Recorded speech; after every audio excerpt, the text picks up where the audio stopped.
What's going on, everybody? And you're probably wondering why is he starting the Football Friday show so early? Well, if you haven't looked outside lately, you can probably understand why. Because of how inclement the weather is right now, and because of the fact that you don't want to take a chance of losing any power or anything, that I decided to start the Football Friday show a little bit earlier today, just not to take any chances, and in case the powers go out or anything. So I'm bringing you the Football Friday afternoon show this today instead of the Football Friday night show. We're going to talk about, the happenings that happened last week. We're going to be talking about the matchup that happened last night. And if you're a Jets fan, well, you have some you have some concerns. Let's just say that more deeper concerns about who the hell your starting quarterback is. I feel a lot of whoever went to that game last night. You are a brave soul. Whoever went to that football game last night there at the Meadowlands to watch that garbage during the monsoon of last night, and obviously continuing into today. So just want to talk about that. I'll talk about the New York Giants, them getting ready for their game going on into tomorrow afternoon. Hopefully, my live stream will actually stay up. You never know, because with the weather going to be as psycho as it is going to be the next couple of days, who knows if my weather's going to hold up. It could pop out during the day, but we'll wait and see. I'll talk about some of the other matchups that are going to be happening. Obviously, my guy right here, Mitch Kovsky, he did his thing last night where they did the Trash Talk edition with himself, AK, Boys for Life, and H-Town Cowboys over there talking Oh my trash about the god, that Giants was and so Cowboys fucking thing. fun. But That yeah, was. I'm just going to talk some football. I was shocked. I got the notification, and I'm like, "Wait, you're live now?"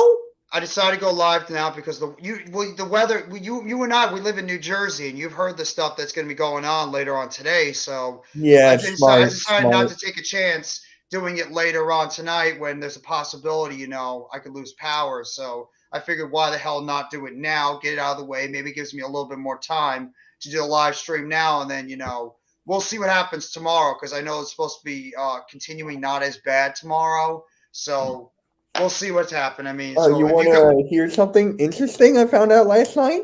what's that? How you doing, So, guy?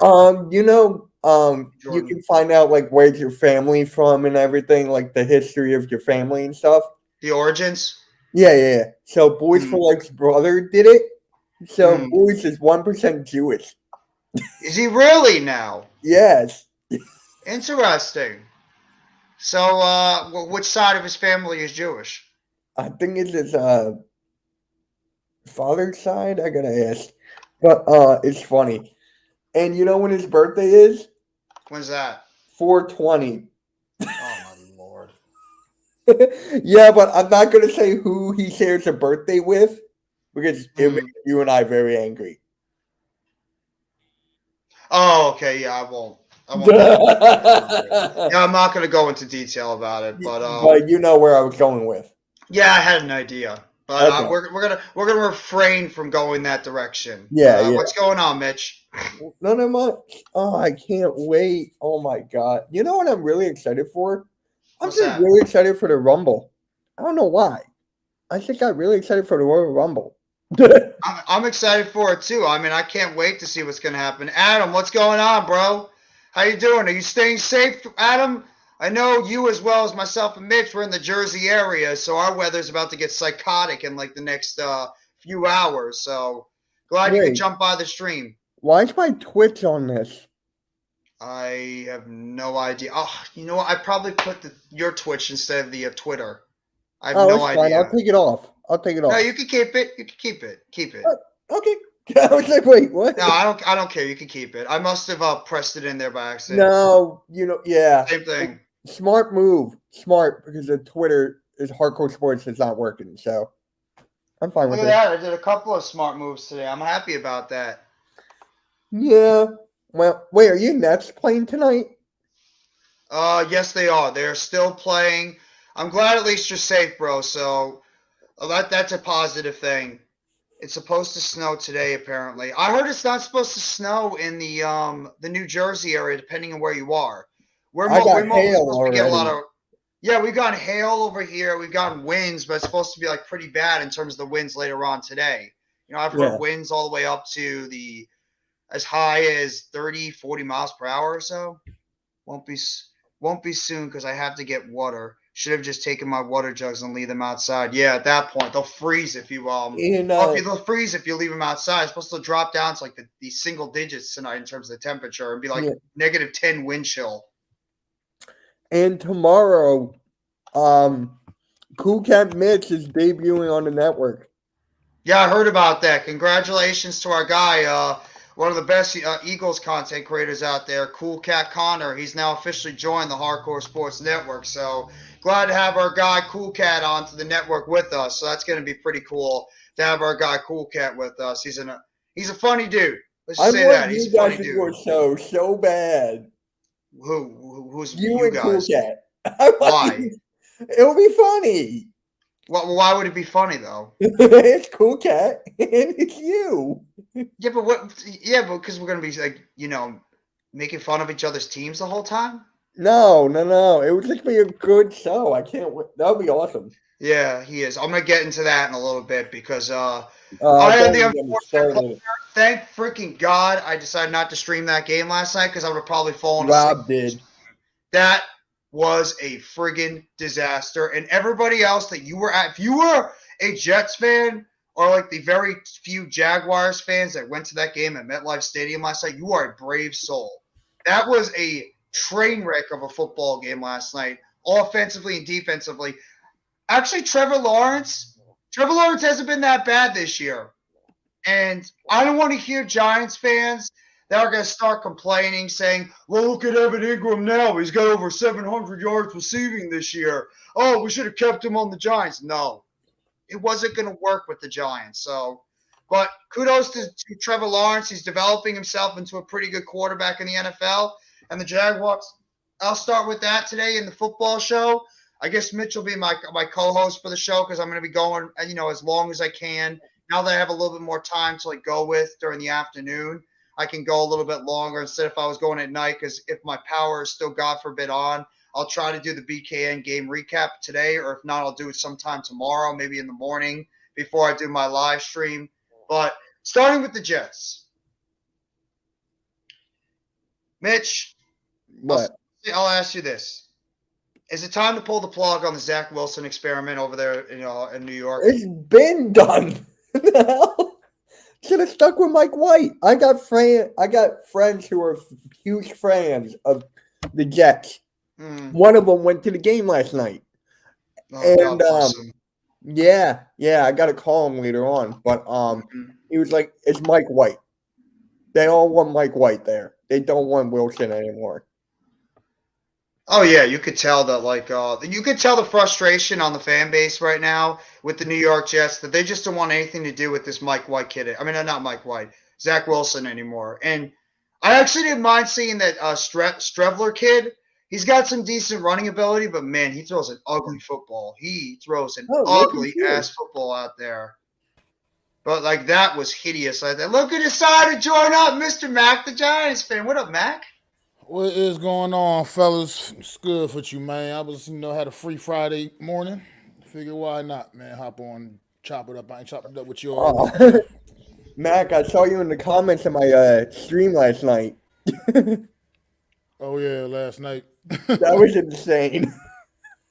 Yeah, what the hell were you guys fighting about the whole time? Are you just talking about Dak Prescott and Jalen Hurts? Dak Prescott and Jalen Hurts, pretty much. About what, though? Just everything and anything. It was fun. But getting back to the whole Zach Wilson thing, I mean, what the hell do you do with this? He's terrible. You got to bench him. I mean, you got to bench him, and you really have to evaluate your quarterback position going into the rest of the season and into next year. I mean, that dude is an abomination of a quarterback. My God. I mean, that was painful to watch. It's messed up because there was such high hopes for him coming into this season. I thought he was really going to have a big year and was really going to put himself on the map and help elevate this Jets team. And it's been the complete opposite. This dude was a mess last night, man. It was terrible. It's hard to watch at times. Thank God I didn't watch it. Is it all him, though? Because his offensive line couldn't protect anybody. His wide receivers were dropping passes all over the place. The defense didn't play well at all. I mean, it was an absolute say it nicely. It was a shit show. It might have been a little bit of a combination of that last night for say, but he still had other opportunities where it's just not like even last week when he started last week. It was bad. It was rough, man. It's just I don't know if the kid needs another year. I don't know what to say. I mean, he's a high draft pick. They invested a lot in getting him. It's going to be a tough guy to just let walk out the door, considering everything they invested in him. But sometimes you just got to realize that it's just not meant to be. It's not going to work out. I don't know, and move on because you don't want to have another Sam Darnold situation where they're just kind of spinning their wheels. Where they're just spinning their wheels. You know what I mean? And waiting too long to realize that they don't have the right guy there. It's unfortunate because they've now, when you count him and Sam Darnold, they've invested 2 very high draft picks on quarterbacks within just the last 5 or 6 years now or whatever, and it's looking like it's not working out with either one. Hasn't worked out with either one, doesn't appear to anyway.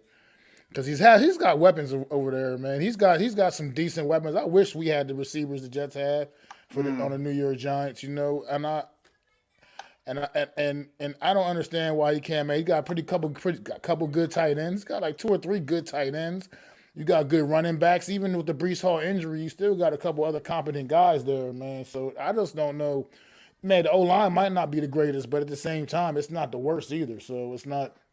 I just don't know why this guy can't make it work. I mean, he came out into the draft process, and everybody just raved about his arm talent, dude. I'm not seeing it right now. No, it's got to be, it's probably got to be somewhere up here because the kid, I think he's getting, flustered by the noise that he's been hearing all around, all the pundits that have been talking about this kid can't get the job done. He doesn't focus enough. He's not taking the game seriously. Maybe he's not passionate about the football game. It has a lot of Josh Rosen type feelings with this kid that like he maybe just doesn't have the passion and the work ethic to really, be dedicated to his craft. I don't think it's talent. I do believe the kid has talent, but I think it's just a lot of mental stuff with him that he just can't get it together. Because he's not this bad. There have been moments where this kid has played pretty well in his career. It's just, I think it's a confidence issue. I think the players all around just don't believe in him. They don't trust in him. And I really believe after what happened with Mike White earlier on, that kind of shook his confidence a little bit when he got benched. And I just don't think he just had enough time to really get himself back together cerebrally. I mean, it's a shame, but the Jets are once again look like they're going to be in the middle of trying to find another quarterback. And if Saleh doesn't get it together, they might be looking for a new head coach in the next year or two. I mean, I don't know. I don't know if he's ready to go quite that far yet. I mean, I think overall Saleh's been still doing a pretty admirable job. I mean, this Jets team is definitely within a rebuild too, and probably exceeded expectations. Honestly, when you look at their record this year, I mean, they're still on the outside looking into the playoffs, and it's not likely at all that they're going to get that spot. But get a spot in the postseason. But at the same time, they were still playing pretty meaningful football in the month of December. So I think that's still a credit to Robert Saleh, man, and what he's been doing. It's just unfortunate that they can't seem to get this quarterback thing right, man. Yeah, but do you think it has something to do also with the fact that this team got off such high expectations during the season? I mean, this team they were like us. I mean, we talk about our expectations with our team too. This team got off to a really good start, and there were some people out there that said this team could compete for a division. So I don't know. I think the Jets have a lot of things that they really need to discuss behind the scenes on what the next move is to go forward, because this was ugly last night. And now the Jets have slid a couple of games in a row. They've literally hanging on by the shred of their lives to at least try to clinch a playoff spot. And I would not be surprised if they get eliminated next week, because I don't trust the Jets to be able to do anything against the Seattle Seahawks. And especially the Seahawks are also competing for a playoff spot. The Jets had their chance a couple of weeks ago against Detroit. That was the biggest game of their season, and they just couldn't get it together. So I don't trust this football team anymore. I don't trust them. The KFC Bowl. I'm sorry, Jeff, about that. No, it's okay. No, we all like the KFC Bowl. I agree. That's good stuff. But, yeah, I mean, the New York Jets, that was ugly last night. I mean, if you want to actually hear the painful stats on how bad Zach Wilson was so bad last night, he had a 41.9 quarterback rating. He had 92 yards passing on 9 of 18 completions to attempts, 5.1 yards per pass. He had 1 interception, and he had sacked 3 times for 21 yards while he sacked. He had oh my God, this is bad. A 5.2 quarterback rating. I mean, that's pitiful. I don't know how you get a 5.2 quarter. I think I can go out there and get better than a 5.2 quarterback rating. So I don't even know how you get one like that quite that low. Like I said, I just can't figure out what's wrong with this kid. I really had high hopes for him this year. I almost even drafted him in my fantasy draft earlier this year, man. When the season started, thought he was just gonna come out and be lights out, but I see he's looking like another Josh Rosen story all over again. Unfortunately, he's even a higher draft pick than Josh Rosen was. So that's exactly what he looks like. It's looking rough, man. I think they need to really maybe cut their losses and probably move on because this kid doesn't look like he's going to be the answer. You want to know how bad their rushing game was too? Before Chris Streveler came into the game, the Jets' highest rusher was 7 yards. Wow. Ty Johnson had 7 yards rushing. Michael Carter had 6. Zach Wilson had 1 yard rushing, and Zonovan Knight had -2. That plays in a factor of why Zach Wilson struggled because they couldn't get the running game going. I mean, you put all the pressure on this kid to go out there and try to, throw his way to get back in that game, and he just couldn't do it. Their running game was as pitiful as their passing game was. So it was just an all-around offensive abysmal showing for the New York Jets. And, I mean, you can blame the offensive coordinator, LaFleur. You can blame the quarterback. You can blame the running backs. You can blame the wide receivers. I don't know how many times Corey Davis dropped a pass yesterday. I mean, they couldn't get anything going. Garrett Wilson was invisible. Elijah Moore was invisible in that game. The tight ends did virtually nothing. I mean, their highest receiver was – it's like watching a Giants football game in terms of receiver. The highest guy was 44 yards, and that was because of Streveler passing the football so much at the end of the game. So, I mean, a wide receiver, the highest wide receiver that had receiving yards in that game was 30 by Garrett Wilson. It was just an absolute abysmal showing. And the defense. We all talk about how good this Jets defense is. I've hyped up this Jets defense all season as being one of the better defenses in the NFL. They didn't get the job done either. They were getting lit up all over the place too. Our old buddy Evan Ingram had 7 catches for 113 yards in that game last night. Maybe he just missed playing at MetLife Stadium. The dude went out there and had a tremendous season. I hate to say it. Evan Ingram's actually been pretty good this year for the Jaguars. He's actually had a good season. It's been really good these last few weeks in particular. He's been exceptional these last few weeks, as a matter of fact. Yeah.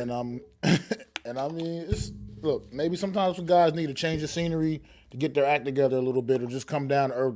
The reality is that like this might be my last opportunity. Got to make the most of it, and he's put together, like you said, a pretty decent season, man. Certainly a lot better than his Pro Bowl year last year with us. Oh my God, yeah. Strong say the Pro Bowl year where he dropped 4 or 5 passes and he had 800 yards receiving, if that. But speaking of the Pro Bowl, real quick, man, how do you? Because I haven't talked to you about this at all yet. How do you feel about Andrew Thomas being absolutely snubbed on the Pro Bowl roster? I got a better question than you. How the hell did John Feliciano become a third alternate? Well, look, I have no idea about that, but I saw that and I'm like, what the hell does this dude deserve to be? And where's Julian Love? Why is Julian Love not even considered? He hasn't had a great season. He's not even considered a Pro Bowler.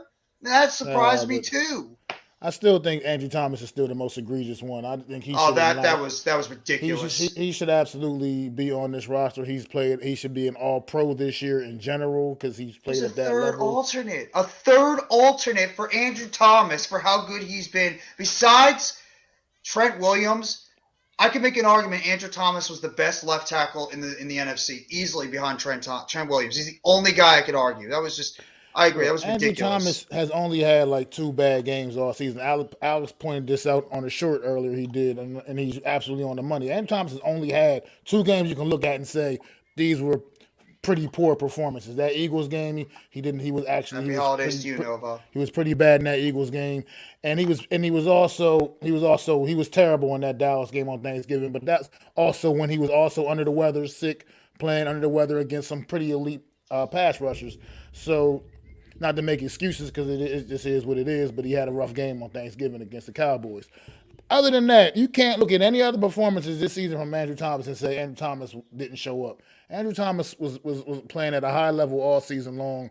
And just for a couple of rough games, man, you're going to tell me that there's all these other offensive tackles that are more Pro Bowl worthy than Andrew Thomas? Give me a break, man. You can't look down the list and see any of these guys ranked above Andrew Thomas for what they've done this year, man. So he was definitely the most egregious, and it just shows that they still don't have, and people don't have respect around the league for Andrew Thomas yet, not nearly enough anyway. And I guess he's going to have to go out there and just keep knocking heads, man, until he gets that respect that he deserves, man. Absolutely, and the fact that he didn't have any respect is he wasn't even named a first alternate. He was named a third alternate. What other left tackles in the NFC are better than Andrew Thomas right now? They picked Tristan Wirfs, who's been injured the entire. This is why I can't take the Pro Bowl. I can't take Tristan Wirfs is seriously. nowhere near had a better year than Andrew Thomas. Not even close. He's been hurt the whole season. Since he got off to a better start to his career, his name is kind of out there a little bit more, I guess. In this popularity thing that we call the Pro Bowl voting. Like I said, the Pro Bowl is one thing, All Pro is another. Andrew Thomas better be an All Pro, and they better get that right. Would he be a second team All Pro, or would you think he'd be a first team? I personally think he deserves to be a first team All Pro, but I mean, even if he's second team All Pro, that's fine. He deserves to be an All Pro, though. He's definitely earned that. This Pro Bowl thing is definitely more of a popularity thing in a sense. All Pro is the real deal, and they better get that right because Andrew Thomas is one of the absolute best offensive linemen in the league this year, and that's just a joke that he's, like you said, a third alternate on the Pro Bowl. Even Dexter Lawrence was a reserve. What defensive tackle in the NFC has played better than Dexter Lawrence? Who? None. Then why the hell is this guy? It's because nobody respects us yet. Nobody respects the New York Giants yet. Nobody takes this team seriously. That's why the New York Giants are still not getting the players that have played to a Pro Bowl level, not getting the respect and having these guys get into the Pro Bowl. The fact that Dexter Lawrence is a backup, the fact that Andrew Thomas is a third alternate, Graham Gano is as automatic can be. I don't care what kick he missed against Washington. Even Julian Love, that's got the most tackles in the NFC for a safety, and he's got one of the best stats for a safety. He's not even considered a fourth alternate. You got to be kidding me. I'm going to tell you another thing. What the hell kind of respect? Why we know this is all just popularity. What's up, Juice? Look, I'm gonna go right here. I mean, Kayvon Thibodeau. I mean, granted, I love Kayvon Thibodeau. Obviously, he's number 5 overall pick for us. He's been doing some nice things, especially these last couple of weeks. Had the NFC Defensive Player of the Week. But why is he an alternate on the Pro Bowl? He hasn't done anything really Pro Bowl worthy this season. Not overall for the whole season anyway. Not his body of work doesn't say Pro Bowler this season. You know what I mean? It just is what it is. Kayvon Thibodeau is going to probably be a perennial Pro Bowler for years to come, obviously, but this year is not the year, you know what I mean? And he's an alternate. How is he an alternate, honestly? That just goes to show you can't take the this Pro Bowl stuff seriously. People just vote for vote for their players that they like for one reason or another for the most part, man. And it is what it is. You got to take it with a grain of salt, but I don't like seeing people getting gypped. Yeah, and I mean it's a popularity contest. That's all it is. Like you said before, nobody really cares about the Pro Bowl. The game means nothing. I mean, it's the definition of little league. You might as well do a scrimmage in the preseason or during a practice one day. That's all the Pro Bowl is. I mean, I don't even know if they're doing that. It's like a skills competition now over there at the Pro Bowl this year. Yeah, it's just some skills competitions like all during the week, different random skills competitions, and then it'll be capped off with a flag football game, which, hey, it might as well be that anyway because that rough touch stuff they've been doing the last couple of years has been an absolute joke anyway too. So I don't know. It's just. I'm surprised Daniel Jones I don't didn't watch get it considered. Anyway. I don't watch it, and I don't waste my time with it anyway. No, I don't either.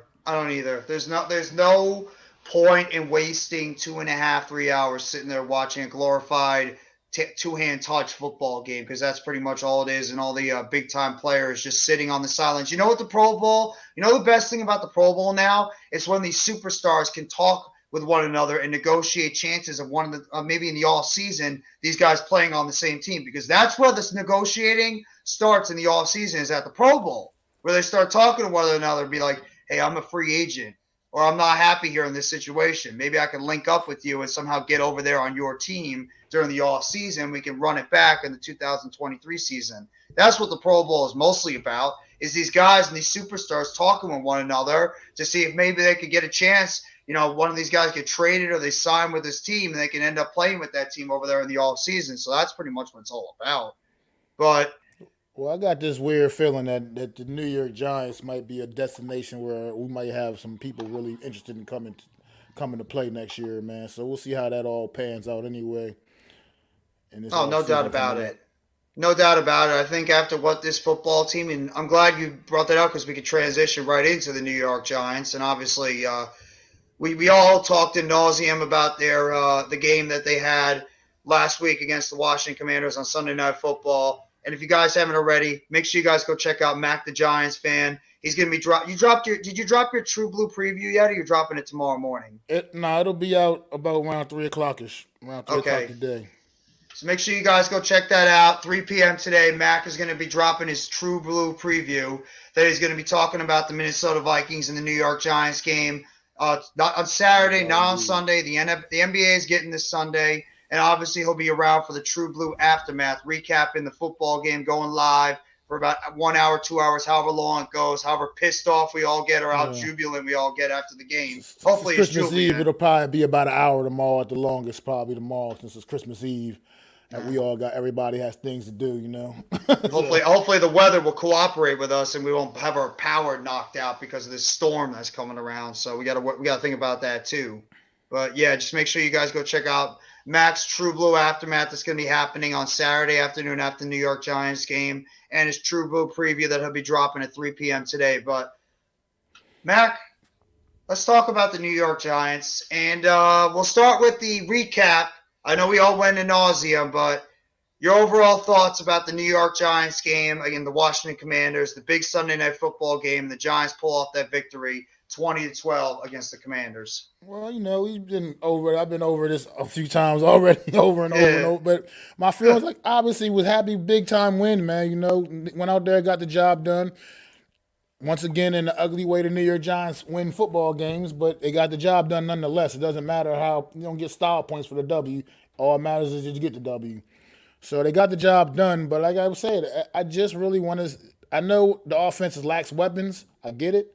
But you still got to see a little bit more. You got to do things, and I'll be talking about this in my preview video that will be coming out later on this afternoon for the Minnesota Vikings game on tomorrow afternoon. You got to still make a defense think about it. You can't make it easy for them. You got to still, even though we don't have the weapons, you got to still take some shots down the field and keep a defense honest. You just got to. You're not going to be successful offensively throwing 5 and 10 yard comeback and out routes. It's just not going to work. You got to stretch the field, at least attempt to stretch the field. Let the defense think that you're going to throw the ball downfield sometimes, man. That can't make it so they can just crowd the box on you and just make it easier for them. You got to.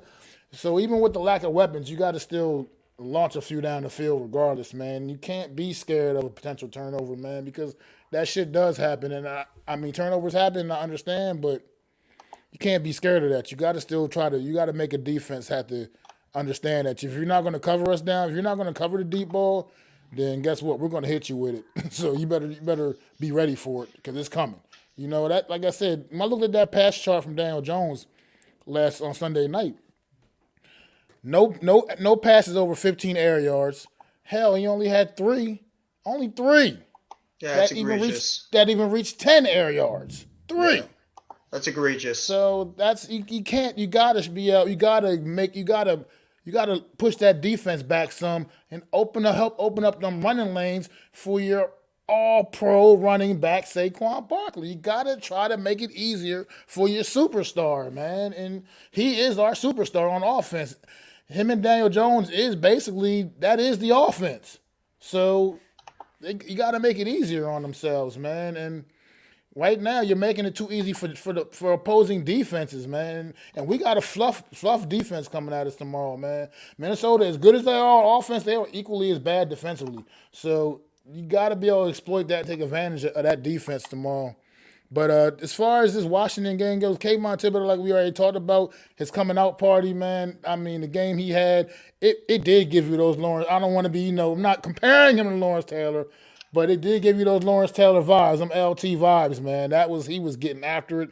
He was all over the field. Like you said, every play, he was just involved in some way. It felt like Kayvon Thibodeaux just wrecked this game for the Washington Commanders offense.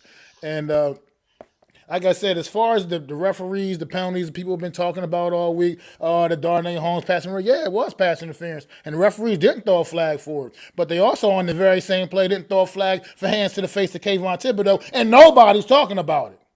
Nobody's talking about that flag that should have been thrown. They're talking about the offside, the damn pass interference that didn't get called. Yes, that was a penalty. I can admit, I'm not going to sit here and be some Homer New York Giants fan and say, oh, no, that wasn't a penalty. It definitely was. It 100% should have been a flag. Mm-hmm. But Kayvon Thibodeaux didn't poke himself in the eye either. No. So nobody's complaining about that fact either. So it is what it is. Referees miss calls. It happens every game. I don't want to hear people keep making a big deal or a big stink about it. And if it would have happened the other way around against the Giants, nobody would even be talking this much about it anyway. Nobody would even care. He wouldn't even care. No, absolutely not.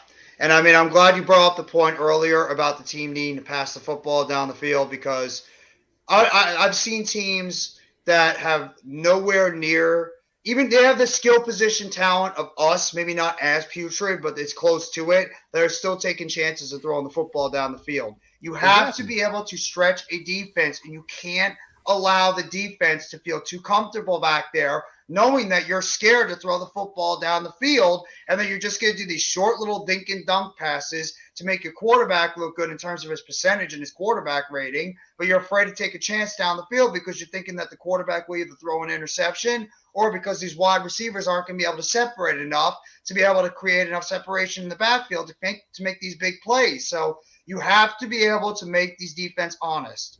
And I mean, I want to be able to feel that confident, but I felt the same way against Detroit when they had the worst defense, and I felt the same way about Houston when they had the worst defense, and we still couldn't get the passing game in this offense going. So it's like I want to feel that confident, but at the same time, I've already seen it twice where this team is going against a putrid defense, and they still can't move the football. They made these bad defenses look like all pros back there. So I got to actually see this team, and I know Daboll has heard the noise all throughout the week about the Giants fans, the media, and everybody saying, why didn't you take a shot down the field? Why didn't you take a shot down the field? Why aren't you trying to stress the defense? You figure that him and Kafka now are going to look at this Minnesota defense, how young, how inexperienced, and the fact that Patrick Peterson and Harrison Smith, these aren't the same Patrick Peterson and Harrison Smith when these guys were all pros back in the day. Take a chance, throw the ball down the field, give Isaiah Hodgins or Darius Slayton, whoever the hell is going to be playing wide receiver on the outside for this team, give him a chance to make a play down the field, and at worst, you at least are able to draw a 15-yard penalty against them, either for a illegal contact or even better, a pass interference. But you have to be able to stretch the football down the field. And I don't want to hear about the stupid penalty last week against Darnay Holmes. Anybody knows that was a flag. Darnay Holmes did everything to, I think it was Curtis Samuel, except tackled the dude to the ground. We know it was a flag. Yeah, but like you said, Kayvon Thibodeaux got poked in the eye. Dexter Lawrence was getting held the entire time. Kayvon Thibodeaux was getting held. I mean, you could have called plays both ways. Washington had some unfortunate things, but who gives a crap? How many times have we seen plays go against us? Exactly. So the refs had nothing to do with that. The Giants got it done when it came to the line of scrimmage. They dominated the line of scrimmage for the most part, especially on the defensive side. And I believe I'm going to give my credit to our guy, MYG22, who said Azeez Ojulari coming back was the missing piece to that pass rush. And since that dude has come back, maybe the numbers aren't showing it, but that guy has been a force for the rest of the players on that defensive line. It's no coincidence since Ojulari has come back, Thibodeau has started to take off on the other side because he's not getting all the attention on that one side on the outside rush because no disrespect to Jihad Ward, O'Shane Zimenez, Ellison Smith before he got put on injured reserve, and Timon Fox.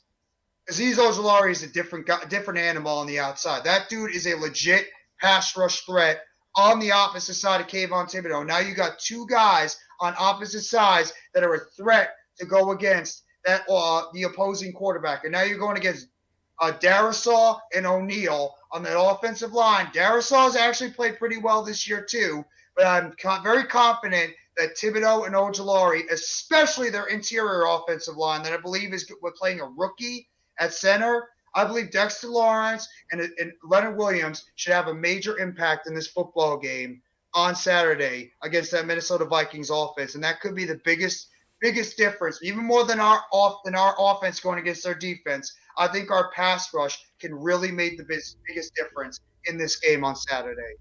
Totally agree. And the one more thing just to add to taking the deep shots, even if you're not making successful connections, one thing it will do is pull those safeties out the box, man. They can't just crowd the line of scrimmage and stop your run game, man. Because once you get Saquon Barkley, he doesn't need much, man. He just needs a few cracks here and there, man, and he can hit the home run. He can make some plays. He's a playmaker. So you gotta just gotta allow these defenses don't allow them to crowd the box and make it so easy. Just even if it's not necessarily working, just make them have to realize that we still just can't take for granted that they won't throw the deep ball. You know what I mean? Right now you're making it so they know they're not throwing the ball deep at all. They're not even trying to. So that's all. That's it. I can't say anything more about that. It just has to be done. You have to keep a defense honest. But as far as what you just said, the pass rush, that's what I'm talking about, Jeff. Right up the gut, too. That's where you're going to affect Kirk Cousins the most. You get that interior pass rush going from Leonard Williams and Dexter Lawrence right up in the face of Kirk Cousins, that will disrupt him the worst. I mean, granted, you still with Azeez and Kayvon come off the edge, I feel all the confidence in the world that they're going to still get the job done from there, as long as they don't break containment and things of that such. But Kirk Cousins, here's the problem with Wink Martindale's deep style of defense, his aggressive blitzing and things he does. Kirk Cousins is one of those quarterbacks that will make you pay. He'll make you pay if you're not getting home with the blitzes. So you got to really try to figure out a way. We're going to have to figure out a way to get that consistent pressure with this front four, man. And right now, if you get that pressure up the gut with Leonard Williams and Dexter Lawrence, man, that'll disrupt Kirk Cousins in a very, very bad way. And good things could possibly happen, man. They really can, man. I'm not ruling this out as some no chance game for the New York Giants, even though it's in Minnesota. Minnesota has very much a lot to play for. They got to still try to fend off the San Francisco 49ers for that 2 seed, as well as they actually do mathematically have a chance to get the number 1 seed still. Not likely, but they have a mathematical chance to still get that number 1 seed. Don't tell the Eagles fans that. So, it's not very likely, honestly. Eagles would absolutely fall flat on their faces all the rest of these 3 games. But still, the point is they're not out of that. They're not out of the hunt for that. So they got a lot to play for, just like the Giants got a lot to play for. So, but this is going to be a fun one to watch tomorrow night. Like I said, the New York Giant offense, which has been pretty anemic against a pretty bad defense. It gives up like 400 yards a game. Mm-hmm. And then you got an explosive offense in Minnesota, man, against a pretty good defense in New York. Unfortunately, it's a pretty undermanned defense, especially in the secondary, which is where the Minnesota Vikings they got some favorable matchups with Justin Jefferson and Adam Thielen. I mean, our corners just don't match up to those guys, man. So that's why we're gonna have to get home with that pass rush and get Kirk Cousins to that ground, man. He's not necessarily what I would call fleet of foot. But he's also not a statue either. So you're gonna have to just try to get home, get him to the ground, force some turnovers or something, and offensively get that running game going and keep that clock moving, keep them chains moving, and keep that offense off the field. Like I said, that offense scored 40 points in the second half last Saturday. Giants haven't scored 30 points in 2 years. So in a whole entire game. So let's Yeah, so you gotta go in there and you got to stay focused and you got to keep, like I said, offensively, got to keep the chains moving, man, and eat that clock up, man. Got to win the time of possession here.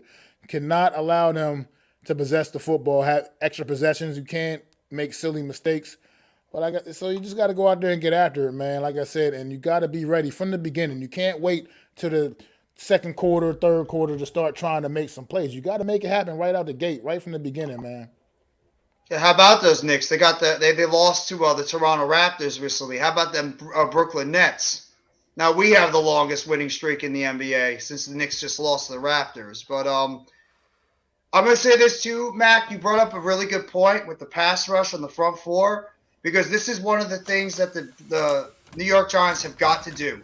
We have got to get pressure with our front four and our front four mostly because if we are able to do that and those four guys that we always have been talking about, Ojulari, Thibodeau, Lawrence, and Williams, if they can consistently get pressure on Kirk Cousins without having to blitz, it's not going to put those cornerbacks and that secondary on an island going against Justin Jefferson, Adam Thielen, TJ Hawkinson, and even freaking KJ Osborne, who had over 130 yards in his last game. We have to find a way to be able to get home with four and not have to blitz so much because, like you said, Kirk Cousins is very good at being able to beat the blitz and be able to throw the ball out quickly. And Dalvin Cook, don't forget, Dalvin Cook's a damn good receiving running back, and he could throw the check down to him right over the middle of the field, and Dalvin Cook could take the football for at least about 30, 40 yards up and down the sideline like he did in that game last week. Against the Colts, winner on Saturday.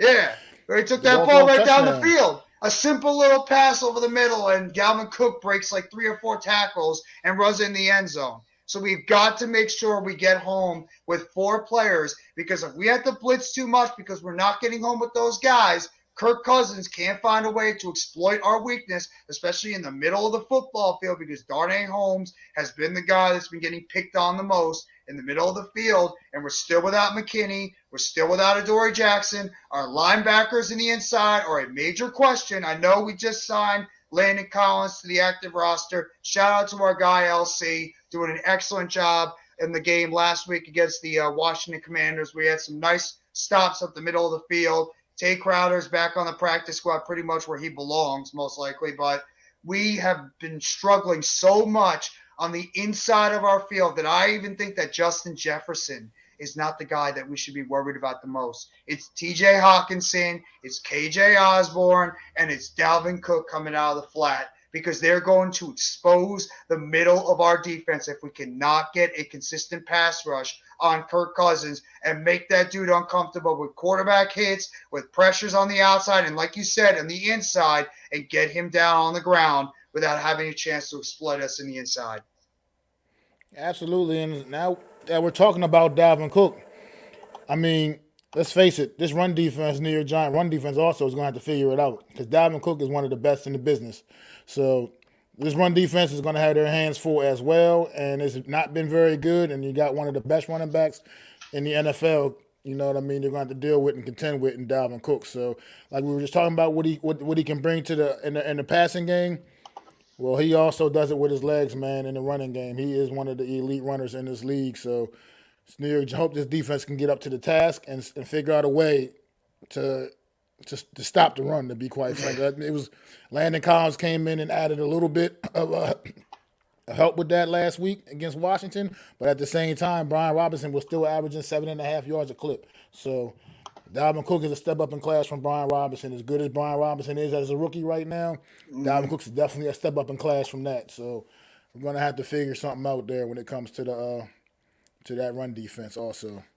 We've been really just very poor the entire season.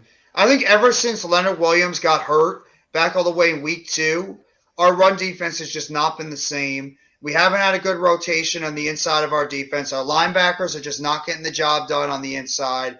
We are just doing so poor in stopping the run. We've given up like 150, 200, 250 yards per game every single time on the ground. Like we just can't. Our linebackers just have no inside presence on helping stop the run, and these guys are bouncing to the outside, picking up big runs, and we can't tackle.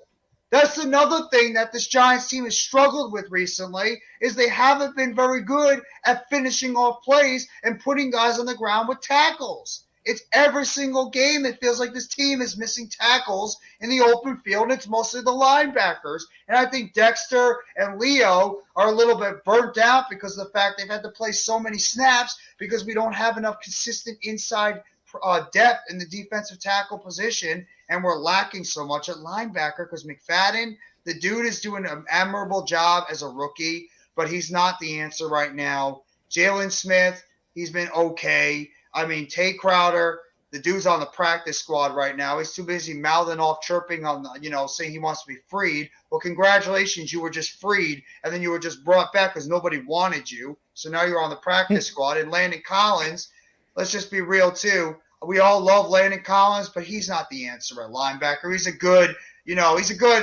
depth piece, maybe. Maybe if you want to make him a starter, I don't know. Maybe I'm just underselling Landon Collins because I got to see more from the dude. He's okay maybe in some of those sub packages type deals, but he's not going to be like your answer as like a every down linebacker, obviously, because he doesn't have the size. He doesn't have the size for that. These big linemen will come down and just have their way with them. You know what I mean? So, and also he's still a liability in coverage, even with the tight ends across the middle of the field. And he's got a couple of good ones, like you said, to deal with here. So in this game, and so it's Landon Collins. He's like I said, he's a good piece to have just for his experience. He definitely is a good short tackler. Come down, ain't got no problem sticking his head in there, and helping with the run defense. But that's pretty much the big strength he provides to this football team. You know what I mean? Right now in this current stage of his career. As far as like the rest of our linebackers go, man, it's like you said, it's just hit or miss right now, man. Like I said, McFadden's young. Jalen Smith is just inconsistent. Mm-hmm. And, it is what it is. Giants definitely, that's another area where the Giants definitely need to upgrade this offseason. And I'm pretty sure I have all the confidence in the world that Joe Schoen will definitely be upgrading the linebacker situation for the New York Giants this offseason, man. I hear Tremaine Edmonds over there in Buffalo seems to be a very prime target that the Giants fans might want to go after, and obviously for familiarity reasons, because Joe Schoen was in part there when they drafted Tremaine Edmonds over there in Buffalo. So you got to think that he's going to be on the New York Giants radar, and plus the fact that we're going to be getting Darian Beavers back, but we can't put too much pressure on a kid that's a 6th-round pick who's coming off a serious knee injury. So never played an NFL game other than the couple preseason games before he got hurt. Exactly. So I mean, I don't want Giants fans to think that this kid's gonna all of a sudden come in and be the savior, coming off a serious injury and him being a late round pick. I mean, when was the last time we've had actually a really good inside linebacker? Antonio Pierce? We've had some doozies in here for the years. I feel like I can't remember anyone else since him that's been like really noticeably good. Kelvin Shepherd. Blake Martinez was good that first year here. Yeah. Blake Martinez was really good. I mean, we've had Delvin Shepherd. We've had Keenan Robinson. Remember Keenan Robinson from Washington? Please. We've had, was it Casillas, I believe? Nick Casillas was like an inside. Jonathan Casillas was an inside linebacker too. I mean, he wasn't terrible. He was okay. He wasn't that bad. We had that Jones kid for a little bit too, I believe. I forget his name. It was like a late round pick, Jones. I don't even remember whoever that is. I don't even remember. But I think he came out the same year as Jaquan Williams. Like he was around for a little bit of that time. Remember Jaquan Williams, the late round pick we got in like 2000, I think it was 2010, 2011. Yeah. He was around for a little bit. Always an underachiever. Yeah. Yeah, but he was a late round pick. You weren't expecting to get a whole bunch from a late round pick over there, but he did a solid job for a 6th or 7th round pick. But yeah, we haven't drafted a linebacker since Carl Banks. Can we please break that goddamn streak and get ourselves an impact linebacker already? We have not had a true impact linebacker on this team since Antonio Pierce. Enough with the retreads, enough with the low-cost signings, enough with the late-round draft picks. Let's get ourselves an impact linebacker that can not only play the run, but can cover the tight end. But that's another thing about why it's so important for this offense to be able to play some good ball control offense on tomorrow, because the defense, like you said, there's not enough depth on the defense at all. So these guys are playing. Our key players, Dexter Lawrence and Leonard Williams, they're playing extended reps, man, because Yeah. we don't have anybody else to slip in there. And if you get these guys continuously on the field, especially against an offense like Minnesota, after a while, I mean, guys get tired. They're going to get worn down, and then it is what it is, man. And that seems to be a common trend with the New York Giants. Is unfortunately especially when they're playing against these high-powered offenses, is not keeping them off the field nearly enough, man. We saw a prime example of it a couple weeks ago against the Eagles. Can't just keep allowing that offense to come on the field, man, and just they just had their way with us, man. So We need to win time of possession too. This offense right here, the Minnesota Vikings offense, it pretty much kind of rivals the Eagles offense and things and how dynamic they are. So This not offense quite. is I wouldn't call incredibly it dynamic. quite. I wouldn't call them quite as dynamic, but still, they're up there, you know. And I don't know, because when we played against the Eagles, remember, they didn't have really a tight end presence. They have T.J. Hawkinson over there in Minnesota because Goddard didn't play against us the first week. K.J. Osborne, the third receiver, he had over 130 yards, and he's becoming a weapon now on that offense. Dalvin Cook, that dual threat running back. Alex Madison's not bad as a backup. Justin Jefferson has pretty much literally been unguardable. And we can't even forget about Adam Thielen.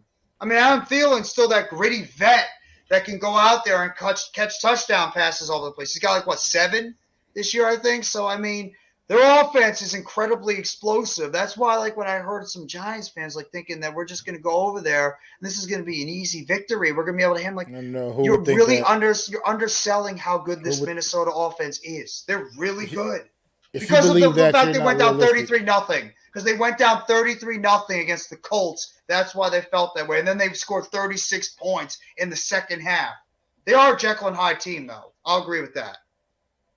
That's absolutely crazy to even think something like that. That minute that they're going over to Minnesota is going to be some kind of easy win. That's ridiculous, man. Right now, that's the reason why we're underdogs in this game, because the Minnesota Vikings are a better football team in pretty much almost every way. Other than, like I said, not defensively. We've definitely got a better defense than the Minnesota Vikings. But other than that, pretty much every other facet of this game, Minnesota wins, basically. You know, offense, like I said, their offense, we can't even compare it to their offense right now.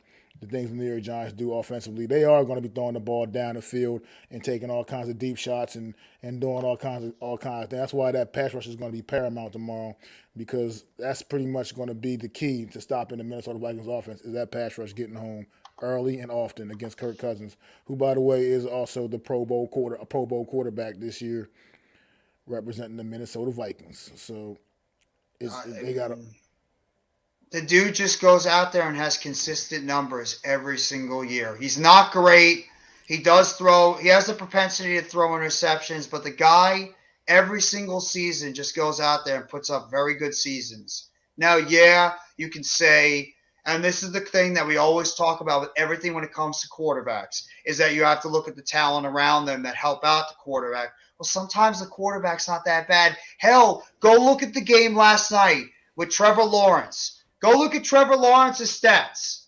They're pretty good. He's going to pass for around 4,000 yards. They have 3 guys. And let me see this. Did anybody think that the Jacksonville Jaguars would be the only team in the NFL with 3 players over 700 yards receiving? And I'm going to give you the names. Christian Kirk, Zay Jones, Evan Ingram. Are they really household names? And Trevor Lawrence has helped make those guys good players. So I don't want to get into the stupid-ass Daniel Jones argument, but if you want to talk about a quarterback elevating the talent of the other guys around that aren't that great, Trevor Lawrence did it. And he doesn't have a great offensive line either. It's a bingo right there, man. That's why the excuses got to get thrown out the window when you look around the league and see other guys just doing certain things, man. Like you said, are those guys a little better than with the New York Giants receiving core? Sure, they are. They are a little better. But they're not exponentially better, you know what I mean? They're not like Justin Jefferson and Adam Thielen or A.J. Brown, Devontae Smith. I mean, they're a little better than what the New York Giants had. Sure, they are, but at the same time, it's not at some level where it's like they're not the kind of guys you look at and say, yeah, you should go out there and be able to wing it all over the yard. Or these guys are so awesome. No, they're not. to me, those are just all average guys. None of them, to me, are even really true number ones. Well, Evan Ingram's a tight end, but Christian Kirk's not a real true number one receiver, in my opinion. I mean, he's a good guy. He's good, but he's not like that. He's about to be a 1,000-yard receiver this year. He's about to be a 1,000-yard receiver. I take back what I said about the dude. I said that contract was an absolute albatross. You know what? He shut me up this year. He's played very well. He's played well. I still don't think he's played up to that contract necessarily per se, but that's a different story. I mean, he still played well though. That contract was still a bit overboard, I feel like, for somebody of his skill set. But like I said, that's just my opinion about the contract itself. He has played well overall though. I mean, that's for sure. And I mean, you look at like a team like where's that? Houston. Who did Houston play last week? Who the hell did Houston play last week? I don't remember. Did they have played against? They played the Chiefs. They played the Chiefs and went tit for tat with the Chiefs. They went blow for blow with the Kansas City Chiefs. The Houston Texans. Who plays offense for the Houston Texans? And keep in mind, Mac, no Dameon Pierce who's out for the season, no Nico Collins, and no Brandon Cooks, the three best weapons, and they competed with the Chiefs. Who plays offense for the Houston Texans? And they went blow for blow with the Kansas City Chiefs. Exactly. You gotta just take shots, man. That's why we keep harping on this. You can't make excuses why you're not taking shots, because if you want to talk about a team that the New York Giants may have better skill position players than, there it is right there. The Houston Texans might be like that one, and might be the only damn team actually that I can think of offhand that the New York Giants probably have better skill position players than. So then why are they taking shots? They take shots. So you got to do the same, man. There's got to be a reason, though, why we are not taking a shot down the football field. Not even once. Not even giving an attempt to try to throw the football down the field and at least make that defense honest and be like, holy crap, they're actually going to throw the football down the field. We better be on alert that they're not going to beat us from behind. Do they really not trust our receivers that much? Because like you said, if guys like David Moore and these players on Houston, a broken down Philip Dorsett, are going out there making plays for the Houston Texans, why the hell can't our guys run down the football field and make a big play down the field and at least be able to at least get a 15-yard penalty because of the fact that the defense gets caught off guard and they're trailing our receivers, and then we have to go out there and make a big play? Why? Like, why can we not at least – we better take at least a shot or two down the football field, because as bad as we think Minnesota's defense is, and they're not good, even a bad defense can be able to play against Saquon Barkley and stack the box against the dude. You have to be able to get some type of passing game going. That's exactly the point. I think me and Adam was talking about this. Yeah, I remember you guys were talking about it. A couple of days, we were talking about how, like, if the even bad defenses don't look so bad against us, it's because we make it easy. We do. We make it too easy for them. Of course, no defense is going to look bad when you make it that easy, when you make your offense that predictable. That's all I'm saying. Like I said, you can tell me, shoot me to the moon, tell me 1,000 times about our receivers ain't this and our receivers ain't that. I understand that. My eyes work just as well as next guy's eyes work. I understand our receivers ain't shit. They're garbage for the most part. I get it. They're not of that. They're not even. They're barely average. Thanks, Bobby. Good to see you, Bobby. They're barely average guys. You're not wrong, though. And here's the reality is this, though. You still got to take some shots, man, and let a defense know that just because we don't have the best guys out here don't mean we're still not going to try to hit the home runs, man.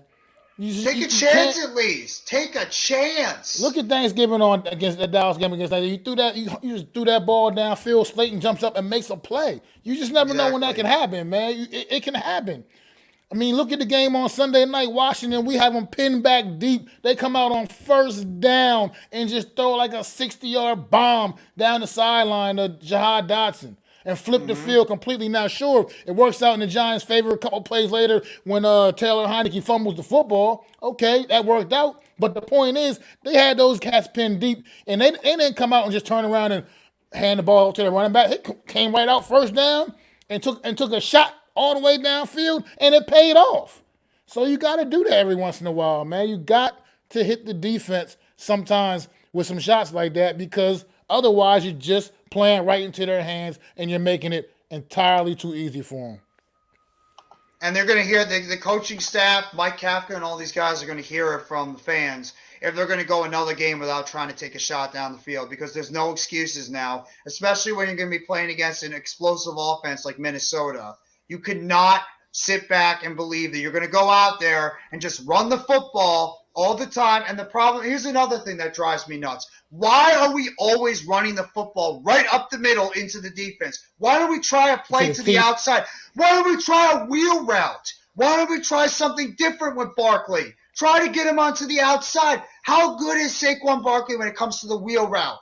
You get Barkley into space, you see what he can do. You saw what he did to that linebacker, Washington linebacker, Exactly. whoever it was, made that guy look foolish. You get Saquon Barkley into space, he can make people look absolutely stupid. So I don't know why we don't try to figure out ways to do that as well. You're right. It's just crazy to me. It's just run it up the middle. It's just like, give the ball to Barkley, run it up the middle. Give the ball to Barkley, run it up the middle. You're not trying to bounce him to the outside. You're not trying like some type of play where you're going to give him a pass to the outside. You know, our offense is pretty much every single game. Sometimes we do dink and dunk. We hand the ball up to Barkley up the middle, and it's read option or bootleg plays for Daniel Jones in the run game. That's all our offense is. We do nothing exciting anymore, and I really wonder if it's because Mike Kafka, is he still adjusting as a first-year offensive coordinator? We'll say that. But at the same time, you got to take chances out there, especially when you're playing against an extremely explosive offense.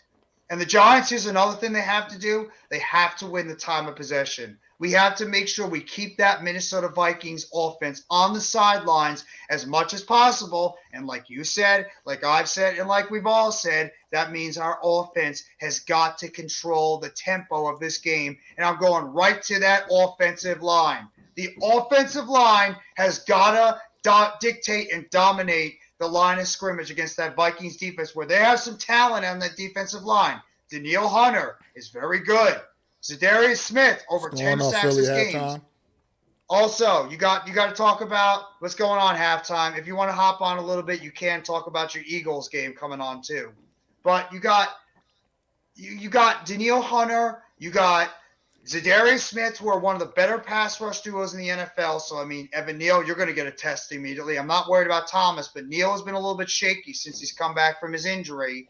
And also, our good old buddy, Dalvin Tomlinson, is going to be right there up the middle, and we know how good Dalvin is when it comes to stopping the run. We have a Pro Bowl alternate playing center, so I'm not worried. Oh, yeah. Pro Bowl. Yeah, Pro Bowl alternate. Yeah, PFF's like dream over there with him. He's brought the Eagles up, man. I'm kind of, you want to shift gears a little bit. We've been going on the Giants a little bit. Shift gears, Eagles. Let's do it. Obviously, Jalen Hurts has been officially ruled out, which is the smart decision in my opinion. Anything less than 100%, Jalen Hurts should not be on the field in a game that's somewhat important, but not, it's not like season-breaking important. So it's like anything less than 100%, Jalen Hurts should not be on the field. So I think they made the right call there. I was mentioning this to Adam the other day too. I feel like I'm probably the biggest Gardner Minshew supporter that exists or something, because I just feel like people don't understand how good this dude actually is. He's not your just average, ordinary, run-of-the-mill backup quarterback. He's a capable guy that you're putting out on the field to start. He's not Jalen Hurts by no means. Don't get it twisted. And he can't do all the things Jalen Hurts can do. But he's more than capable backup quarterback. Eagle fans, a lot of I was talking to acting like it was the end of the world because Hurts wasn't going to be able to play. Like, are you kidding me? That's what you invest good money in good backup quarterbacks for situations like this. Because when you need to rely on them, you got a guy that's more than capable to go out there and still get the job done. Yeah, he's not going to be able to run the RPOs and do the quarterback sneak things and all the quarterback design runs that Jalen Hurts does, but he's not a statue back there. He will be able to make some plays with his legs scrambling and such, and he can throw the football pretty well too. I mean, so he's got those same weapons out there. I think Gardner Minshew will be just perfectly fine dropping back and looking downfield and finding A.J. Brown and Devontae Smith, Miles Sanders out the backfield. I mean, he's more than capable backup. Like I said, he's got a whole season plus worth of starting experience in the NFL on a very, very bad Jacksonville Jaguars team in which he played pretty damn okay most of the time. So I just think you guys got to relax a little bit. I think he's more than capable of going in there and getting a win against the Cowboys tomorrow. And I think you guys, man, just need to watch it happen, man. Like I said, let Jalen Hurts take whatever time he needs to get himself together. Of course, a player is going to always tell you, I'm all right and I want to play. That's the competitive nature of a player. Mm-hmm. But at the same time, you Eagle fans, you need Jalen Hurts for January. You don't need Jalen Hurts for these last couple of games right now, to be honest. You need him for January. You need him for that postseason run. And right now, if anything is wrong with Jalen Hurts in any way, any pain, any discomfort, then at this point, let your backup quarterback win pretty much the one more game you need to win to seal everything up. Because you pretty much only need one more win to seal everything up. So even if it doesn't happen tomorrow, what you got, New Orleans the following week or something like that? Come on, man. I think you're definitely going to beat New Orleans no matter what. Because you're just that much better than New Orleans. Like, that's not even close. So you just gotta let you come in. It's not like you're throwing Mike Glennon out there to play quarterback for you. Then I can see why you'd be a little in panic mode a little bit. But you got a more than capable Gardner Minshew going out there. Like I said, I know he's not Jalen Hurts, but he's not horrible. He's definitely one of the higher end backups quarterbacks in this league. Well, because they're probably just worried about the fact that he has some type of injury that could end up lingering and could affect them going into this game, going into the rest of the season, possibly into the playoffs. But yeah, I mean, the Eagles really, they pretty much have the number one seed sewed up. But I'm coming more from like the Cowboys perspective, because the Cowboys right now, they're coming off as bad of a loss as you can have, where Dak Prescott did not play that well at all. The wide receiver core besides CeeDee Lamb did nothing. The defense gave up a ton of points to Trevor Lawrence and that Jaguars offense. And also the fact that they lost that game on that pick play at the end. You don't think Dallas is pissed off right now heading into that football game, knowing that they're still trying to go after at least they're trying to lock up the fifth seed in the NFC, which I'm assuming right now they probably have a good stranglehold on it, but you never know. So I mean, Dallas is probably nobody else is catching up for the fifth seed. They got the fifth seed locked up. That's already a guarantee. Yeah, but they want to try to at least play a lot better, because Philadelphia beat them earlier on in the season by a good margin. So I mean, Dallas is going to this game right now really pissed off, trying to get themselves back onto the right track after what happened to them last week against Jacksonville. And Micah Parsons and that Cowboys defense, even though that Eagles offensive line is still really good, they got all these playmakers. They're ready to start teeing off on Gardner Minshew. And how good is Gardner Minshew going to be right now, not being able to play for a while? So I'm looking at it from the Dallas perspective on how fired up they're going to want to be, not only because of the loss they had last week, but because of the fact that this is an opportunity for them to go out there and be able to bounce back after the bad loss against Jacksonville, and obviously losing the Eagles earlier on in the season. I mean, I understand that. I mean, what the main thing Dallas is playing for is hoping and prayer that they can still win this division, because they're not mathematically out of that. Once again, like I said about Minnesota, the Eagles need to win one more game to lock everything up. They just need one more win. I believe that's their magic number, basically. But the Cowboys, if the Eagles, for some reason, which I can't imagine is going to possibly happen, as good as this football team is, were to lose all their last 3 games of the season, and the Cowboys won all 3, then the Cowboys would actually win this division, I believe. Yeah, the Cowboys, I believe, maybe not. I don't know. Maybe it depends on a tiebreaker situation. Mm-hmm. I'm not sure how the tiebreaker plays out with the Eagles and Cowboys. Does it go by divisional record? How each team does in the division? Maybe. Yeah, it probably goes by divisional record, because that would mean they would have split the season series, and then it would go by, I think, divisional record. You're right. So I'm not sure who has the edge on the tiebreaker situation there, if that were to happen.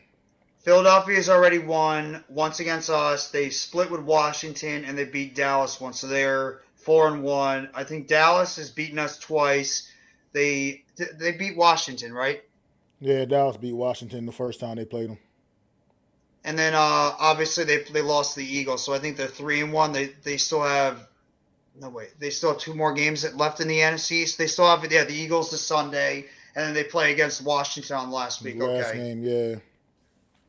But yeah, I mean, I actually think Dallas is going to be playing with a little bit more urgency, because, like you said, they still believe that there's still some type of shot, even though it's very slim, for them to possibly win the division. And maybe they're thinking that Gardner Minshew might not be the answer and could be the thing that holds that Eagles team back. But I think the Eagles fans have really nothing to worry about. Gardner Minshew is one of the better backup quarterbacks in the NFL. The guy should be able to go out there and handle his business for Philadelphia and put that team in good position for them to be able to get into the playoffs and then some after that. So, yeah, I mean, I think Dallas is just pretty much looking at this as like a last-ditch effort to try to see if they can maybe win the division, but it's pretty unlikely. It's pretty unlikely it's going to happen. No, I know you guys get after the quarterback, but Dallas's offensive line has not been that bad either, and they have pretty good skill positions as well. So Dallas can, if Dak Prescott can get that football out quickly and negate that Philadelphia Eagles pass rush, they might be able to make some plays to CeeDee Lamb, Michael Gallup, and some of those playmakers on the outside. Tony Pollard's been Tony Pollard too. Yeah, he's been that X factor for the Cowboys offense as of late, man. He's been making plays in every aspect. Just turning around, just handing the ball off. NYG. What's good, brother?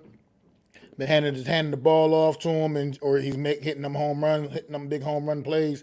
Also in the passing game, he's been explosive. So just looking at that safety valve for Dak Prescott. So he's going to be something the Eagles defense is going to have to worry about and contend with on Saturday as well. He's going to be a big deal. And Ezekiel Elliott, for what it's worth, is getting his legs underneath him too, man. What's going on? Alex been getting his legs underneath him as well. So, he did. I mean, you can't underestimate the Cowboys' weapons. I just still think the Eagles are just a flat out better football team. And I think with or without Jalen Hurts, they're not going to be without Jalen Hurts. I think Gardner Minshew is still very much good enough to go get the job done tomorrow against the Dallas Cowboys. I just think the Eagles are just better. And I think a lot of it has to do with that offensive line too. The offensive line is tremendous. I know the Cowboys coming off a frustrating loss. And I get it, they might be playing with some little extra anger. But they should have had that same anger going into that game last week after the game against Houston the week before, which they won, but it was definitely a dogfight against Houston. So you would think that they would have had that kind of motivation going into the game against Jacksonville, and they apparently did not. So Dak Prescott easily played one of his worst games too. He was horrendous in that game. I just think the Eagles are I think the Eagles are the better team, and right now I just think they're going to get the job done. Because, like I said, Minshew, I honestly haven't ever seen Minshew really out on the field playing with weapons like he's going to be playing with tomorrow. To be quite frank, he damn sure didn't have that in Jacksonville. And the couple other times he's been in the games, he's gotten playing time with the Eagles, has been like garbage time minutes and such and stuff like that. So it's not been like he's been out there with their full complement of weapons. So I'm actually excited to see Minshew out there with some legit guys with legit talent around him and watch him show his stuff, man. And maybe you might see him starting for another team this time next year. Who knows? Rob, what players for the Cowboys are questionable or they're out? What players are possibly out for the game? It's going to be a good game either way. It's an NFC East battle between two teams that don't like each other, so it's always going to be a good game, and I agree. Cowboys are fraud. They're a fraud football team. They always do this every single year. Everybody gets on the hype train with the Dallas Cowboys, and then we get around this time of year, and what always happens, Mac? The Cowboys do what the Cowboys do best, and that's collapse every single second. Oh, Benderish is out. I didn't even know that. He got that neck thing or something. Didn't happen in the game on Sunday. Yeah, he went out early in the game on Sunday, I believe. He never came back. He's had a history of neck issues too. I mean, that dude is out. Parsons is going to play. There's no way I can see Micah Parsons missing the game against the Eagles. No way. He's talked too much. He's talked too much trash not to play, bro. At this point, he's got to get out there and back everything he's been talking about up now. What up, Namar? Do we know if the Giants left already because of the weather? They probably did. They probably left sometime on Thursday. Right after they got the final injury designation, they probably flew over to Minnesota just to beat this storm, but then again, the storm was already in the Midwest, so who knows? But I believe they're already touched down in Minnesota since they have the game tomorrow. Yeah, you could pop on. Rob, you could pop on. NYG, you could pop on if you want. Philly halftime, you could pop on if you want. I sent the link to you guys, so if you guys want to hop on to the live stream, you guys can. Join myself and Mac, the Giants fan. We're just going all over the place in the NFL. But, Mac, I also want to talk about this too. We think that the Philadelphia Eagles are the best team in the NFC right now. But what about that team in San Francisco? They're coming on strong right now in that NFC. behind the young 7th-round pick Brock Purdy out of Iowa State. Do you think that this team could be a legit threat to the Philadelphia Eagles heading into the postseason? Or do you still believe the Philadelphia Eagles, because of Brock Purdy and the inexperience he has, that they still have the advantage going into the rest of the season? Here's what I think about that. The 49ers defense is absolutely incredible. Absolutely incredible. And this football team can run the football with the best of them, man. But I think when you get into the postseason action, that's where you're going to see the inexperience of Brock Purdy hurt the San Francisco 49ers. I mean, they'll be good enough to probably weather through maybe the wild card round or whatever. But you start getting into them divisional rounds, the championship game against There's a link if you guys want to hop on too. I'm sorry, go ahead, Mac. Teams like the Eagles and such, man, of that kind of caliber, I think the inexperience of Brock Purdy is going to become a factor, even though that 49er defense is absolutely lights out. Mm. And I mean, like Adam, once again, talking to Adam that day, I wouldn't mind seeing a matchup like that. I mean, Eagles 49ers in the NFC Championship game. Give me a break. Forget it. A defense like that against an offense like that, and just see who wins. I mean, but I just think it's almost like the Jimmy Garoppolo factor all over. I think that's been the reason the 49ers haven't been able to get over the hump, is that quarterback situation there with Jimmy G just kind of being that average guy. And I think it would be the same effect in the postseason with Brock Purdy, man, when it's all said and done. Don't get it twisted for it. This guy, Mr. Irrelevant, to come in and be and have the impact he's had and keep this 49ers team afloat the way they have been. I mean, almost actually downright playing better, even better. But at the same time, I just think that reality will sink in when you get into the postseason and you're going into hostile environments and such, man, where it's, you know. I actually agree with MYG.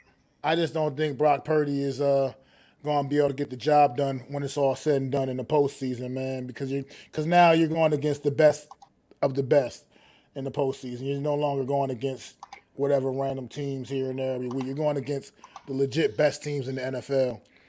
I mean, I agree to an extent. I mean, they've been playing like the best team of football the last few weeks, maybe.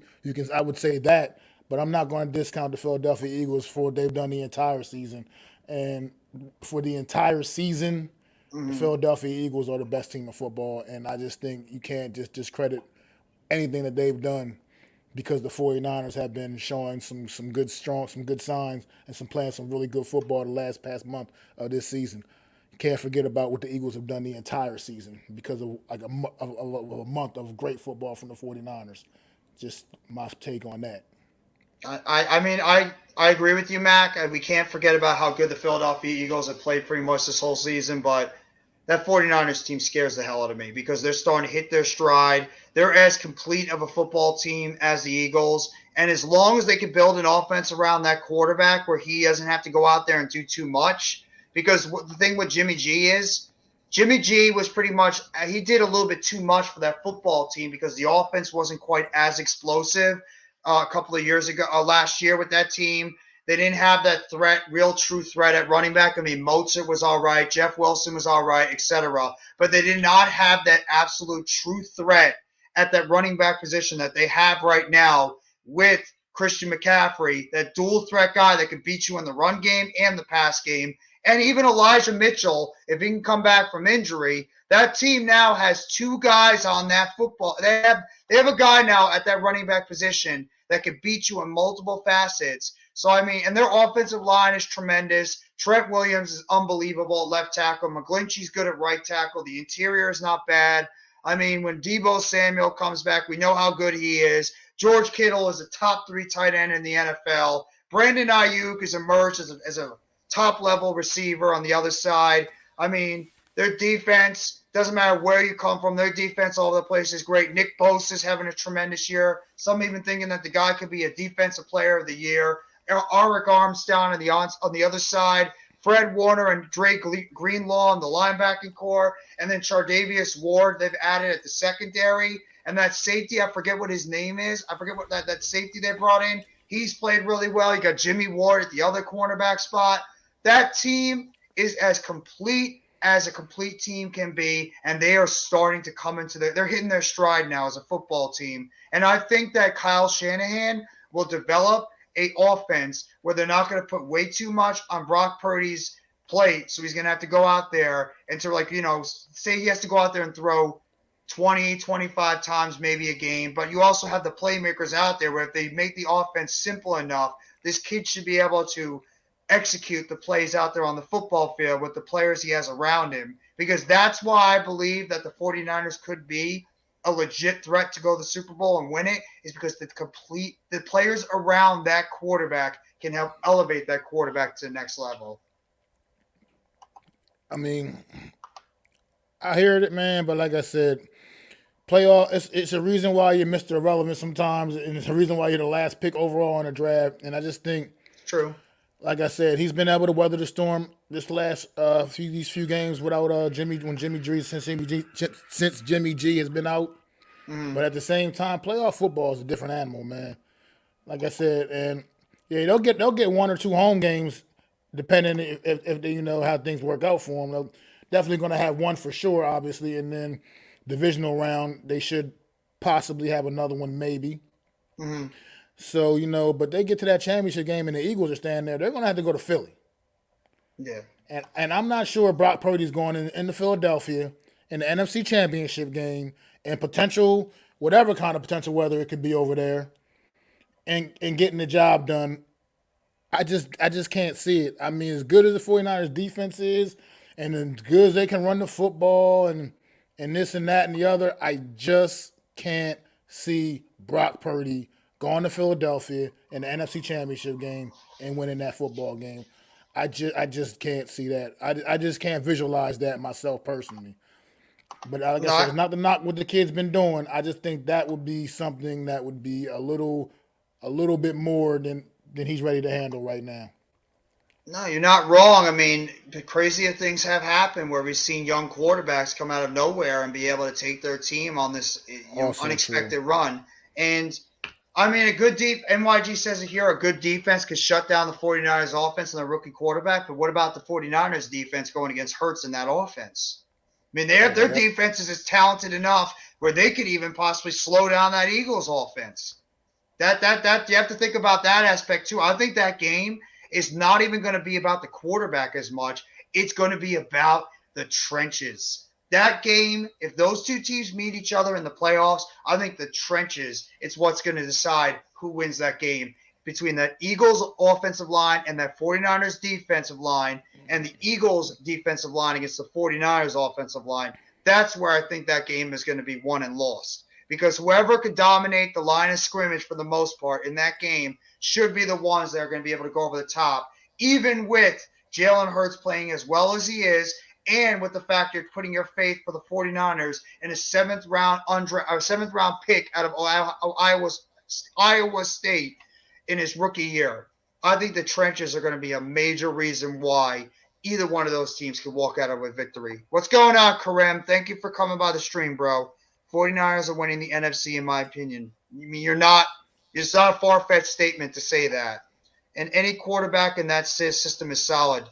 I mean, is he really that wrong? They've had Mullins in there. They've had C.J. Beathard in there, and they played well. They've obviously had Jimmy G. Here's my thing.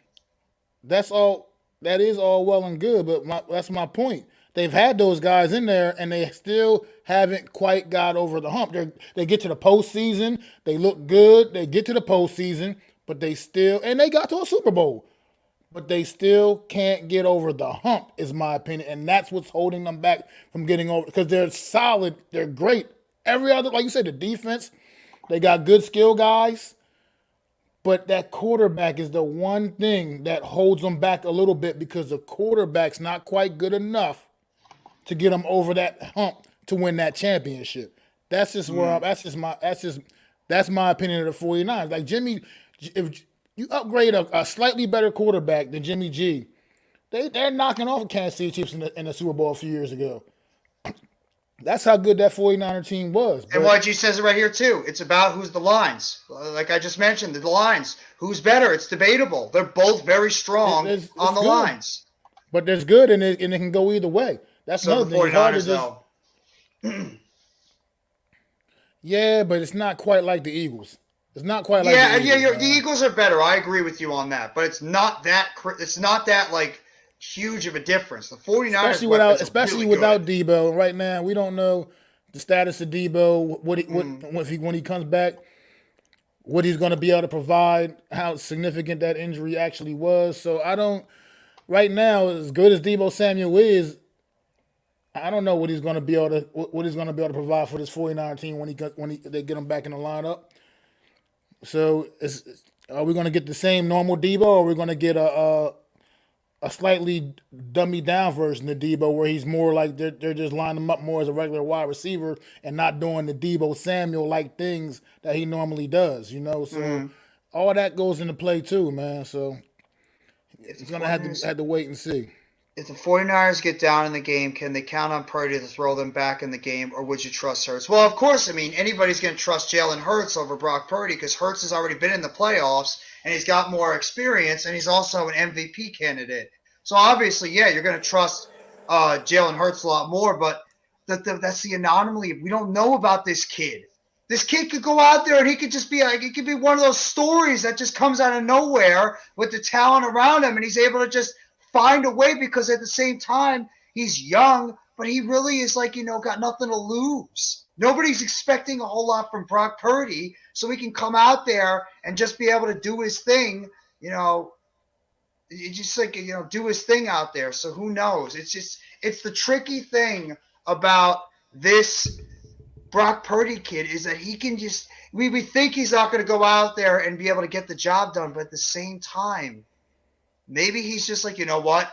Nobody thinks I'm that good. I'm a 7th round rookie. I'm playing, just carefree. I'm playing with confidence. I'm not going to get the jitters, even though it might come. And he might just let over there and go let it loose. And it might end up It could hurt him. It could hurt the 49ers, but at the same time, it could help drive this football team in a position where they're going to be able to go further in this season. So, it's a catch-22, this whole situation with Brock Purdy. I do agree, though, if it comes down to it, I trust Jalen Hurts a hell of a lot more. I'd rather have a hamburger than a Krabby Patty, Mitch. But we appreciate you making the suggestion. Exactly, Jeff. That's why I picked Philly. Young quarterbacks don't do well in the playoffs their first time, especially against a top 5 defense. Yeah, it's true. That's just a reality. We're talking about how great the 49ers defense is, but we're forgetting how great the Eagles defense is as well. We can't neglect that, man.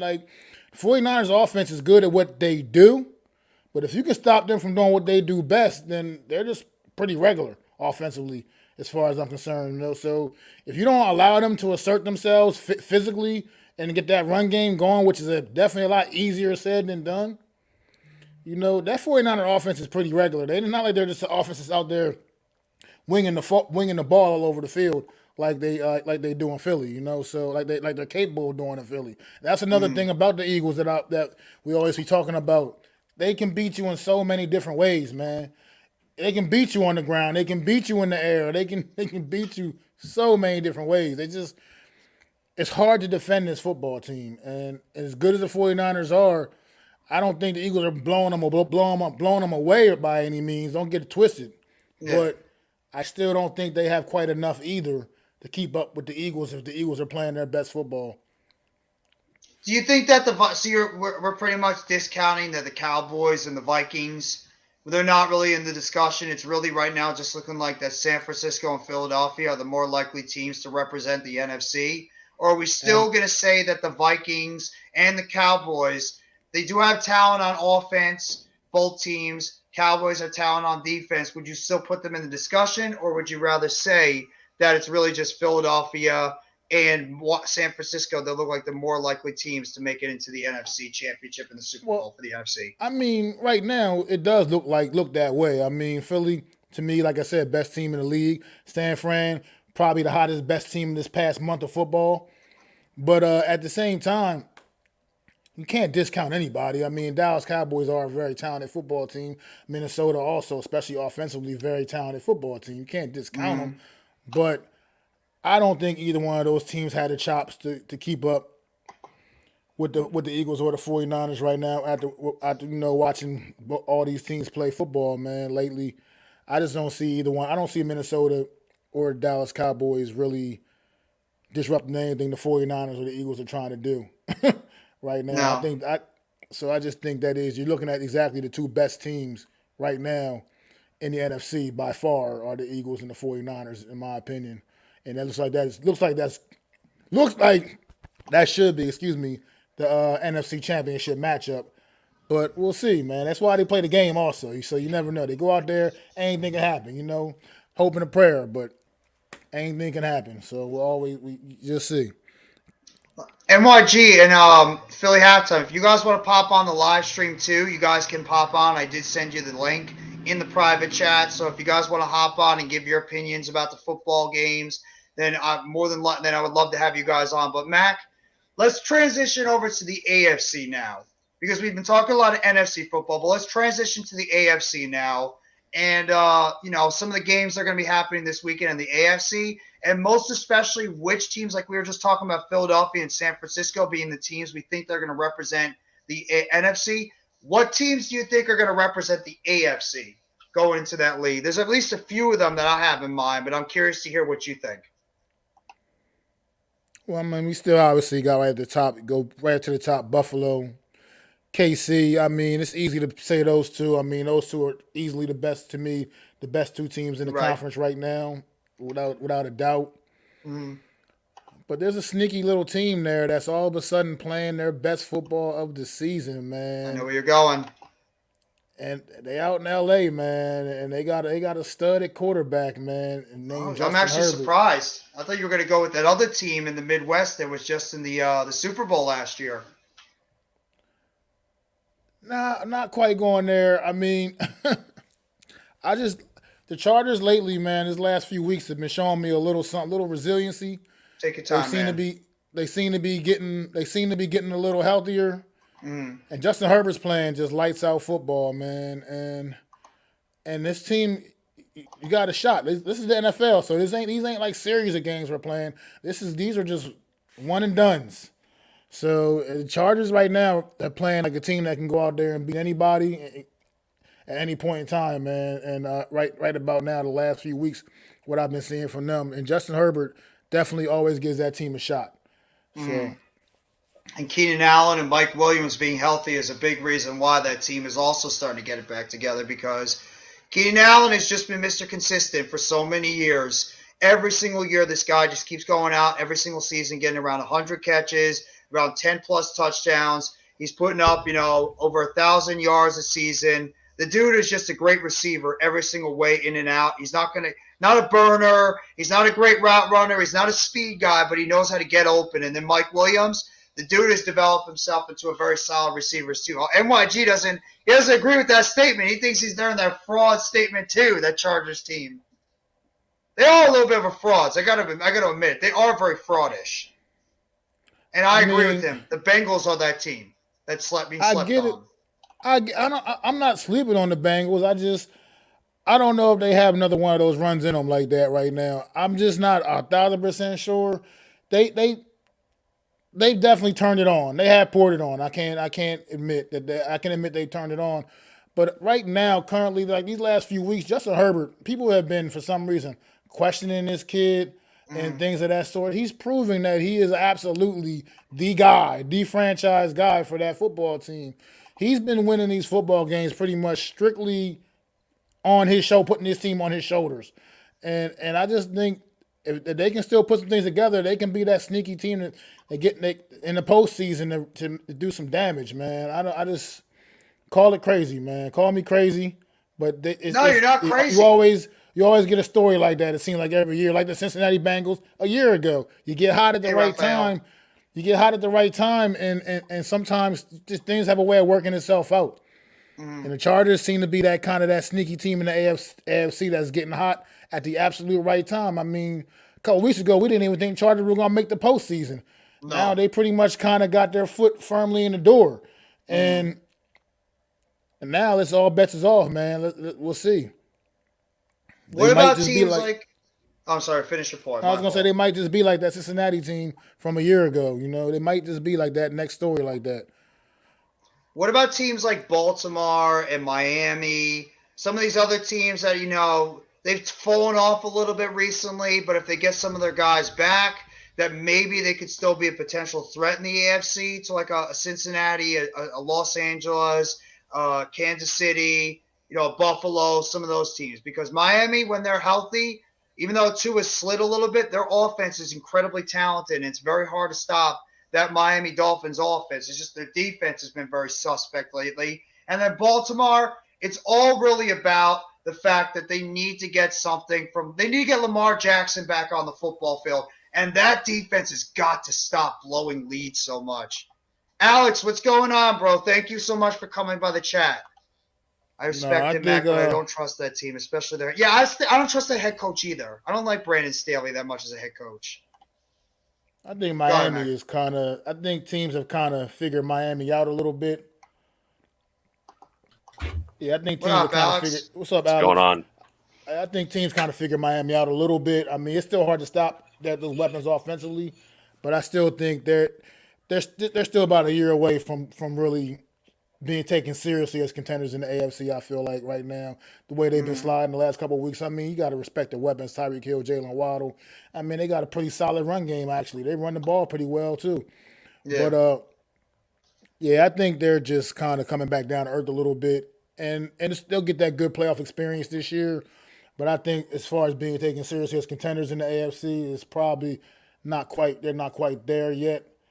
And as far as Baltimore, this Baltimore team is just suspect. I don't trust their defense. They're just suspect, and even with Lamar Jackson, they're suspect. In my opinion, it just teams they just don't. They seem that you can't get a good read on this football team 1 week to the next, man.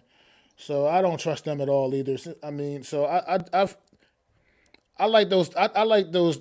The top two teams in the AFC by far: the Chiefs, the Bills, and then like you say, throw in Cincinnati. And I like what the Chargers have been doing the last few weeks. I just think the Chargers could possibly be like that team like Cincinnati was a year ago, and sneak their way through this postseason. Well, Raphael, you're not wrong when it comes to the injuries with the Giants, but injuries are not an excuse anymore, and this is actually the healthiest they've been all season. They only had 2 guys on the injury report that are out. Otherwise, everybody else is going to be active. So injuries can't be an excuse because there's teams going out there with lesser talent that are being able to put up points or being able to go out there and play with some of these higher level teams, like Max said earlier, with the Houston Texans going blow for blow with the Kansas City Chiefs. But Alex, what's going on, bro? Thank you for coming by the stream. And Alex, we're just like going around the NFL right now, but since we got you on here, how are you feeling about this New York Giants game against the Minnesota Vikings? Like your overall feelings heading into this game on Saturday? So maybe it's homership, but I have some sneaky feeling that we could win the game. I'm not saying we will. My prediction right now is Vikings 27, Giants 17. But if we do enough to contain Justin Jefferson, now I don't know how the Giants are going to play it, where they could do one-on-one matchup, maybe do a lot of blitzing because obviously Kirk Cousins is not good against pressure, but also actually from what I heard from my Vikings guy is he's actually worse against zone coverage. So maybe you do something along the lines of kind of what you did to start off the Eagle game. You do some zone coverage and basically the bend but don't break philosophy. But obviously, that takes up a ton of time of possession, so that's bad. I mean, also, once again, missing Adoree this game really, really hurts. But, the key to, in my opinion, other than just containing Justin Jefferson for this game to stay competitive, is the Giants need to attack the corners. They're not good. Outside of Patrick Peterson, Cameron Dantzler, he's not statistically good. He's actually coming off of a game where he didn't play. Chandon Sullivan's not great statistically, so attack those corners, go after Isaiah Hodgins, go after all these different guys. I don't think the tight ends are going to be a mismatch because we don't really have any Evan Ingram-like tight ends anymore. So maybe you could get Bellinger involved some way. I just think the passing game, you have to be a little more explosive than you were last game. The quick game, I don't think is working this game. You need to create explosive plays. And in my opinion, the Giants could definitely go out there and make up for their opportunity against Detroit. What did I say against Detroit? I said for them to be in line with Detroit because they have a powerful offense. The Giants have to have a powerful offense. And then they started with the running game against Detroit and basically all shit just fell through. Now is the time to make up for that. And now is the time to get a win. And you could seriously clinch this week, obviously with a couple of scenarios, but we'll see. We'll see. And I think it's a good point there that they have to start taking some shots down the field. And Mac and I were just talking about that earlier. It's just you're not going to win these football games if you're just going to try to pound the football up the middle every single second. Hope Saquon Barkley could squeeze through some of these holes through the offensive line, the defensive line, and pull off like some of these 15, 20-yard runs on a consistent basis. So we need to be able to stretch that defense. We need to be able to create some big plays. And at the same time, on the other side of the football field, our pass rush, namely our top 4 guys, have got to get home on a consistent basis without bringing the blitz too much. Because if we bring the blitz, Kirk Cousins does have the propensity to be able to beat the blitz at times. And Dalvin Cook, on some of those short passes, he could be able to take advantage of our linebacker core on the inside and be able to break off some of those big plays in the middle of the field. And even a guy like TJ Hawkinson and KJ Osborne in the middle of the field against Darnay Holmes, against Jalen Smith, Landon Collins, who's not a good coverage linebacker, who's just, just pretty much transitioning to linebacker, and even Micah McFadden. We have to be able to try to get home with our front 4 and our front 4 guys only for a majority of the time. I know Wink loves blitzing, but if we can get home with 4 on a consistent basis, it might do a little bit better for our, right now, very shaky secondary, and especially our run defense has got to do a better job too. Now, we obviously had that stuff with Tate Crowder during the week as it's snowing by me. But with that being said, I think the Giants, now this is me being a homer for the certain guy because I think he's a solid player, could be a solid player for us. I think the Giants need to cut the crap over Darius Williams. Like, this is a week where you're short on corners again. They'll probably still trot out Holmes as the slot, McLeod as the 2, Morrow is the 1, and then I'll rotate Cordell Flott in there, who, in my personal opinion, I've gotten killed for it, but I don't think Flott's done badly over the last few weeks. I think he's done solid because you're not hearing his name. But I'm just very scared for Darnay Holmes in the slot. Now, I think Jefferson can play the slot a lot, and I think KJ Osborne, from what I know, can play a lot as well. He's killed. He's very good in the slot. He had over 130 yards in his last game against the Colts. That guy's a mismatch issue now going forward. So right, if you're Wink Martindale, you need to pick an approach and you need to pick the personnel wisely. The interior is extremely weak.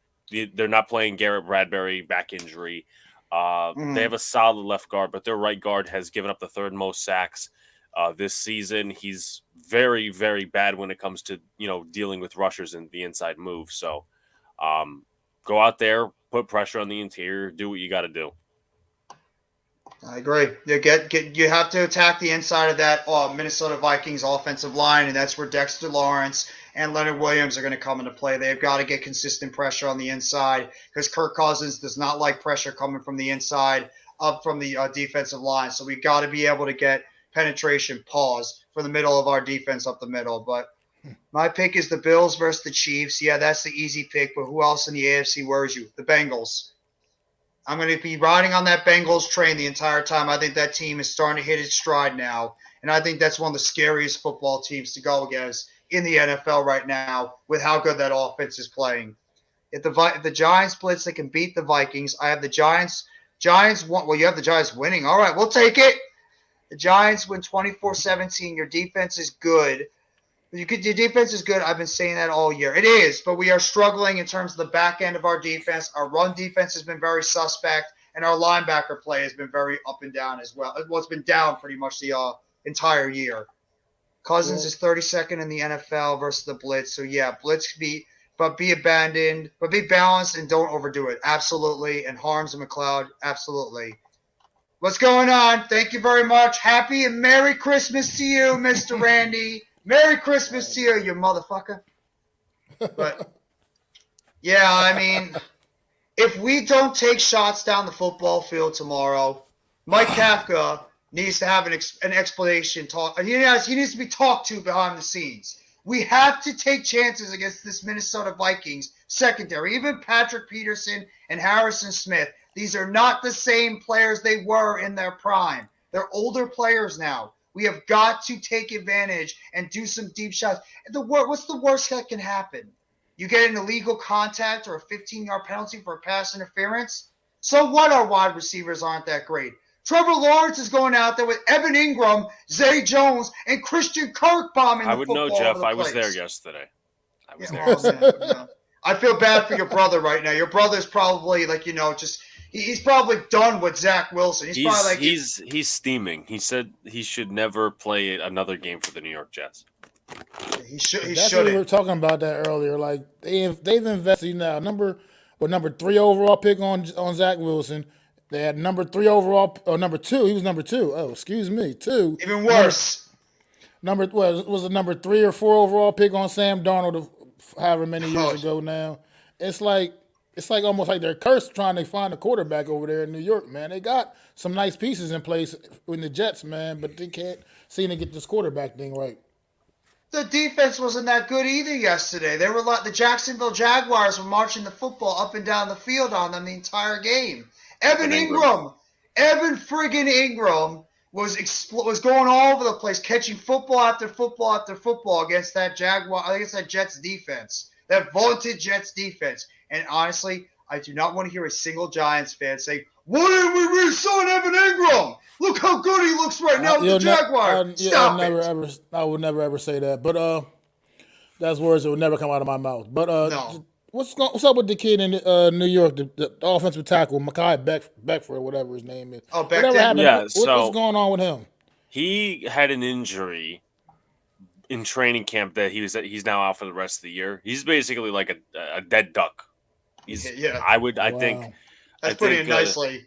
I think the Jets have declared him as well. At least some Jet fans have declared him a bust. And the O line obviously isn't like people were talking about this O line being a very good unit coming into the year as well as myself. They lost Elijah Vera Tucker, who's a key piece, who's really good. But Zach Wilson was horrible yesterday. Some of the throws he was making just terrible. The worst football game I ever went to. But that O line, they were not helping him. They were not helping him at all. There was an issue. There's I would say being good ongoing issues because George Fant came in to training camp. I want to say as the starting left tackle. Then they made a maneuver for him to start at right tackle. And then basically he's just disagreeing with the whole Jets coaching staff on where to play and all these different things. It's just a whole mess. And they signed Dwayne Brown. So it's a mess over there in Florham Park. They only ran the football. Mac and I were talking about it earlier, Alex. Their best running back before Strevler came in had 7 yards rushing. I know. 7. Yep. That's when you was know. there. I think he knows. You probably had to keep your brother calm the entire time because he probably wanted to run on the football field and drag Zach Wilson off the field and tell him to get the hell out of the organization. That's how bad he was.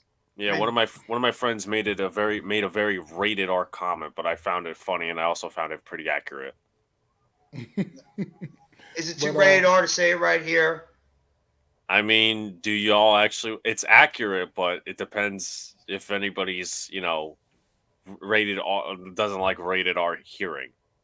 I don't think anybody cares in this live stream. It's not stream. gonna bother me. I don't think. Okay, this is as unrated as possible. So we left the game with after Garrett Wilson fumbled. We left the game.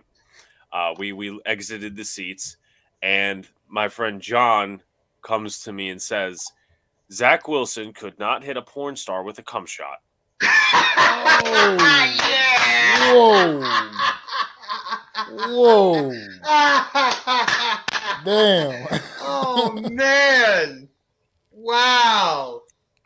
He's probably not wrong on that one. Yeah. We come back up here right quick to this. I'm sorry. No, go ahead. Up here to this comment right quick. I agree, NYG, with this to an extent, but it still doesn't mean you can't take some shots down the field and keep that defense honest enough to back them safeties up a little bit, keep them out the box, open things up a little bit more for Saquon Barkley, make it a little easier for your star player. That's all I'm saying. I'm not saying throw the ball downfield and expect big things to happen every time. I'm just saying keep that defense honest and let them know that you're going to take those shots if they give you the opportunities to. Yeah, see? There you go. He's not wrong, though. He's probably not wrong on saying that statement. I mean, it's kind of true. Zach Wilson sucks, and he should never take another snap. How are you going to spin it with Zach Wilson giving him another chance in New York? There are people that are actually doing that, really. It's kind of weird. But back to Unpopular Opinion Sports comment, Wilson versus Darnold, who you got. Literally at halftime, I'm not joking you, me, my brother, John, and a friend of mine, Matt, we're sitting around naming the quarterbacks that are better than Zach Wilson. And then Matt, who's a Giants fan, mentioned, I think Jake Fromm's better. And like, he did score a touchdown against Washington. You're really going. You're really. Did they say the Mr. Longnecks is better too? Mike Glennon? I don't know if we mentioned Mike Glennon, but we mentioned Mark Sanchez. We mentioned Geno Smith, obviously. We mentioned 45-year-old Josh McCown is probably better. Brady Quinn, Deshaun Kaiser. There's a lot of different. Well, we are really going down a dark path here at quarterbacks. So Brady Quinn. You might as well take Kellen Moore over him too. Kellen Moore would probably come back on the football field and do a better job. Yep. Reliving his old Boise State days over there. I mean, Zach. Yeah. I mean, if you're if you're Douglas right now, Joe Douglas, how are you telling your Jets fans right now, going into next season, that Zach Wilson is still could be the quarterback? Like how? How bad this guy is? You cannot. You have to go out there and get a veteran. It's just it has to be, whether you get Derek Carr, you get Lamar Jackson, which many Jet fans consider a pipe dream, where you get Jimmy G, whatever. This locker room is very, very, I guess angry at Zach Wilson because a lot of things come down to social media, a lot of things don't at the same time. For instance, a Jeff fan was talking to my brother and John yesterday, basically saying how on Mike White's recent Instagram post, you see all these comments from the defensive linemen, all these different guys on the team. Zach Wilson, recent Instagram post, you see nothing. So and then Zach is sitting by himself on the sidelines. Like nobody wants to go to talk to him. And I think I'm going to blame the coaching staff. I said this to my brother yesterday. I'm going to blame the coaching staff a little bit because when Streveler got in there, if you guys were watching, they were all dink and dunk throws. Jacksonville knew what they were doing the entire time. So whether Streveler has an arm or not, you should have prepped him during the week just in case Zach had another blow up. But you can't come back from this. You have to go after a veteran. And this is too good of a team to waste the prime. Garrett Wilson's playing unbelievable. The defense, it's overrated. In my personal opinion, because without Quinnen Williams and two cornerbacks, they're not very good. So without I think those Mosley's guys, pretty good at linebacker too. CJ Mosley's not bad. He's hit and miss with some certain things, but Elijah Moore, you can't waste the prime of the offense. So if I was the Jets next year, I'd go out, get a veteran quarterback, draft offensive linemen, and you just move from there. You cannot sell your fan base again on Zach Wilson. You'd rather, I think if you're Joe Douglas, you'd rather admit your mistake that you were wrong with the second overall pick and then move on rather than just repeating the same old story. Does he have the balls to be able to do that though? Does he have the balls to actually admit he's going to give up on the second overall pick? Go ahead, Mac. I'm just curious how it went so wrong for Zach Wilson though. Like, coming into this season, there were high hopes for this kid, thinking he was going to take this next step and have this Jets offense cooking, man. And it's been obviously not that at all. And I just want to know how things got so bad from so fast and went completely downhill. Well, I'm going to be completely honest with you, Mac. And I've watched a lot of Jet games. I've seen a lot of different things. I've even watched some film. Obviously, thanks to my brother being a Jet fan. But you look at like the 5-2 start. First of all, he has made zero improvements from last year. I'm just going to say that right now. So there's that. 5-2. A lot of Jet fans are like, yeah, we're winning. We're 5-2 because of Zach Wilson. No, they were winning in spite of him because you notice when they were 5-2, who did they have? They had Breece Hall. Then he tore his ACL. Then they won maybe like one or two games after that, and then everything started going downhill. They went from 6-3 starting the season, 6-3, and now what? They're under 500 again. So there's that. And with Zach, obviously, the two Patriots games were very bad. He had a very pedestrian-esque Bills game, so there's that as well. And then, they obviously pulled the plug on him after that second Patriots game where he was abysmal. I mean, his technique, if I would play quarterback right now, I'd be better than him. He's flat-footed. He just has happy feet in the pocket. It's not wrong, Randy. Very bad. It's very bad. He throws the ball like this, and everything is a rollout for him, or else it doesn't work. He can't stay in the pocket and pass. And we talk about some of these guys. Okay, they got to get out of the pocket and pass. They got to be mobile. Well, Zach Wilson can't stay in the pocket. So if you can't, do your ABCs correctly, how are you going to do calculus correctly? Who's Zach Wilson's quarterback coach? His quarterback coach. What's going on, YG? What's up, What's NYG? good? What's good, fellas? How y'all His doing? quarterback coach is Rob Calabrese. He's a San Francisco guy. Right. So who is actually teaching Zach Wilson? Who's in this area? Who's the one pushing Zach Wilson? Because we all know Rob Saleh's a defensive guy. You know what I'm saying? So Is it Mike that's LaFleur, the offensive coordinator? right. But is he really elevating Zach Wilson?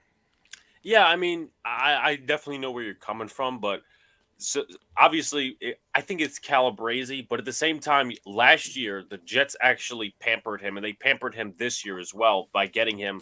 Obviously, you want to put a good core around your quarterback. Garrett Wilson, Elijah Moore, all these different guys, whatever. Last year, they actually brought in his personal quarterback coach. Not some random guy off the street, but his personal quarterback coach to obviously make him better. And then this year, obviously, they didn't, keep the guy. But this year, it's just no improvement. So, I mean, it's definitely on the coaching staff to a certain extent. But Zach Wilson just has no awareness in terms of how bad he's playing. Yeah, he's a bad fit, man. And I think what the Jets got to do is they got to, and I talk about this a lot. A lot of times, quarterback is about system and it's about fit. It's about team fit too. And Zach Wilson is not a fit for the Jets, and he's not a fit for New York. I mean, the dude he doesn't have the moxie to be able to withstand some of the criticism that he's going to take in this city. You know what I'm saying? On the flip side, we talk about Daniel Jones. I think Daniel Jones is exactly the guy that can stand that criticism and toughness to what it takes to play in New York. Now, Zach Wilson, I don't think he's the future. I think the Jets need to go in there and get them a quarterback.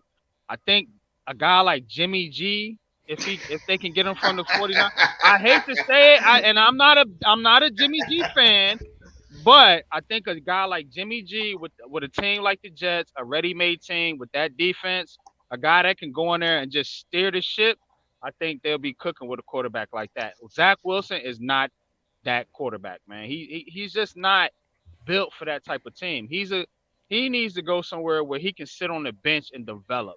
And being picked second overall in New York, you ain't gonna get that chance. So I think he's done. I think the Jets need to go get a veteran quarterback. They're not going to be able to get a rookie. They're picking too low in the draft, and they already spent a second round pick. Well, two first round picks on two quarterbacks within the past 5-6 years. So I don't see them doing that again. They need to go get a veteran, man, and hope that that veteran can come in there, man, and get them to the playoffs because that team is ready. The Jets are ready. Well, I agree with you, bro. It's the quarterback, man. That's the only position. I definitely agree with you, and I take it another step. It's about that accountability too, man. With quarterbacks, man. Quarterbacks get all the praise, win or lose. You know what I mean? They get the praise if you win. It's all about the quarterback. They lose. You got to take that same accountability. And when he had that infamous made those infamous postseason remarks. I mean post game remarks. I think it's also been downhill as far as with his teammates. You know what I mean? Because you got to take it on the chin sometimes. You go out there, like you just said, with Daniel Jones, he'll go out there even if we do win the game. And as he's talking about things he can still do better to help this football team and things he needs to do better. Whereas Zach Wilson was like, well, I don't have any problem with anything. You got to take accountability, man. New Yorkers respect a workman like mentality. New York, for all its glitz and glamour, is a blue collar town. I've lived in New York all my life. You know what I'm saying? Most of my life. You know what I'm saying? And it's a blue collar town. No matter what anybody tells you, they respect true, genuine guys that come in there, put their head down, and go to work and show you instead of talking. These guys that come in here and talk and all boisterous, and they don't go out there and succeed on the field. You're gonna get chewed up in this town. I'm gonna tell you right now. And Zach Wilson, he's just not that guy, man. He's not that guy, man. He doesn't have the makeup to be a quarterback in New York, whether it's for the Jets or the Giants. Randy, you're not wrong. They probably are going to have the offensive and defensive rookie of the year because I think Garrett Wilson is the front runner for the offensive one, and obviously Sauce is winning the defensive one. But at the same time, I mean, the thing that worries me about I get vibes from Zach Wilson, he gives me a lot of Josh Rosen vibes. Like a guy that is just doesn't have the heart to play. He doesn't care about the sport of football because what is his father, like his uncle, is like the owner of JetBlue or something. So it's like he has some type of career to fall back on if God forbid it doesn't work out with him in the NFL. So it's like his heart is not fully into the game. And like you just said, NYG and Mac, this guy doesn't have – he's too boisterous. He's too like, he thinks he's the shit, but he's really not. And he's also a smaller quarterback too. He's the exact opposite of what a Daniel Jones is. We all criticize Daniel Jones for some of the things he does on the football field, but Daniel Jones is always accountable for when he goes out there and he has a bad football game. No matter how you feel about the guy, whether you like him or not, he always is accountable when he doesn't play a good football game or not.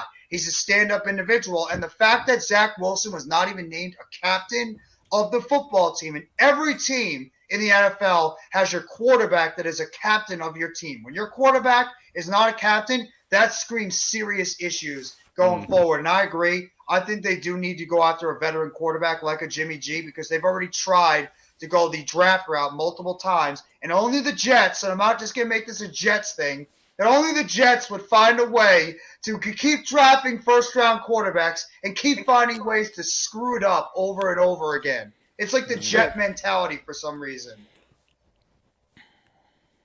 It could be the Cleveland Browns, The Cleveland Browns went through that cold quarterback thing for quite a while, too. Yeah, that's true. They did have Brandon Weeden. They did.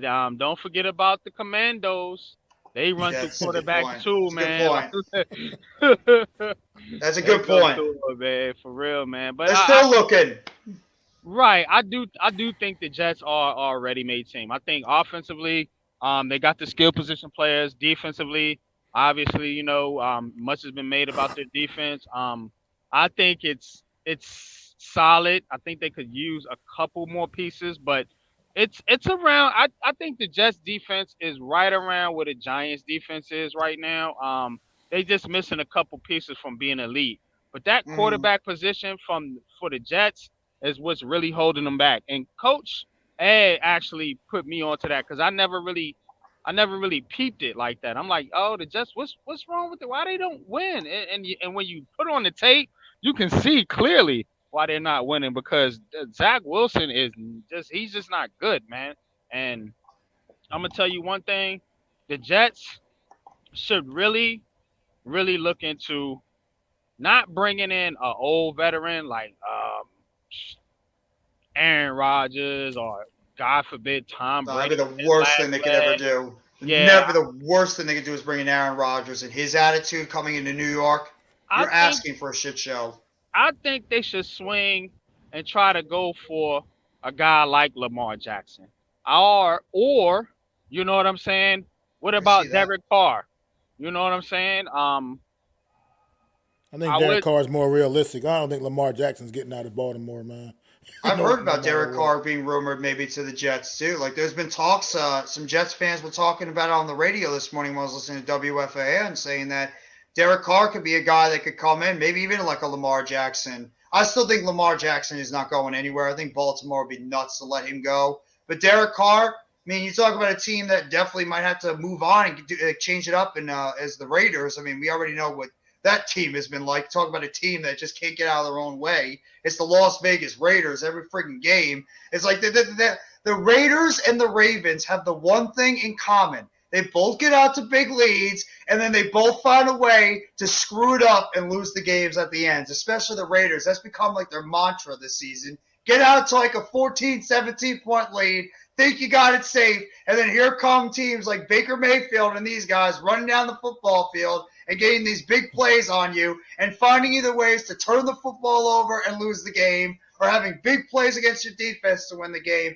That's been the Raiders' mantra, but a Derek Carr would actually be a nice quarterback for the Jets, getting the football guys like Garrett Wilson, Elijah Moore, Corey Davis, whoever it is on that offense. You get Breece Hall back, Elijah Vera Tucker, and I think those two guys not being on that team has killed them too because Breece Hall was looking like the runaway rookie of the year before he got hurt. And then Elijah Vera Tucker, we're talking about Andrew Thomas being a dominant offensive lineman, and Mac and I already talked about it before.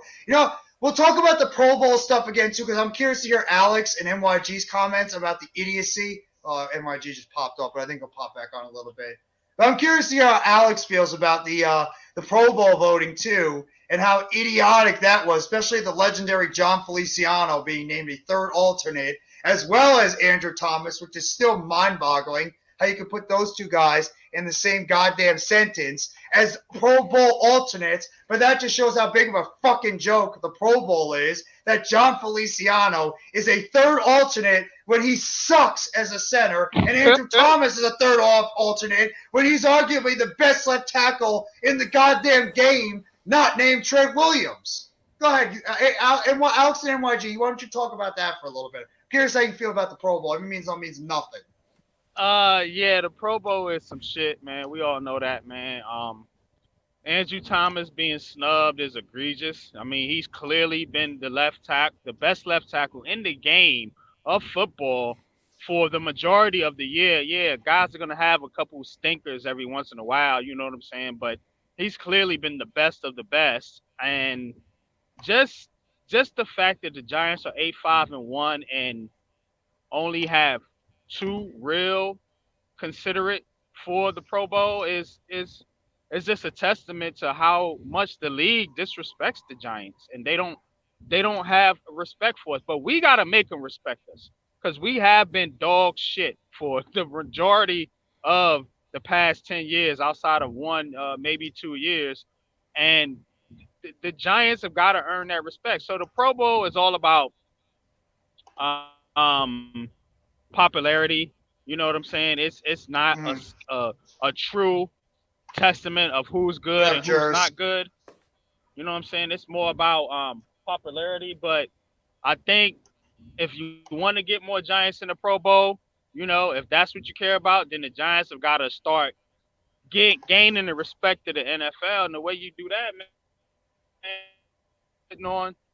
and winning games, man, and beating teams that, you know, you should beat, and teams that maybe you shouldn't beat. I think the Giants right now, just getting into the playoffs will get them right where they need to be, man. But you're right, man. That playoff, I mean, not the playoff, but that Pro Bowl shit, that's garbage, man. That's garbage, man. There's no way that Andrew Thomas should not be in a Pro Bowl. No way. No, I don't It's care more about egregious Trent that John Williams. Feliciano is a third alternate. How is that possible? How is that possible? You got to look at the center. Well, you got to look at the center position, man. The centers aren't great around the league. The offensive lines aren't great around the league. We complain about our offensive line, but there's teams going through worse situations than us, man. When it comes to the offensive line, man, you know. So I agree, man. The Giants definitely need to improve and on the offensive line and at the center position. But John Feliciano, man, for all his struggles, man, he has been okay in the run game. I mean, when you watch him pull, when you watch some of these Saquon Barkley runs, man, he's been the catalyst. 76 has been there on most of those plays. I can't hold you because I watch film. So, I mean, he hasn't been great in pass protection, but the whole line hasn't been great in pass protection outside of Andrew Thomas. So, shit, if you think about it, actually, he has been, and overall, think about it, as far as games played, being healthy, and everything else considered, he's actually been your second best offensive lineman this season, because Neal's been hurt most of the season. Bredesen's been hurt most of the season. You know what I'm saying?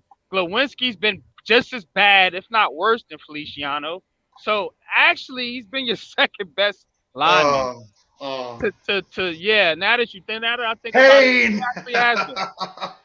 It pains me to say, but when you put everything together in totality this season, now I'm not saying he's the best skill-wise, but as far as this season's concerned, he's been your second best lineman, and that's bad.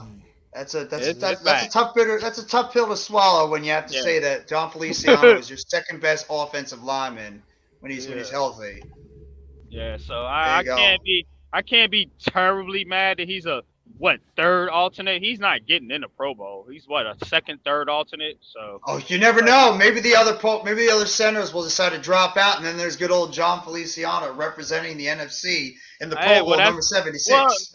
Look, that's good for him, because everybody that wants John Feliciano gone. He is a free agent, so if he makes the Pro Bowl, I guarantee you he prices his way out of New York. They're not Watch him be re-signing him. back. So Watch him be back next there's year no because of the way. fact he's. There's no way. I don't think I'm so. just putting it out there. Watch him be back. Alex, I want to hear what you have to feel about this. So, I mean, it's not a surprise that for me, Andrew Thomas missed the Pro Bowl. The league disrespecting him again. And someone brought it up to me. People have short-term memory because obviously they look at the Eagle game and like, oh, well, this guy was good. I mean, it's not a surprise to me in that way. Graham Gano making as an alternate, I didn't expect him to make the Pro Bowl, but him as an alternate's okay. Saquon, I expected him to make it. Dex, I was actually pretty surprised because if you looked at the voting, he was like 10th among defensive tackles. I think Julian Love is an alternate. I never really. No, he's not an alternate. Love didn't even make it at all, which is a joke too. Nah, he is an alternate. Yeah, Love is I think a second team alternate or something like that. I'm iffy on Julian Love actually making the Pro Bowl. As for Feliciano, it's like one of them troll jobs, I guess. Like we had Evan Ingram 2 years ago. Evan Ingram, I was gonna say the same thing. Alex, this is the troll job that the opposing fan bases have caucused on. But also, what gets me is two things. First of all, if you look at the vote, well, not even the voting, you just take a look at the who made the Pro Bowl. They only chose one left tackle from the NFC, and that's Trent Williams. So I thought that was a little unfair. To pick Tristan Wirfs is hurt the whole season.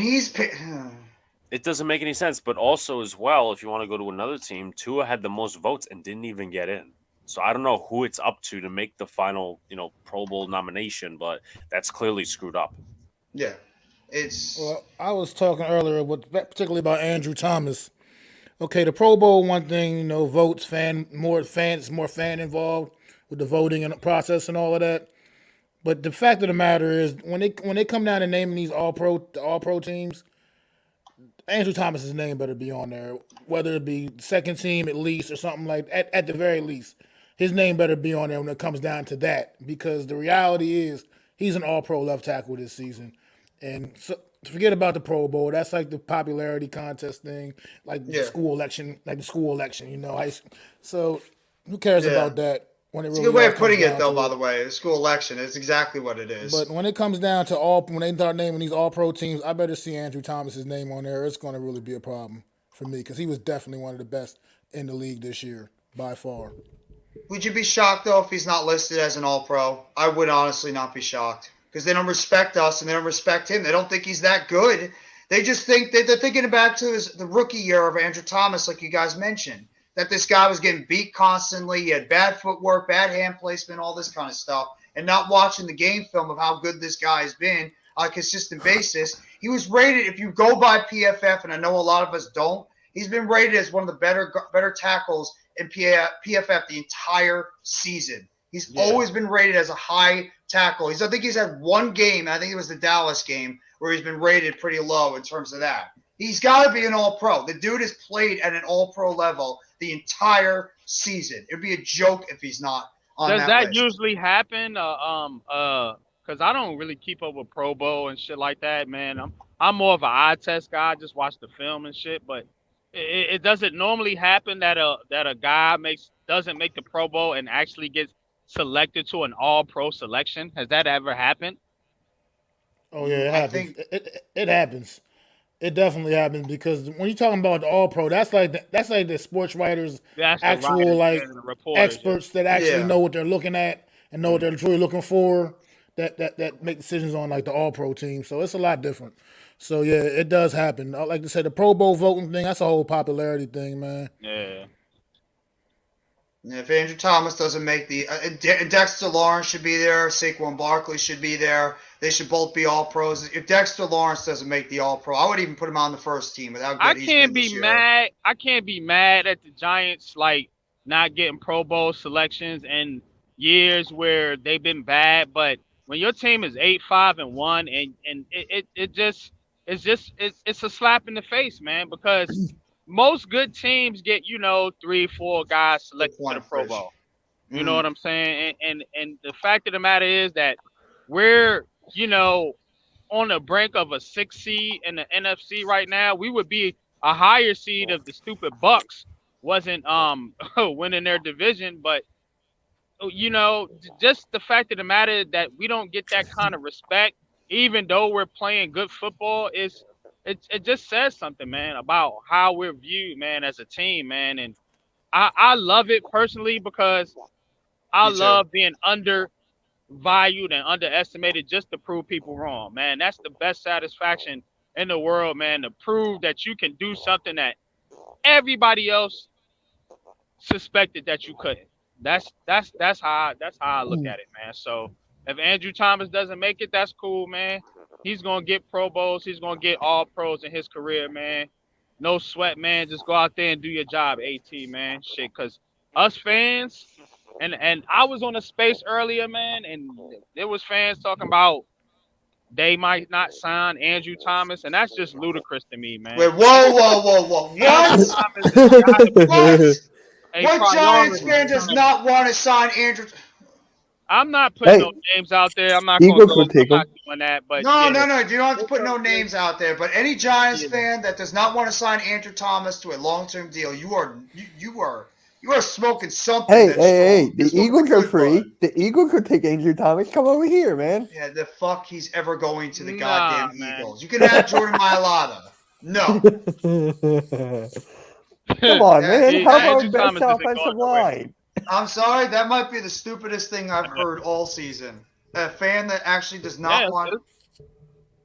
This is why I don't do spaces. That's a new one. They feel like that they could possibly move on from Andrew Thomas because they wouldn't want to give him a big contract. Look, man, and people. How old is he again? People are always right. And people a franchise left tackle at 23 years old who's playing at an all-pro level, but yet you want to move on from him? We haven't had a good offensive lineman since Chris Snee, and yet you want to move on from freaking Andrew Thomas. Go ahead, NYG. Eagles could take him. Shut up, Mitch.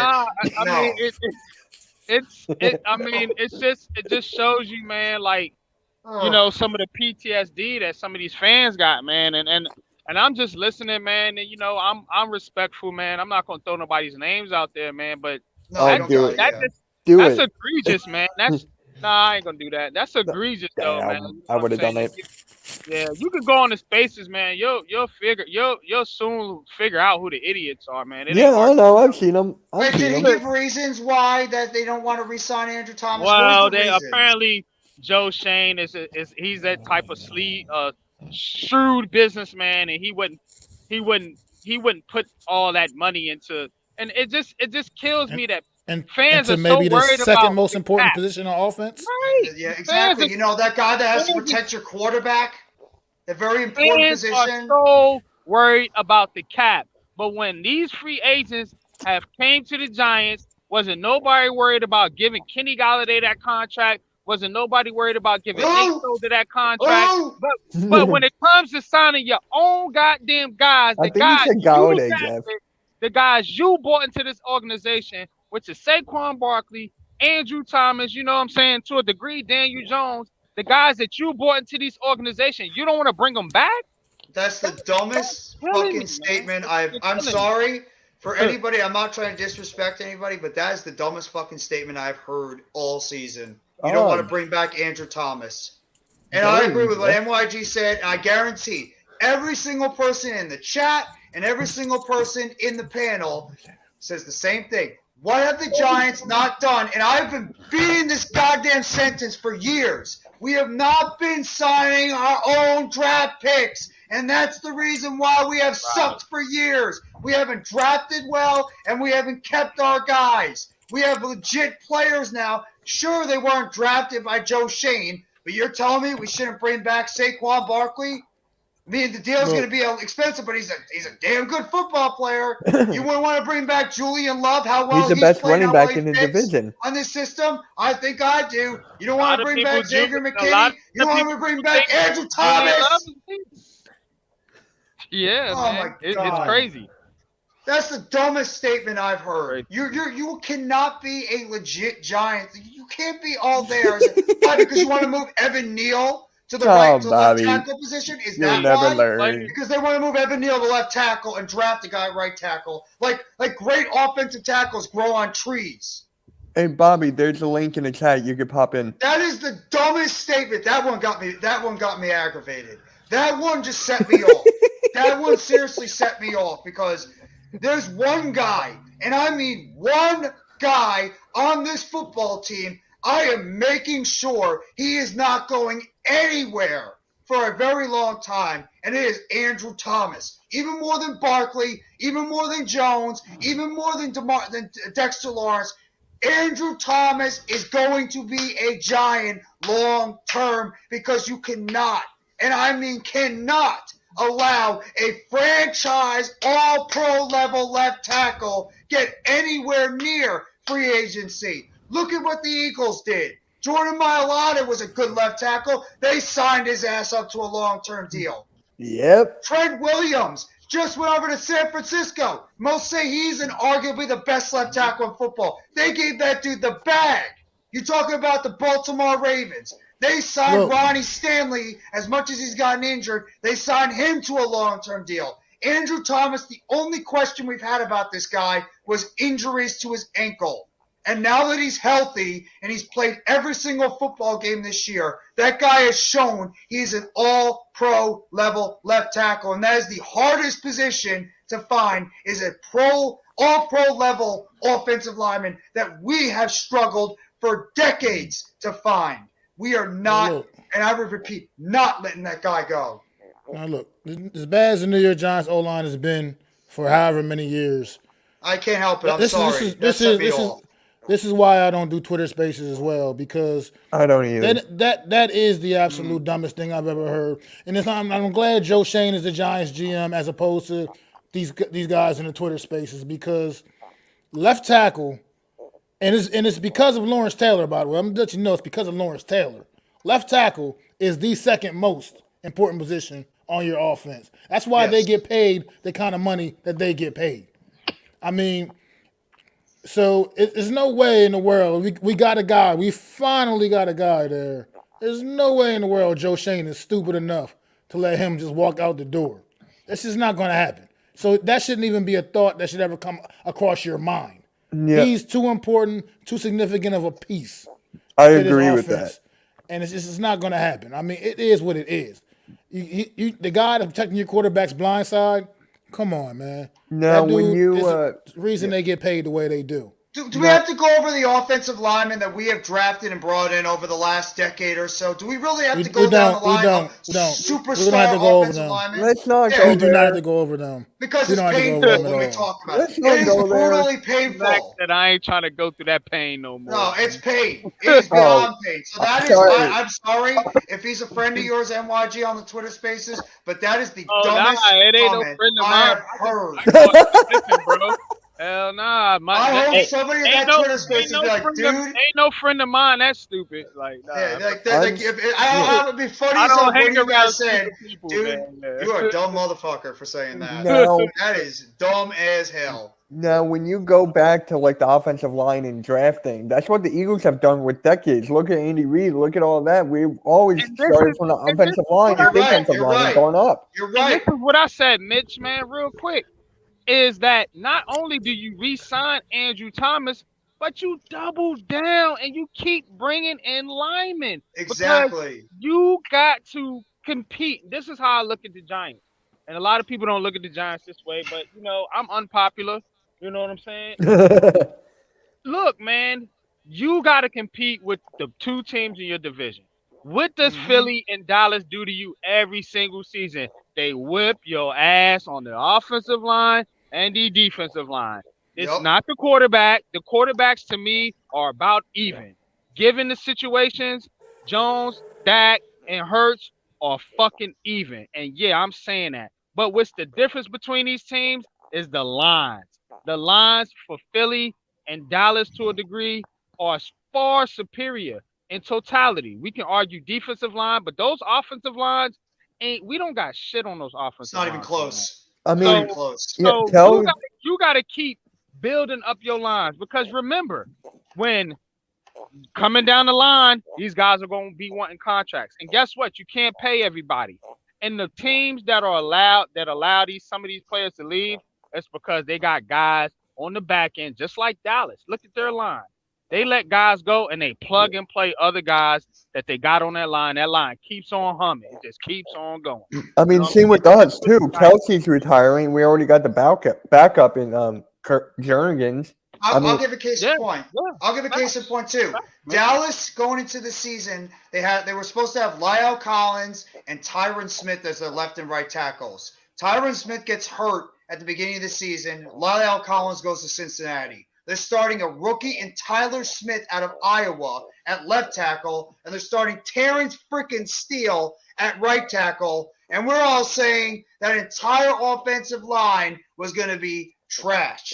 Every one of us said that Dallas offensive line is not going to be as good as it was before. And what did they end up doing? They gelled together, and they played a hell of a lot better than we all thought because of what NYG says, because of what Mitch says. They have good offensive linemen, but they still keep drafting over them. Even on the defensive side, too. Why were we so good for so many years on the defensive side especially? Oh, we got Justin Tuck. Oh, we got Osi Umenyiora. Oh, we got Michael Strand. Let's go draft Matthias Kiwanuka. It doesn't hurt. We keep recycling those defensive tackle players in. We lose Michael Strahan. Okay, we're okay. We got Kiwanuka, Tuck, Umenyiora. Nope. Let's go get this kid, Jason Pierre-Paul, out of University of South Florida because he's got a player that's got a hell of a good upside.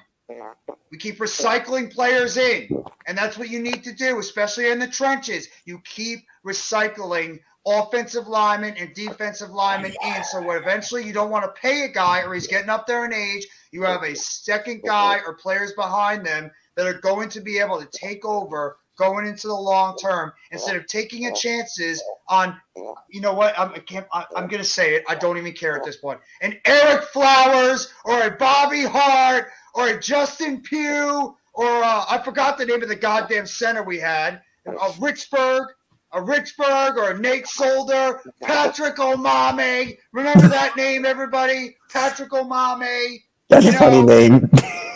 Billy Price. Matt Skura, like these guys that we've had to watch play for years.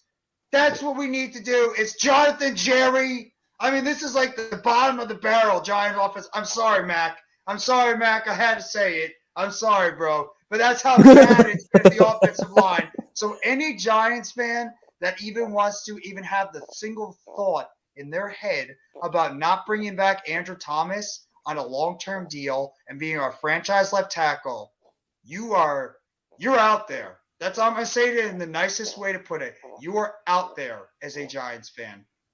This guy is a long-term New York Giants piece, and there's not even a goddamn discussion, period. He's the one guy I am not letting go off this football team. The one guy as a lock to be here.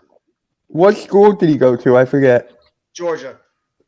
Damn, I hate Georgia. He was part of that Tristan Wirfs, Mekhi Becton, and Jedrick Wills offensive line draft that like Giants fans were all debating between the four. We also were thinking about going after Simmons, the kid over there in Arizona who's actually played pretty well for them. But I remember it was discussion about should we go take an offensive lineman or should we take Simmons, the linebacker? And there were some people that actually want Simmons in that point. And I'm thinking, what? We have sucked on the offensive line for years. Why the hell do you want Simmons, who doesn't even have a certain position in the football field? And I didn't care. At that point, I didn't care who we got on the offensive line. I wanted Wills, Thomas, or Wirfs. I thought all three of them were actually going to be really good tackles in the league. I mean, Wills has been okay. Wirfs is actually a very good right tackle when healthy, and obviously we know how good Thomas is. But yeah, there's no debate about it. The one guy that should not ever leave this football team going forward is Andrew Thomas. Lock it up.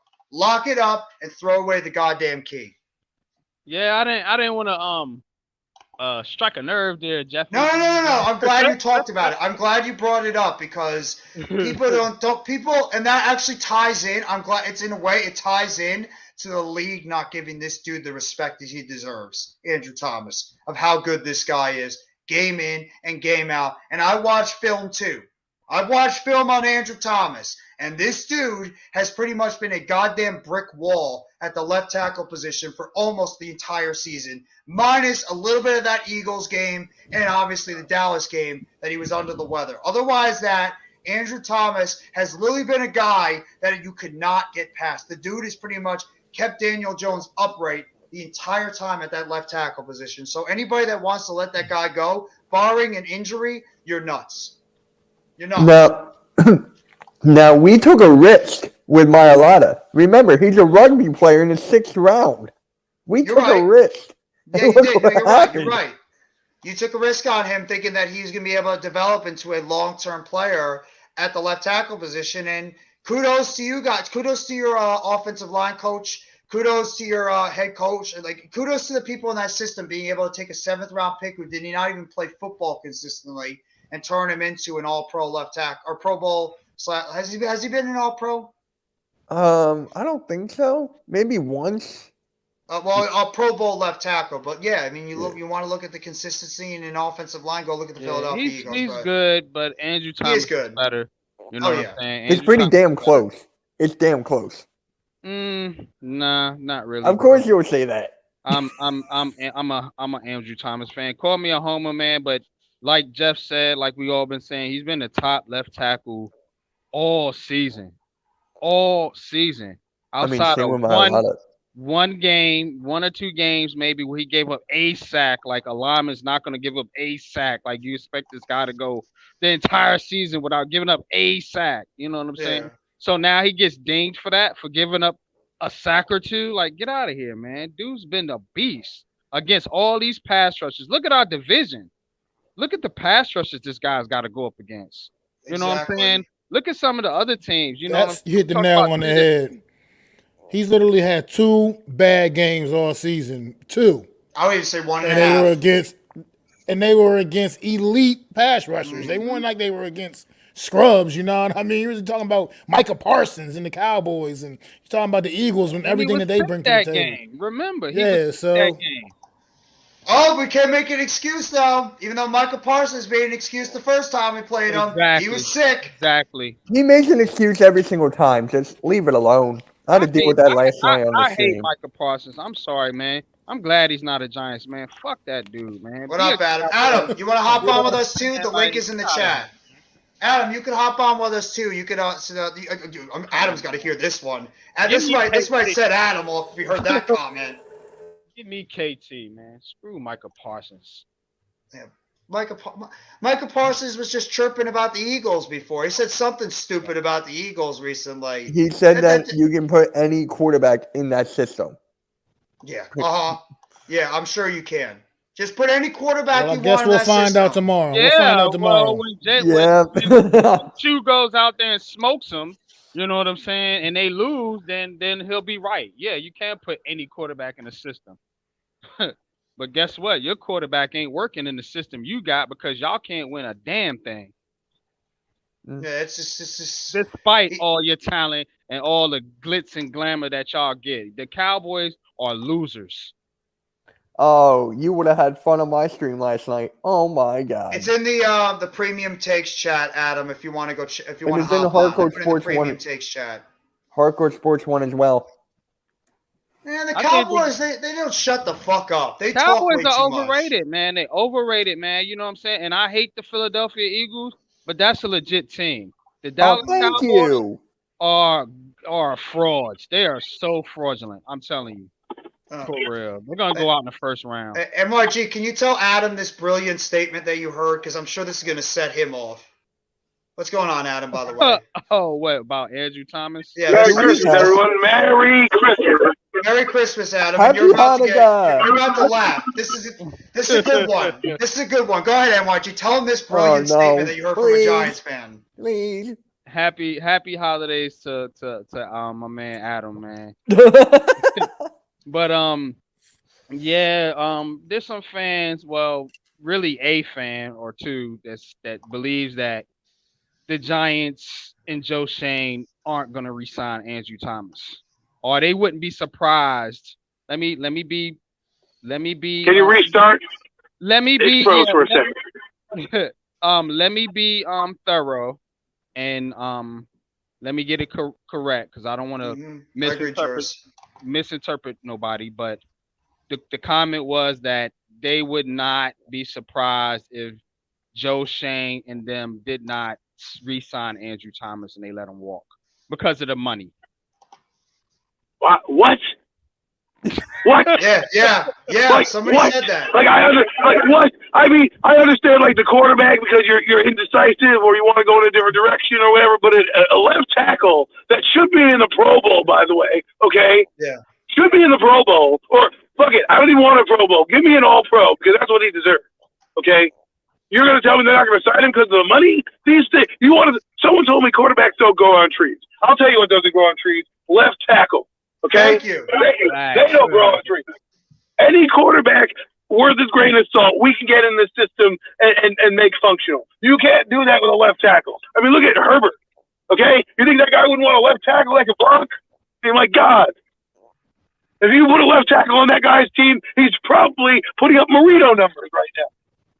You know, we sit here and we vent about the offensive line. Everybody left the chat. No, we're listening right now. We're listening to you. Everybody vents about the offensive line, and yet you want to get rid of the guy because of money? One of the most premier positions in the entire NFL. It's left tackle, it's outside linebacker, it's quarterback, and cornerback. You got one of those things, you're on your way. And you want to get rid of them. Why? Oh, because of the money. Yeah, okay. Let me tell you something, people. I'm going to educate you right now. All right? Sit down, get your notebook out. Class has started. Left tackles don't grow on trees. When you get them, they go to the Hall of Fame if they're good. Anthony Munoz, Bruce Matthews. These guys are Hall of Famers for a reason. They got them over in the Eagles country. Okay? They protect the quarterback's blind side. I'll tell you why Andrew Thomas is not getting the respect that he deserves. It's because he plays with the New York fucking Giants, and they've been sticking up the joint for the last 10 years. So nobody respects anything that they do. Bingo. Bingo. School's out of session. You're free to go to recess. And also the fact that why the hell would you not want to keep Andrew Thomas, like we talked about before, when our offensive line has been an absolute friggin' disaster for how many years? Over a decade? We haven't had a good offensive lineman that we have drafted. And we finally find one that is a legit top of the level left tackle, and you don't want to keep him because of money? Are you joking? The thing about it is, Jeff and Adam, is people, they don't value the lines because the line play is kind of muddy and murky and and all they want to look at is the quarterback and the receivers and the cornerbacks that are getting interceptions and all these splash plays because the linemen don't make a bunch of splash plays. But I'm telling you, you're not going to ever compete with Philadelphia and Dallas if you do not upgrade your offensive line and your defensive line, in particular your front seven with the linebackers included. You ain't winning. You'll be third, fourth every fucking year. We see it. We've seen it for too many years now, and it don't matter how many receivers we've had. We've interchanged receivers. We've swapped out quarterbacks. We've done all this shit, and it's the same result. Why? Because our lines cannot compete. Period. Well, here's the thing, okay? Dave Gettleman tried to mask it with a skill player named Saquon Barkley. His quote is, "Oh, we got him. He'll fix the offensive line because he'll make people miss," right? And he did. A quarterback that can move in the pocket can make a good offensive line, a bad offensive line better because he moves around. The problem is that you need to block the guys like Micah Parsons, the Kayvon Thibodeaux, the edge rushers of the world. You know who does that? A good left tackle. It doesn't matter who you have back there if Kayvon Thibodeaux has him dead to right. Okay?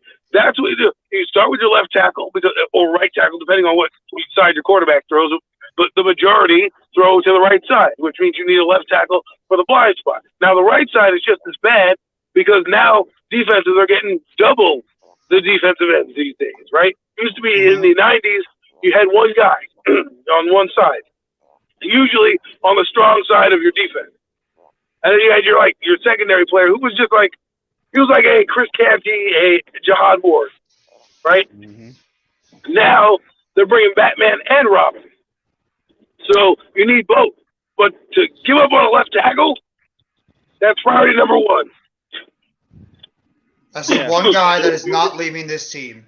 That's the one guy that should be on this football team, no matter what, long term. Period. Nah, there's another one, and his name is Dexter Lawrence. And well, there's number three. two. There's a few. He's number two. yeah, There's a few. But we're talking about the Dave Gettleman era type guys here. Remember, Kayvon Thibodeau is a Joe Shane guy. I think we got to steal a hit with that guy, right? But the guys that have been on the team that are earning other contracts, this is what I talk about when I get mad about the quarterback, right? And I'm not going to go down that road, but I just want to show you the example. Andrew Thomas came in, had a terrible season. His second year, he improved greatly. His third year, he's damn near all-pro. Can we say that about the quarterback who's done the same thing on the same level? That's what I mean. You see a player's growth, you know they're good, you automatically say we're keeping that guy. You go down to Dexter Lawrence, he's had the best sack numbers and has been a disruptor this whole season in his fourth year. And you're like, man, we're going to give that guy a fifth-year option. They gave that guy a fifth-year option without even knowing what he was going to do. Okay? Mm-hmm. And now we're sitting here and we're wondering if we want to keep Saquon. Saquon got his fifth-year option. Why? Because we know he's good. These are the type of things you got to look at. Julian Love probably is out of our price range right now because they got Pinnock, they got Tony Jefferson, they have Dave Belton, they have a few guys who could probably replace him for cheaper. So he probably will go test the market. But this is the type of shit when I say go watch film and see a guy and the assertion of a guy. Andrew Thomas has had the same amount of coaches as Daniel Jones, yet we know how good he is, right? He had Colombo fired. He had Dear Glemo, whatever that guy's name, fired. He had another guy within the first year as well. He had fucking he's had 4 offensive line coaches, just as much as Daniel Jones has had offensive coordinators, yet he still looks good after 4 years. Those are the type of things I keep bringing up to you guys when I'm talking about roster building, when I'm talking about looking at talent. You can see it. Yeah, I agree with you. I agree with you, bro. You know what I'm saying? And Andrew Thomas is solid, man. You cannot and this is what Dave Gettleman tried to do. He tried to build from the outside in.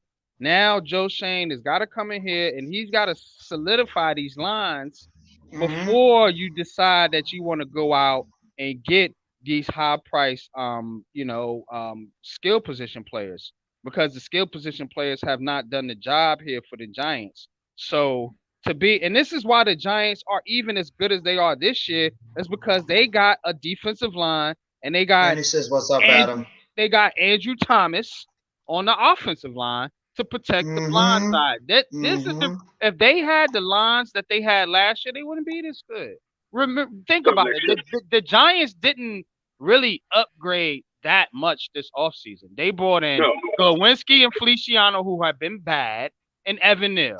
And Feliciano was their prize free agent on the line. He got the most money, but Feliciano was in the clearance section at Walmart. Yeah, they brought them in, and they haven't been great. Oh, but Feliciano's a third alternate in the Pro Bowl. Hey, Randy, check your DM, bro. Don't forget about that, Adam. I don't know how that's even possible.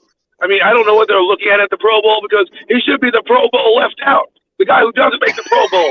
I mean, my God, the guy is the worst center in the league. And I told people about this too, and I got so much heat for it. Like, oh yeah, he played center. He didn't play a damn down at center. He was over with the Raiders, tickling someone's ass as a backup center. He wasn't doing much of anything. Okay, he wasn't a center. He played mostly guard. Now, the smart thing to do, and this is where I think Coach Dable is failing, is I would move Nick Gates back to center, and I'd move Feliciano over to guard where he belongs. And then you have your road grading offensive line, right? That's one thing I would do. The other thing is I would consider Evan Neal possibly to kick in the guard if he struggles next year. Because right now the interior of the offensive line is where it's the most weak. And the problem is that while we have a quarterback that's mobile, we don't have a guy that's going to flip the field on. See, you have this kind of guy with Lamar Jackson. He can move around, spin, do a spin-a-rooney, and then friggin' run down the field. Right?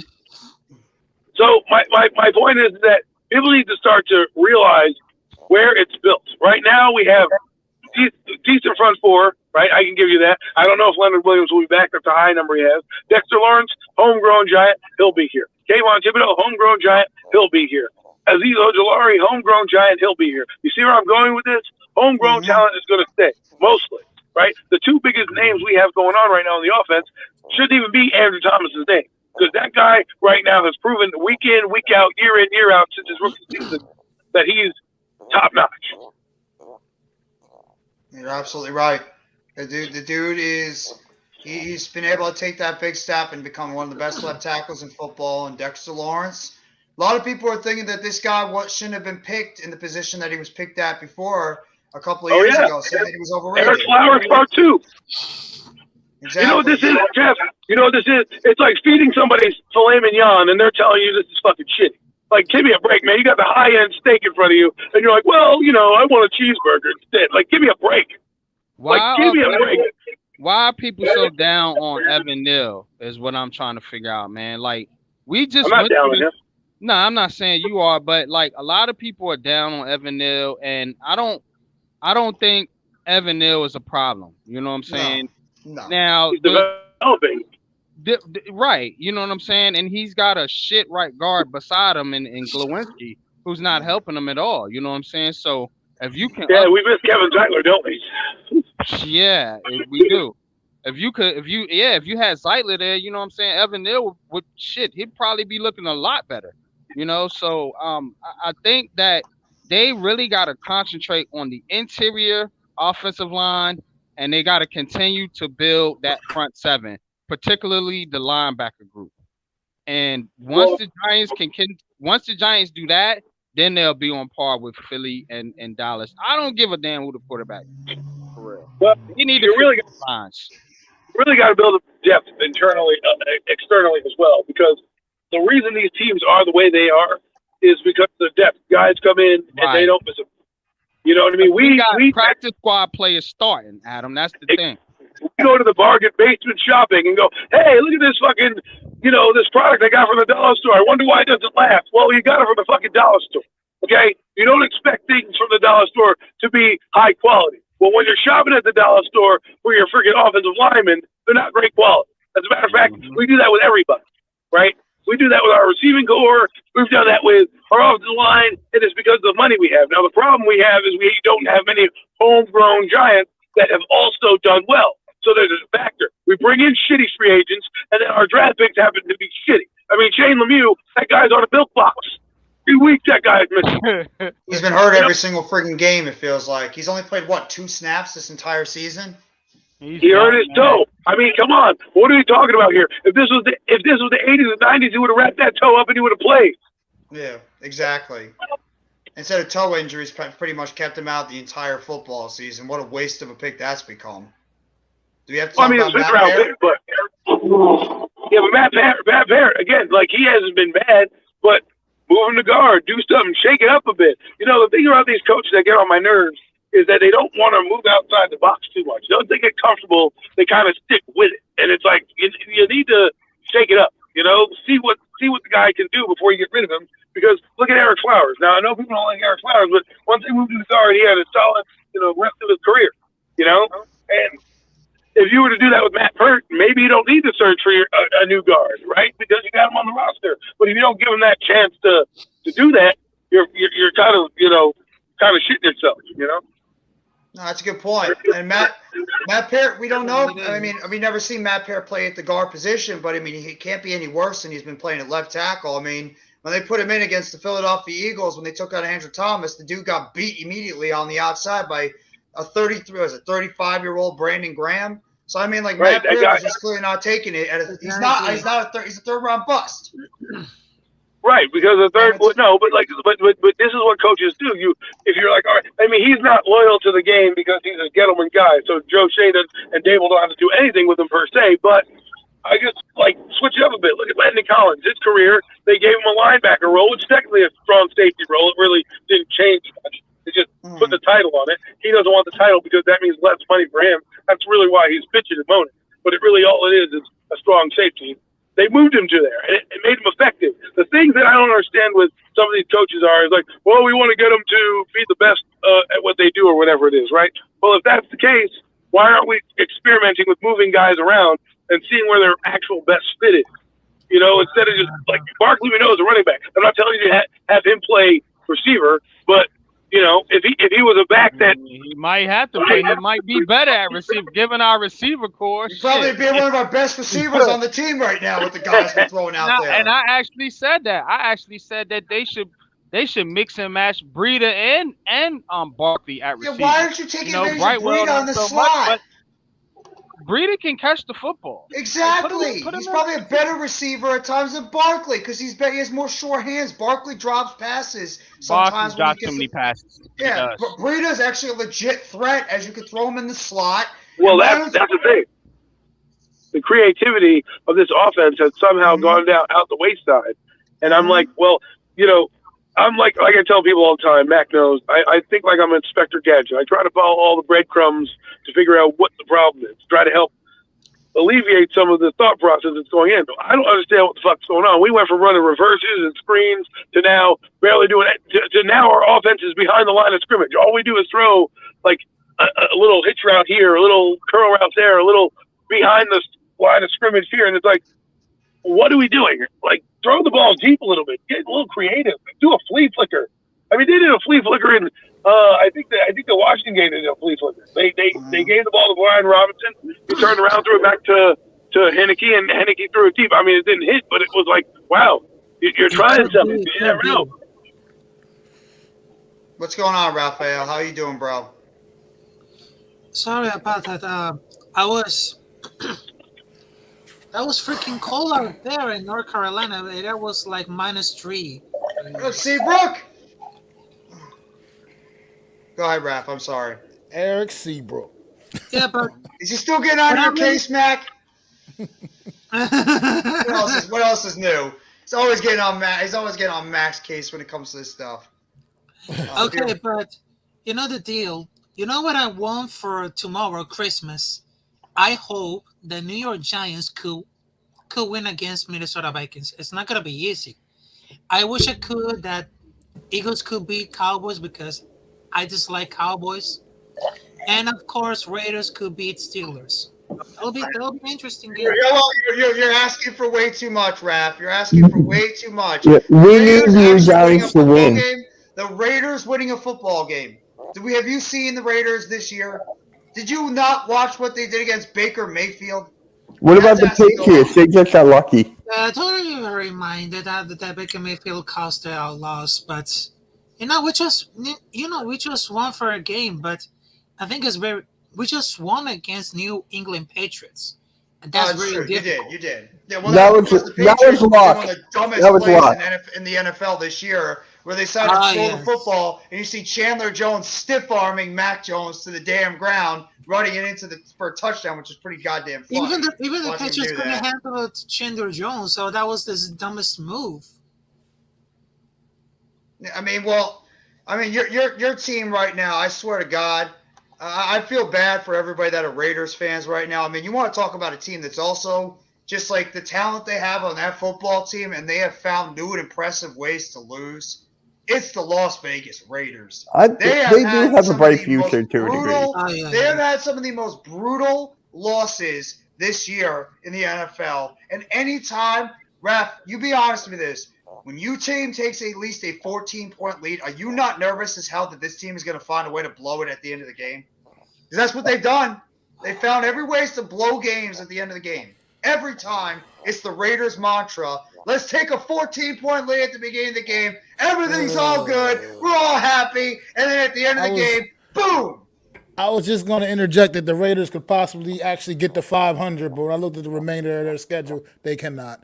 Who they got now?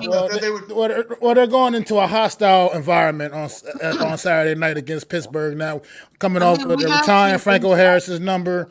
Franco Harris just passed away, unfortunately. Yes. So they're going to be going into a very hostile environment tomorrow night. I don't see them winning that game against Pittsburgh. And then they got the 49ers next week. They're not winning the game against the 49ers. And then they play the Kansas City Chiefs to end the season. And they might lose all next three. No, they have their chance. They had their chance at the beginning of the season. Then you have the Arizona game. You have the Jacksonville game. You have the game last week. I was ready to get them. I was ready to give them a chance to go to at least hit the 500 mark and kind of. They're not going to hit 500. They're not. Well, but they're not. Yeah, they're not going to get Don't there. do it, Mac. Unfortunately. Like MYG says all the time, don't do it. Don't do it with that team. There's one team this Oh my year you do God, you're not gonna trust. jinx me? It's the Las Vegas Raiders. They will find a way. You Yeah, pick fraud. them, thinking they're finally going to go over Yeah, the hump. And fraud. what do the Raiders do? They find ways to blow football games Now, all the let time. me ask you this. After this year, after this season's over and done with, do you think they have a bright future? Because my friend and I, we went out to get drinks, and he was No. like, dude, they have a bright future. No, No, they they might don't. even have a. They might be looking for a quarterback next year because Yeah. Derek Carr might And not That's what be I on the told team. him. I told him that. But in my point, it's gonna be the 9 years. So how are we gonna do with the 10-year? I think it's time to change another one who build like a better leadership. But honestly, that year could be like that season for the Raiders. In my opinion, they had the best. They had the best players like Max Crosby, Devontae Adams, Josh Jacobs, but they only had two issues: the red zone and the coaching. The red zone and the coaching. They need to repair a lot of more. Your defense is not good either, and your offensive line is pretty Exactly. putrid. They need a lot of repair more. Oh, you're fucked. I hate to say it, Raph, but I'm going to say it politely. You're fucked. That organization is fucked with Josh McDaniels behind there He's because that basically owner is done. not. I Your said owner is he- not firing him. You're screwed. Yeah, I hate I saying told my it. friend last You're night, screwed. Josh McDaniels He is getting said it, fired though. in the offseason. Yeah, no. Are they going to be able to bring Yeah, Josh Rocky Jacobs back? said it though, man. He said Can they? Can they bring back Josh Jacobs for the amount of money they're paying these other guys? Unless they could shed that Derek Carr Man. contract, and then at the same time, who's playing quarterback? Playing for the 5 year. But who's playing quarterback for that team if you get rid of Derek Carr? And then you know Devontae Adams is probably going to be out. For anybody that's a basketball fan, here's a shocker. Anthony Davis is injured. Wow, Oh, didn't man. expect that one to come. Come on, man. No, he's out for a month. Oh, He's my out for a God. month? He's been out for a month. Since last week. Oh, shit. You wanna go ahead and dream, No, he's man. out indefinitely. Yeah, that Lakers franchise is done. Wait, what? For this year. They actually have a compilation of Anthony Davis. They actually have a compilation of Anthony Davis injury. I didn't notice. I listened to the press last night. And so it's hilarious, man. It's a compilation of all Anthony Davis's injuries. It's a joke now. That dude, I want to hear. Why don't we talk some basketball a little bit too? Why the fuck not? We're up here. Why don't we talk a little bit of basketball? And since Alex, Mr. Nick fan over here, Mr. Nick fan Alex, he's probably all happy about how the Knicks have been playing. I know they lost.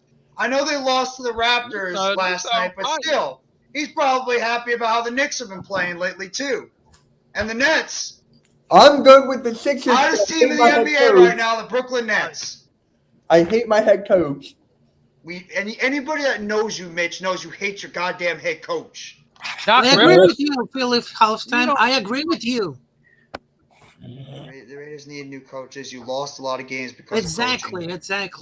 He's not wrong. But they just got not the wrong coach. about that. They just got the coach. So are they going? Are they going to Giants. fire him? I don't think so. After 1 year, I don't think. Look at this. Look at this overall. Look at his stats. What up, Miz? Yeah, what up, Miz? How the fuck are we God. getting Devontae Adams? How the fuck are we getting Devontae Adams? You just You're tell not. us. Go ahead. Tell us how are we getting Devontae Adams? Almighty, just wait for Sunday, bro. Sixers and Knicks, Christmas. There's the link, Miz. You can hop on too. We'll just talk about the basketball real quickly. Congratulations to the New York. Hold on, Jeff. Almighty, the link is in the chat. Pop up. I want to hear your explanation. Oh no. Let's do it. Give me 5 minutes. Just listen to Mac's video. All right, there you go. Yeah, make sure you guys haven't already. Gonna give a quick promotion for Mac because, well, he's Mac the Giants fan. You better go listen to his shit. He just put out his True Blue preview video for the Vikings and the Giants. So make sure you guys go check it out. Give him a like. Give him a sub if you haven't already. I'm sure everybody here has subbed him up. But make sure you guys go check out Mac's video that he just put out there. And make sure you guys go check out Mr. NYG22. He's going to be doing his Giant Conversations tomorrow morning. Alex, I believe you're dropping a video tonight. You're going to be talking about the New York Giants preview. And I know Mitch It's already up. discussion. Make sure you guys go check out Alex's video tonight. He's talking about the New York Giants and the I'm a Christmas gift that just keeps on giving. I'm going to make sure I give all my guys the opportunity, so you got to check out all their great content that they throw out there all the time. And go check out Miz's picks that he just threw out yesterday as well. And Mitch, he just had a debate last night talking about the Philadelphia Eagles and the Dallas Cowboys. So make sure you guys go check this out. This will help. Yeah, we are never going to disagree on that one. We all disagree. We all agree on that one. This was my I disagree. That's I a don't good think it's the sign. Jets this time. Yeah. Huh? That's actually a pretty true comment that Miz says. Let's take our hats off and let's congratulate the New York Jets for finding ways to destroy quarterbacks, because that's what the Jets are good at. I gotta call my buddy. I got I gotta Jacksonville winning because I have him in my fantasy football league. I had the Got Jets. 200 on the Lakers in the first half. Little known fact, they covered the last 7 games at halftime. Well, you knew that Anthony Davis is out, right? Yeah. And that's right. Make sure you guys go check out Raphael as well with his Oakland Raiders comment. I'm still calling them Oakland because they're Oakland to me. They should still just be in Oakland, not in Las Vegas, because it's really done nothing and helped that franchise out. Okay. Hey, Jeff. That's a true statement too. Hold on. Yes, Oh, Jeff. yes. Jeff, you ready? What? There we go. Oh fucking God. Where's Adam so I can put him in timeout? No, but I mean, it's cold. Thanks, Miz. It's cold. It's been it's cold. miserable. It's -3. It's windy. It's snowing miserable here. Jeff, It's horrible. It's not snowing. Yeah, that's really horrible. Huh? It's not. I didn't even know it was snowing. Mac, how's the weather by you right now? Is it bad or is it like? It was snowing a little bit, but it's not. Oh, it's been worse. There's a It's lot of cold wind. and icy. It's cold and icy Yeah, outside. yeah. That's the worst part about it right now. Not as windy though, right? It's like sort of mild at the moment. Mm-hmm. Oh shit. Adam, Yeah, I there's spoke. been a We're lot back of in wind. friend zone. Oh, that's cute. That's cute that you guys are in the friend zone. Oh, Congratulations! Congratulations to you and Adam, Miz. Adam was just on a little bit. It's fine, bro. Shit happens. Don't worry okay, about it. it's fine. Oh, you last night? Ooh, I went off. Yeah. It's gonna take a first. It's not gonna take a first and second to get Devontae Adams. I'd rather draft our own receiver. I'm Okay, tired they're of paying coming for for guys. Hey, Giants Alexander, can't I know go you with had that kind fun of last draft night capital. watching it. Hey, I This throw is a name out there, and I'm not gonna take nobody's credit. So shout out to Big Pass Sports Talk for bringing this up, man. But DeAndre Hopkins, man, is looking out of Arizona, man. What do y'all think about bringing in D Hop, man, All right. to this Okay. receiving? D-Hop. I don't As know. an Eagles fan, if you guys get D-Hop, it's a GG. If you guys get D-Hop somehow, some way, it's a GG. You guys Oh, are the best. I'm just saying. Saquon and D-Hop, It's enticing, man. I had to think about it for a minute too. I'm like, What would it cost though to get D Hop? That's the thing. they thinking like a third. A third round pick for DeAndre Hopkins? Yeah. third? No, you got to give up more than just a third. Hey, dumbass Bill O'Brien took a second round pick for him. Anything's Right. possible. So you ain't getting the first. Okay. You damn sure ain't getting the Oh, first. wow. Okay. How about No. a second and a third? Second and fifth. Second and Third fifth. and fifth. Just That a third. too. I think about they fourth and might a ask fifth? for a second. How about They'll probably fourth ask and for a a fifth? second. How about a fourth and a fifth? Or 2 fifths? A realistic idea of what That's not a bad idea. What about Michael Pittman? I like that Get him one as for a you number guys. 2, and you go out and get your number Michael 1. Pittman. I like I that like for you Michael guys. Pittman. Is he a number one though?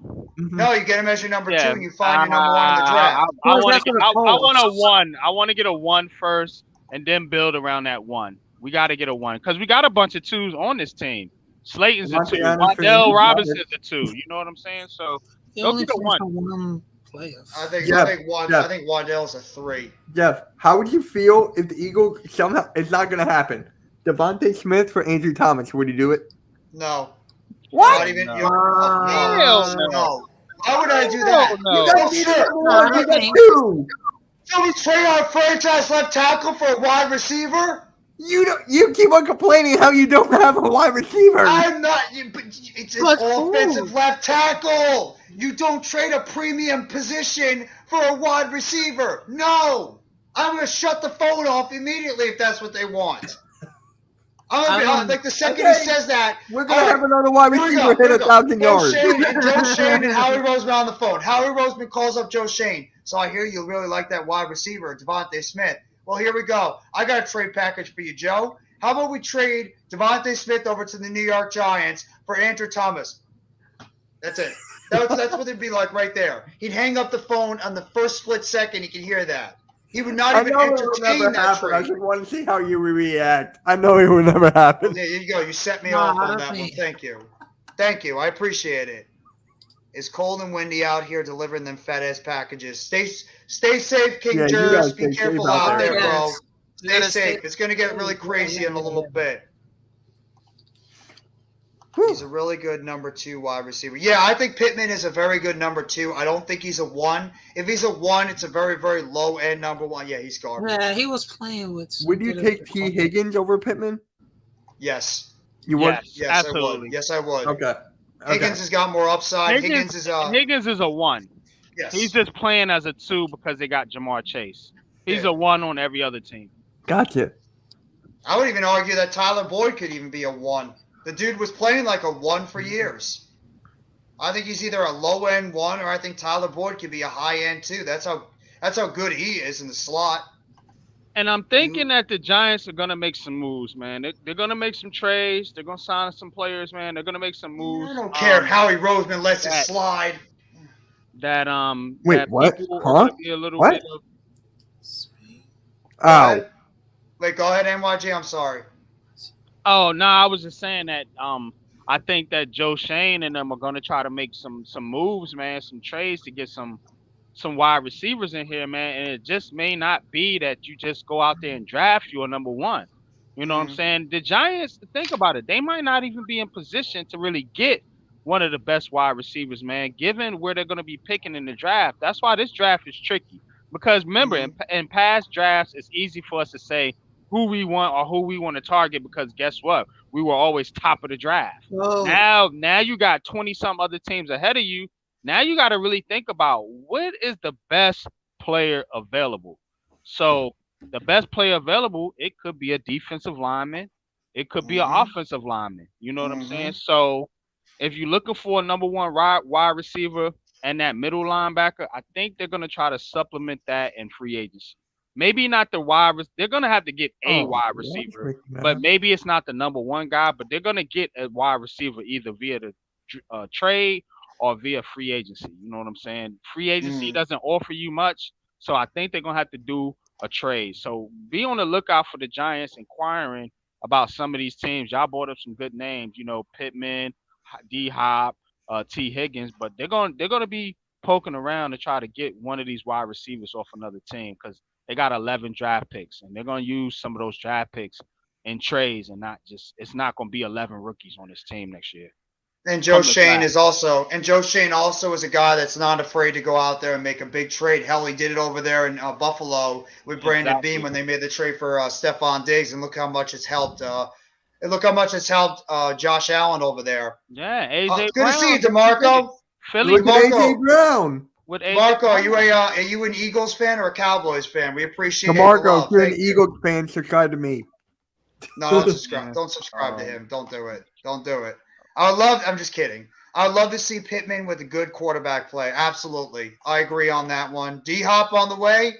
I only worry because he is starting to get up there in age, and we already dealt with wide receivers that are getting older. But, I mean, it depends on the compensation we give. But I would not mind DeAndre Hopkins. He's a light years For upgrade. a third round pick. JL, I agree. Third round pick, I'll do it. I'm all over. Third it, round man. pick, I'll do it. I'm all over. What's going on, JL? Maybe they will. Maybe the Vikings will eat us apart. Let's play the game first. I need your Giants to win. D-Hop is going to the Rams.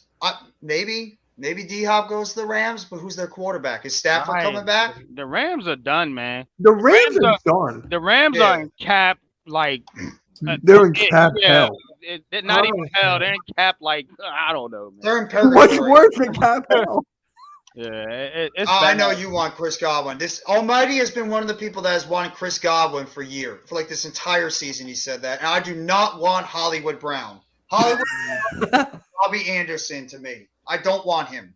No, he gets hurt way too much. He fit right into the New York Giants mantra of let's bring in a wide receiver, and he gets hurt immediately on the team. No, I don't want Hollywood Brown. Godwin, depending on what happens with that Bucs team, I think if Brady leaves, I could easily see that entire Bucs team starting to They're dismantle. gonna blow that up, man. They about to blow up the Bucks. They about to blow up the Cardinals. Cause some of these teams about to get blown up. The Rams are going to get blown up too. The Rams I think the Rams too. are going to Yeah, blow up. yeah. So We it's gonna need be you some Giants players to developing. win.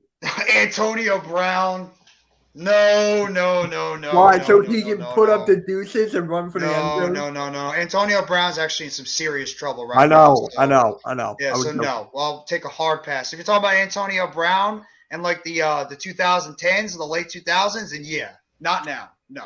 Give Yeah, me me Antonio Pierce over Antonio Brown. Exactly. I'm just saying. Let me Yes. ask you guys something. Antonio Brown a Hall of Famer? Numbers wise, yes. No. Yes. No. Numbers wise, yes. No, I think he got to be. He was the dominant receiver in the league for multiple So do multiple you years. think And do you think Mac, real quick, do you think he was the best of that what was it? It was OBJ, it was Julio Jones, Antonio Brown, and maybe I'm forgetting a guy. Maybe Like you could throw- Evans, maybe you could throw Evans in there. Devontae Adams. Do you think Adams? Was it D Adams Hop? is I up think there. D Adams Hop is was. up I there. think D Hop was before Adams. But Yeah. do you think he was the best of that group? I When do. did Antonio Brown? Antonio come out? Brown did amazing things up in Pittsburgh, man. Him and Big Ben, man, they had something serious going on. Le'Veon Bell had those couple good years at running back for him. They were the Killer Bees or something they were calling themselves. Yeah, they had something special going on. Antonio Brown, until all of a sudden went batshit crazy, he was just the dominant receiver. You want to hear his numbers, guys? I got his numbers right here. 146 games played, 928 receptions, 12,291 yards, 83 touchdowns. That's a Hall of Fame career. That's a Hall So of Fame numbers, career. numbers Dude wise, was- yes. I mean, yeah. Now That's that a Hall you of put it Fame like career. that, yeah. I Numbers wise, yes. But then you look at someone like what they did with Terrell Owens and that whole thing. AJ Green So- was great. AJ Green, his prime was phenomenal. Yeah.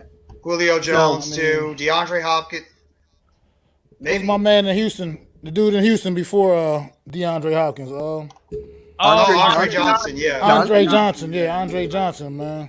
he was killing Dude, it. he was good. I loved Andre He was. Johnson. A lot Very of great underrated. receivers, man. Very underrated player. Calvin Johnson, can't forget about Megatron, how good he was. Oh my Dude was god! absolutely- Can you imagine if he was still playing in this league?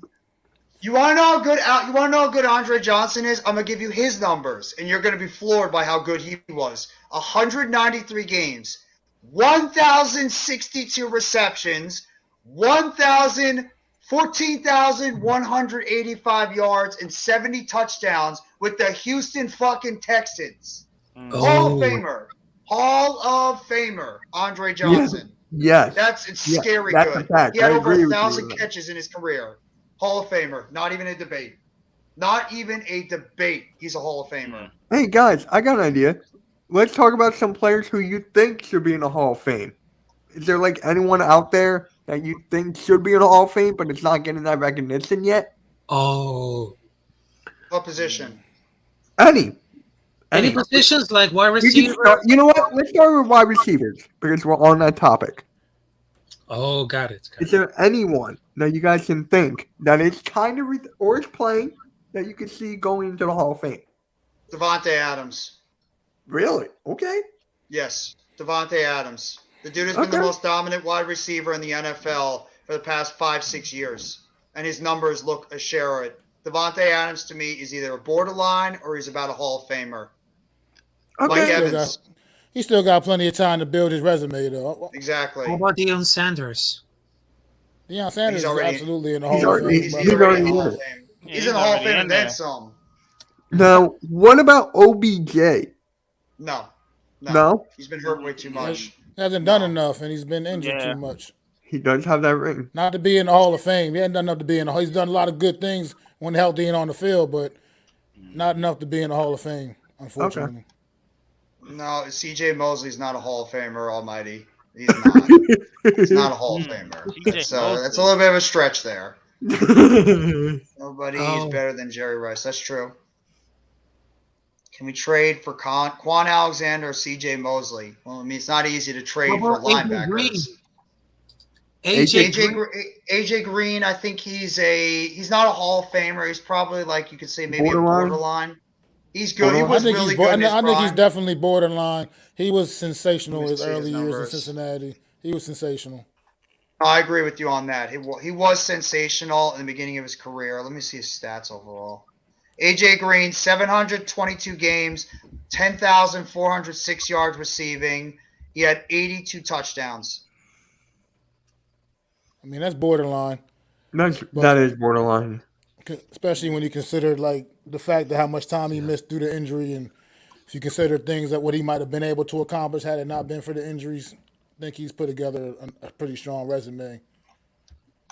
And Julio Jones, enough said. Tyreek 901 Hill. catches, We 13, don't have to 13,000. discuss. You know that's going to happen. Five Tyreek after he Hill? retires, he's How going about in the Hall right of Fame. receiver, Tyreek Hill? Tyreek Hill will go. Mm, I think he will.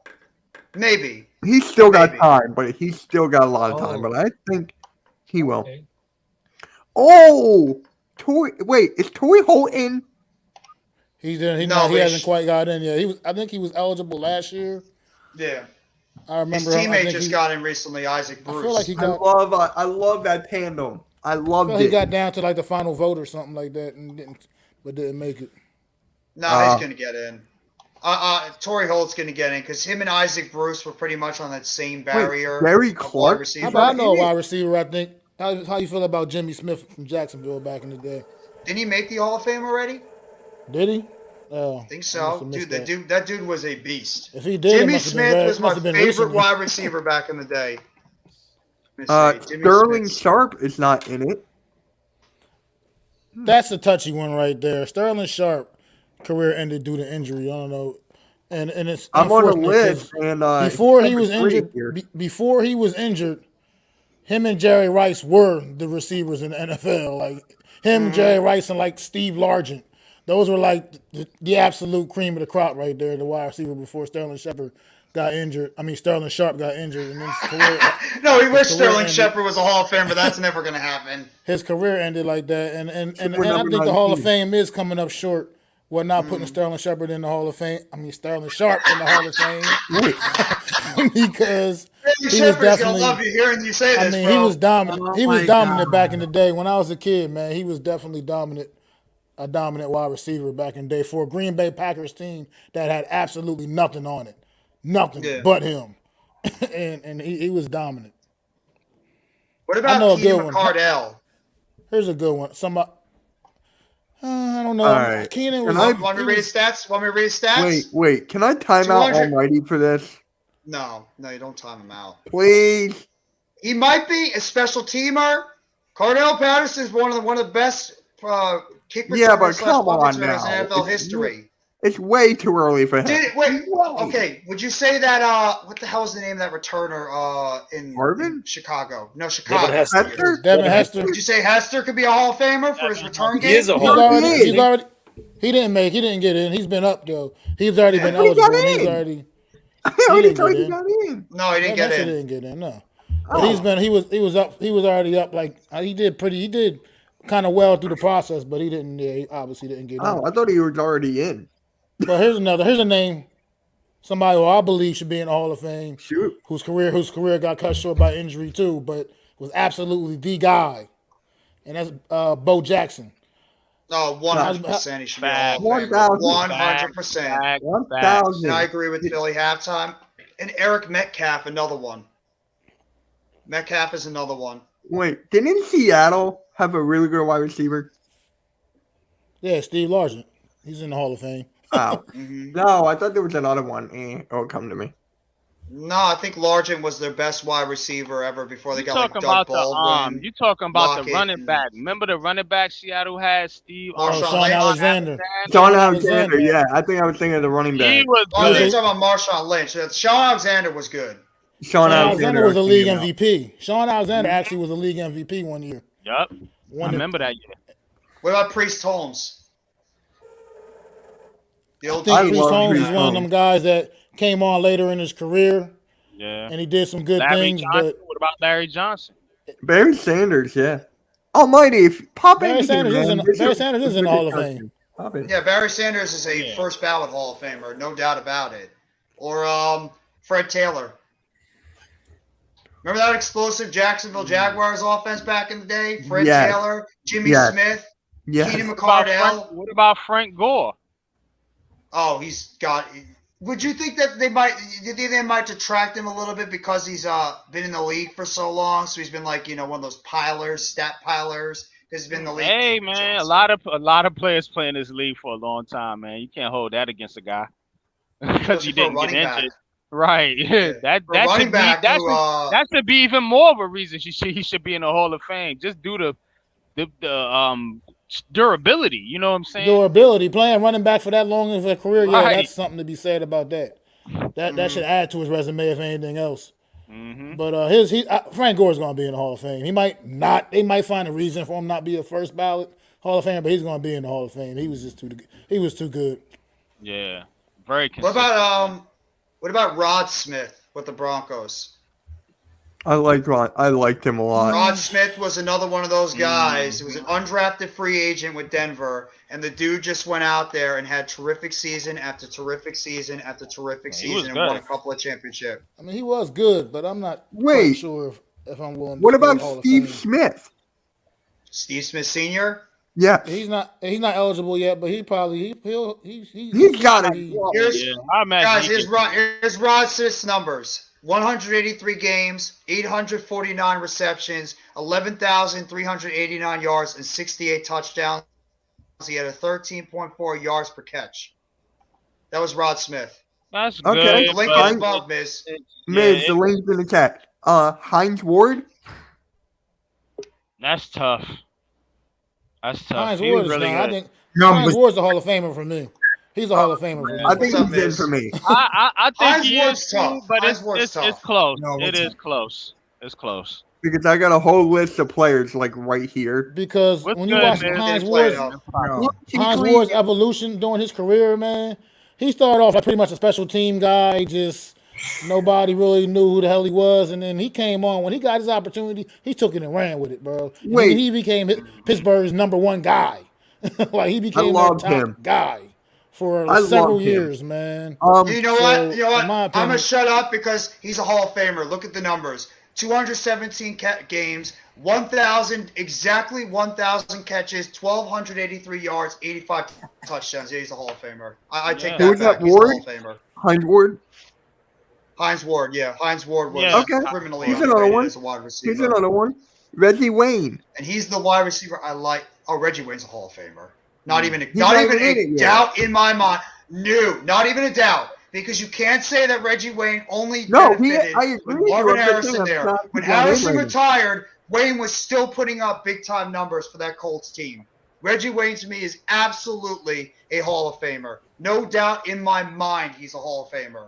The dude was one of the best wide receivers year in and year out for that Colts team. He was a beast on the outside, with or without Marvin on the other side. I loved Reggie Wayne. I loved him. He was like the second guy that you could always rely on. There were so many good wide receivers in the 90s and the 2000s. You could There count was.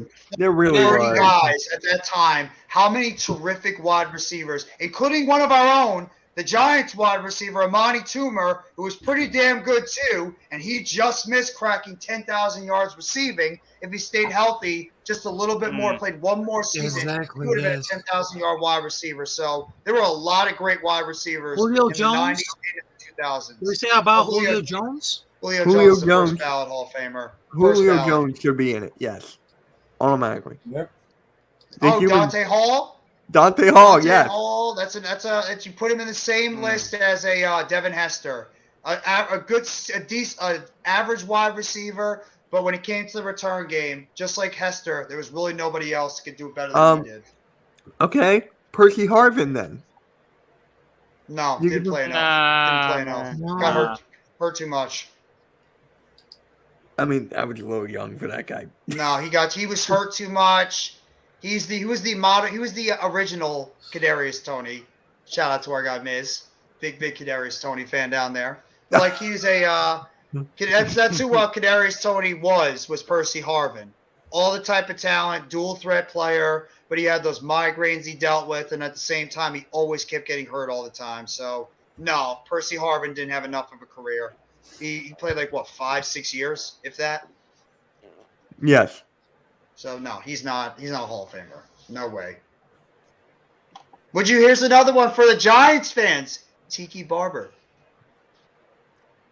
I hated Barber. Tiki Barber. I hated him. That's a I was good never one. big. I was never Yeah, I a would big like to Tiki say Barber that one. fan, but I think Tiki Barber, if he could have gave it another year or two, he'd be right up there. But he cut his career too short, man. He did that. The Giants didn't do it. He did it. So that's on him. 154 Tiki games. Barber literally walked away from the game when he was playing the best football of his Yeah. career. He would have gave it one So- more year. Think about it. That year he would have won a Super Bowl. So a Super Bowl on top of his resume, yeah, he's in there. But he cut it short, man. That's on him. Oh, I just found. Mm-hmm. Hold on. I'm gonna share something here. It's a website. Uh-oh. No, you're fine. You're fine. It's just an article. Top players from each team that is not in the Hall of Fame.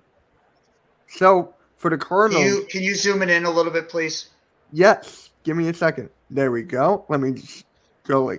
Can you see that? And the Cardinal, that's a giant right there. Yeah. Otis Anderson's a giant. Otis Okay, Anderson's He's right. getting to be a To giant. us, he's a Giant, but he did start off in Arizona, guys. Come on. You're right. No, you're right. You're right. He's still a I mean, giant to us, though. This is according to this article. He was the best player on the Cardinals that did not get into the Hall of Fame. So you think he should be in it?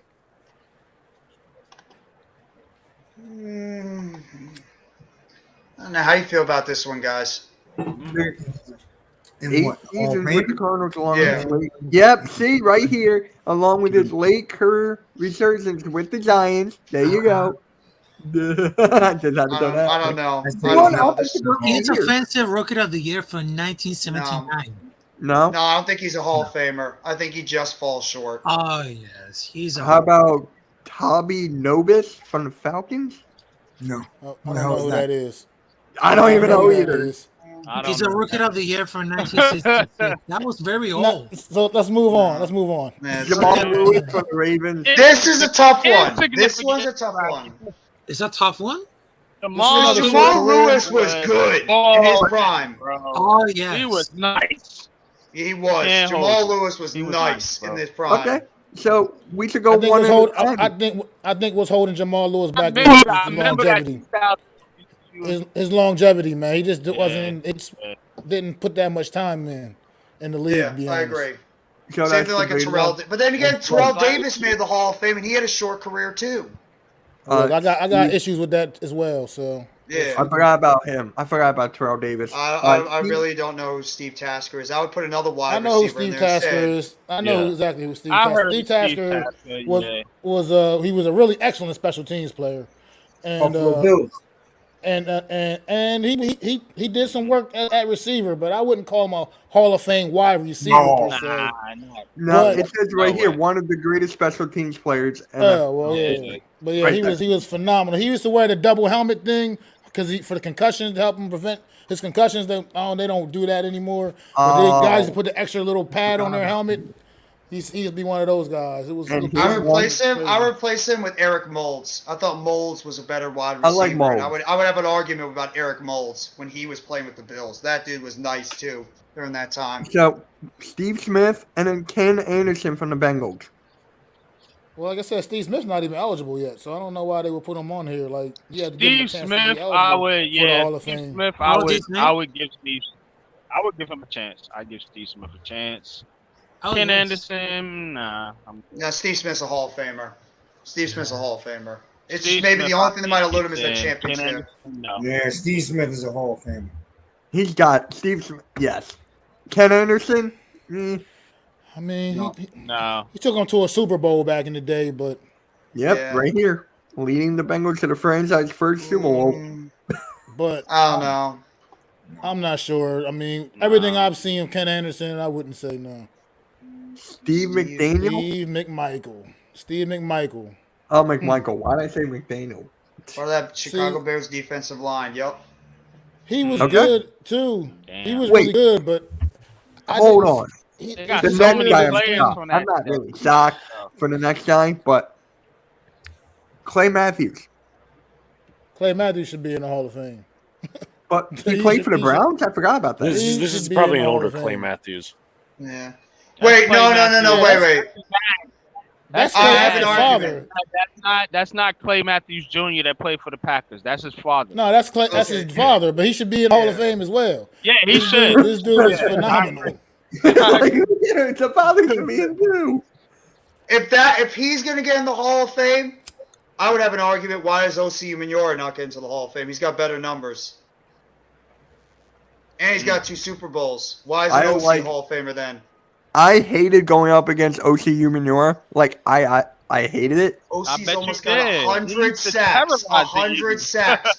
Oh yeah, 6 sack. Remember that 6-sack game against Yeah. against the Eagles? Oh, what a Next- beautiful time next. that was. Chuck Howley. I'm still having nightmares about that one. Move on. I have no idea who that is. Yeah. Never heard that name in my life. No. No. No, it's Rod Smith. Rod Smith would be the guy. That's the guy I would consider for the Hall of Fame. Yeah. Easy, While Tom without a Jackson and question. Rod Smith.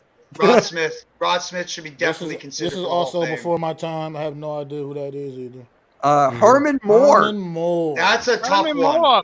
That's a tough one. How is he No. not in? No, you put Herman Moore. You put Herman Moore, and you put in Monty Toomer. No. No.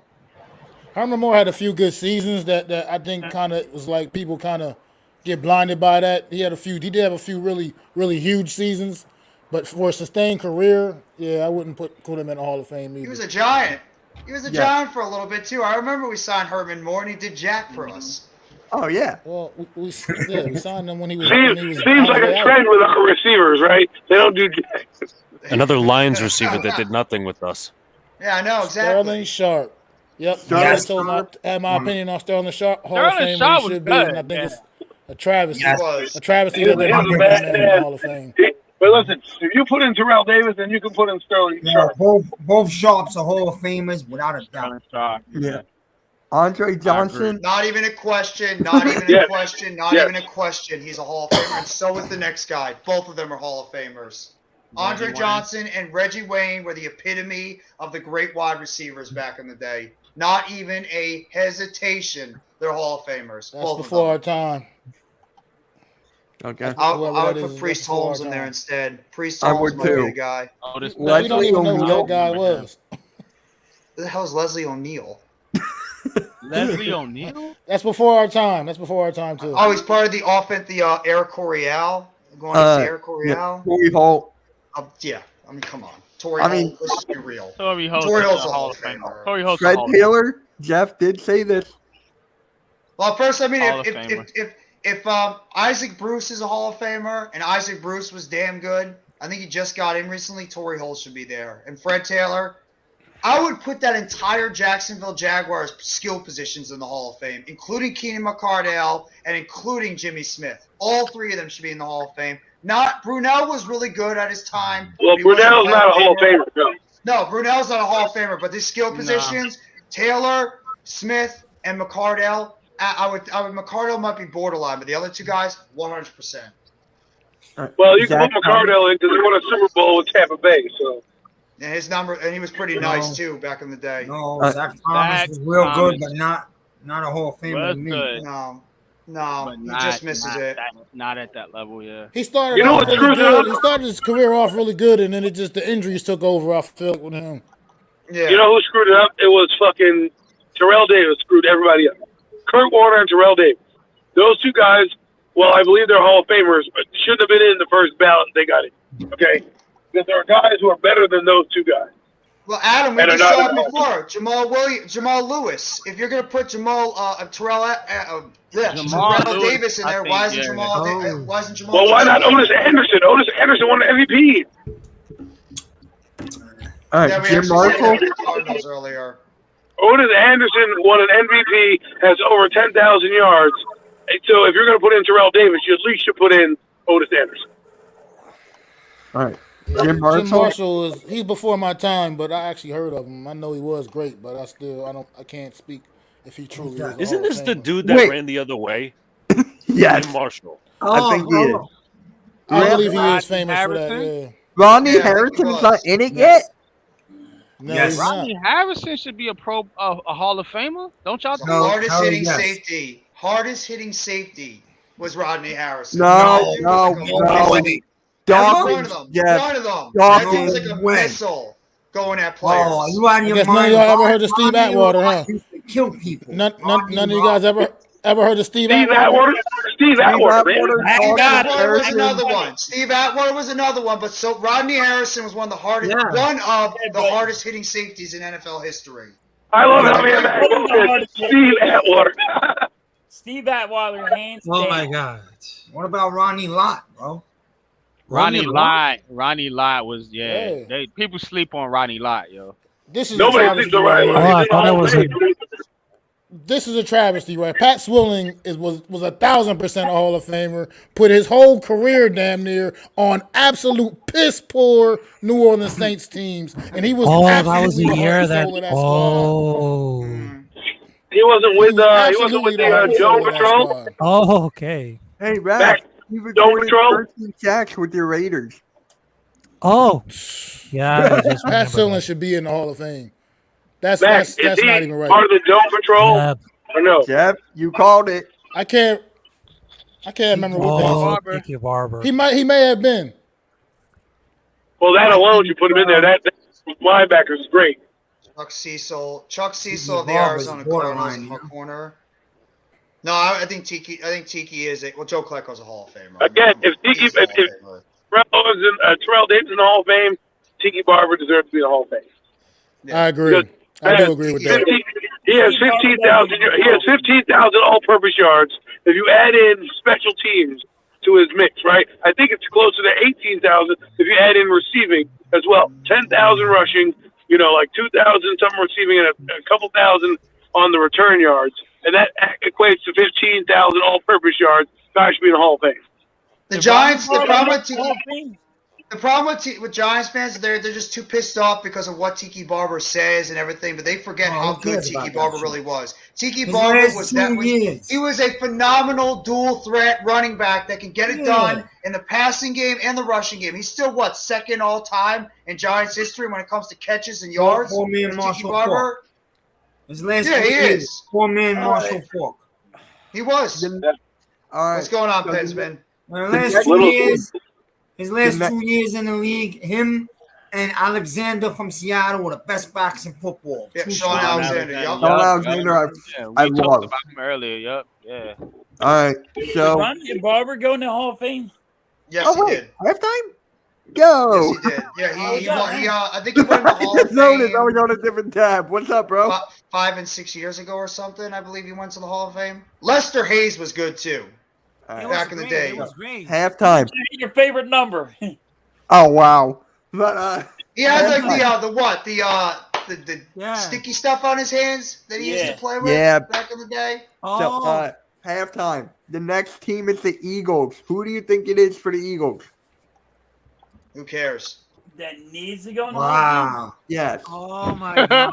It's gotta be. Who do you think it is? Think. Let it think. So go to it. It's gotta be our safety. Who? Uh, No, Dawkins? it's McNabb. It's McNabb. No, he's not a Hall of Fame. McNabb deserves to be in the Hall of Fame. No, he's not a Hall of Fame. McNabb deserves to be at McDonald's. Not a Hall of Famer. No way. McNabb should be in the McDonald's Hall of Fame. Hear me out. Hear me out. Go pull up Donovan McNabb's career stats and pull up Jim Kelly's career stats. Yeah. Jason Kelce. and put them side by side. Max about to drop something now. Jim Kelly's career stats, Donovan McNabb's career And stats. Joe Green was good too. But I think he's a Hall of Famer. Max dropping some facts. And they're going to look identical. Yeah, Basically identical. Yeah, I mean, but I think you're putting in Jim Kelly for the fact that he was on that crazy team that went to 4 Super Bowls more so than what Donovan McNabb did. You know, McNabb went to 4. McNabb puked in the Super Bowl. Let's be honest. Put yourself in timeout. Donovan McNabb is the greatest Eagle quarterback of all time. So also, whether y'all like it or not, Randall Cunningham better. I like Randall Cunningham better. Over Randall I Cunningham? Yeah, I don't know about that. I'm with Adam over Randall Cunningham. the numbers say different. No, but Randall was a different cat, man. Randall was a different cat. I get it. Randall brought the running element changed the running element. You know what I mean, for quarterbacks, but he made it. Look, I'm not trying to sit here and be a cheerleader for Donovan McNabb. I can care less about Donovan McNabb. I'm just saying that his numbers do say Hall of Fame consideration, serious Hall of Fame consideration. They do. Yes. It is what it is. Seriously, I'm not considering him. I'm putting him in the McDonald's Hall of Fame. His 1-5 championship record. Look at the article. His 1-5 championship record. That's why he's not in the Hall of Fame. He's a choke artist. Yeah, but he made it to the playoffs so many times. Okay, that's fair enough. That's fair enough too. I think if he won that Super Bowl that 1 year, he would have probably made some. I mean, Randall Cunningham's a borderline Hall of Famer. We're not talking about that guy. That guy almost revolutionized the position. You know, I mean, in terms of he did. bringing him over. Max, the McNabb jersey's in the mail. The McNabb jersey's in the. I'm good. I'm good with that. Former Washington Redskins great quarterback Donovan McNabb. God, what a legend he was over there in Washington. Well, you're forgetting he was on Minnesota. That's true too. Yeah, he was on Minnesota as well. Good point. He went there. He went there. Adam really went there on that one. Brian Dawkins is in the Hall of Fame. He is. He's not yet. Brian Dawkins got in the Hall of Fame like 2 years ago, I think, or something like that. Yeah, man. Keep up with the times. What about this one, guys? Roger Craig with those great 49ers teams in the 80s. Great quarterback. He's also a guy that deserves to be in the Hall of Fame, but I don't see him going in for a while. Terrell Davis. See Roger Craig. He can be one of those old guys when they do the. Adam, are you just gonna say if Terrell Davis made it, this guy deserves it for every single running back? But he has a point though, because Terrell Davis. Seriously, what did he do? He had 1 2,000-yard season, right? He was a good back for a few years, but look at some of the numbers that you're talking about. Roger Craig has 8,000 yards or something rushing. I could be wrong, but if that's the case, he won a couple Super Bowls. Why are you not putting him in? And why is Bo Jackson not in? You're gonna put him in. Bo Jackson. I think it's Bo Jackson because of the whole baseball. Didn't Terrell Davis break a record 1 year? I think that's why he got in. Yeah, he had over 2,000 yards rushing. All right, yeah, I know that, but I mean, I look at it like Priest Holmes. He has similar numbers to Terrell Davis. He's not in the Hall of Fame. I mean, come on, Jamal Lewis. You're telling me that Terrell Davis? We just talked about Jamal Lewis earlier. Yeah, Jamal Lewis should be a Hall of Famer. You're telling me that all this guy is this good? I mean, come on. Jamal Lewis's jersey's in the Hall of Fame for having one of the highest rushing games in the history of the NFL. Sean Alexander was a beast in the mid-2000s. That guy was the prototypical running back you wanted on your football team. A straight downhill, north-south running back was Sean Alexander. That's how good he was. He averaged 1,400 yards a season and was easily one of the most, if not the most dominant running back during that time. Every year with Sean Alexander was good. Jeff, it's a trade in baseball. Dalton Varsho is now on the Blue Jays. I have no idea who the hell that is. I don't know, but Randy's happy.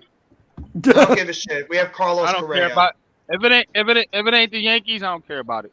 Yankees all day. The Mets. But go ahead. You know what? The Mets will probably make another move in like the next 5 seconds anyway. So Yeah, we're making moves left and right. yeah, for real. Carlos Correa, Justin Verlander. Who's next? Who else wants to join the Amazons? The Mets are trying to be the Yankees, man. They trying to be the Yankees and spend a bunch of money and buy a championship. It ain't gonna work, but go ahead. We'll see. No, we'll see. We'll see. I'll take my chances. We'll take my chances. LC Greenwood. That's a good one. Part of that steel curtain. That's a good one. That was a nasty defense. That team was a little bit before my time, but the Steelers was balling, man. You think he gets overshadowed a little bit because of Mean Joe Green? Yeah, no, that whole steel curtain defense should be there in the Hall of Fame. Yeah, that shit was nasty. Right. It was nasty. But he is just because of Mean Joe Green. Everybody else is just a shadow. Tudo, what's going on, Tudo? How you doing, bro? Rondé Barber. Respects to Jeffy, Mac, Alex, Ralph, Kenny, Miz, Adam, and the diehard Giants fans in the house. Happy holidays to everyone, and F all them stinky boy losers out of here. Forget about it. Tudo, thank you for coming by the chat, bro. Appreciate the love. I hate Rondé Salute, Barber Tudo. because he ruined the chances and won the championship. Oh my god. He needs to be I in have there. no problem with Rondé Barber. Rondé Barber. I do. Is In the championship game, Barber? he had a chance to win, and he had a pick 6 against McNabb. Good So for what? him. So did Jason Sehorn on his back. Yeah, he did. Yeah, he did. Thank you for bringing that up, Miz. That was a good moment. Good for That was a him. great moment in the Eddie playoffs. George. Eddie George. Ooh. Eddie George was another one Eddie who was George a beast. nasty too. Yeah. He was nasty. Yeah, he should have won a Super Bowl. Kevin Dyson was just a little Right. bit taller, and just a little bit taller. They would have brought that game to overtime, and they could have won that game. Eddie George was nice. And you know who else should be a Hall of Famer? Steve McNair. I was just about to say Yeah, this. Steve McNair. That's so Red- egregious. Steve that he McNair got- really needs Steve to- McNair is not a Hall of Famer for what he That's did. ridiculous. No, Steve McNair should absolutely be a borderline or should be a Hall of Famer. course No, No. Steve McNair needs to be a Hall of Famer. He was one of the running quarterbacks, and He changed the game. Yeah. well, so did Randall Cunningham too. I mean, it's not Yeah, like, both of them. I agree with you. All right, this is the last that right one. there was that changed a lot of the running quarterbacks now. Mhm. Even when what was the quarterback for San Fran? Steve Young? Young. Steve Young. Yeah. Like he started running. I'm like Steve McNair and Randall Cunningham. Everybody built their that's how they started building a quarterback around them guys. Those two guys right there made the running quarterback. That's big facts, man. Okay. Big facts, Gary man. Clark. Gary Clark. It's all right. It's a little bit before my Nah, time. I remember I Gary don't know a Clark lot was about good. him. Man. I don't know a lot about him. So I He's don't know. all Well, right. Gary Clark. Yeah, he was good. Well, around Art Monk and who was the other guy? Ricky Sanders. They had that good thing. 3 and meat. What was it? 3 amigos. What do they call or them? The something? Smurfs or something? The Smurfs are back Bro, in the day?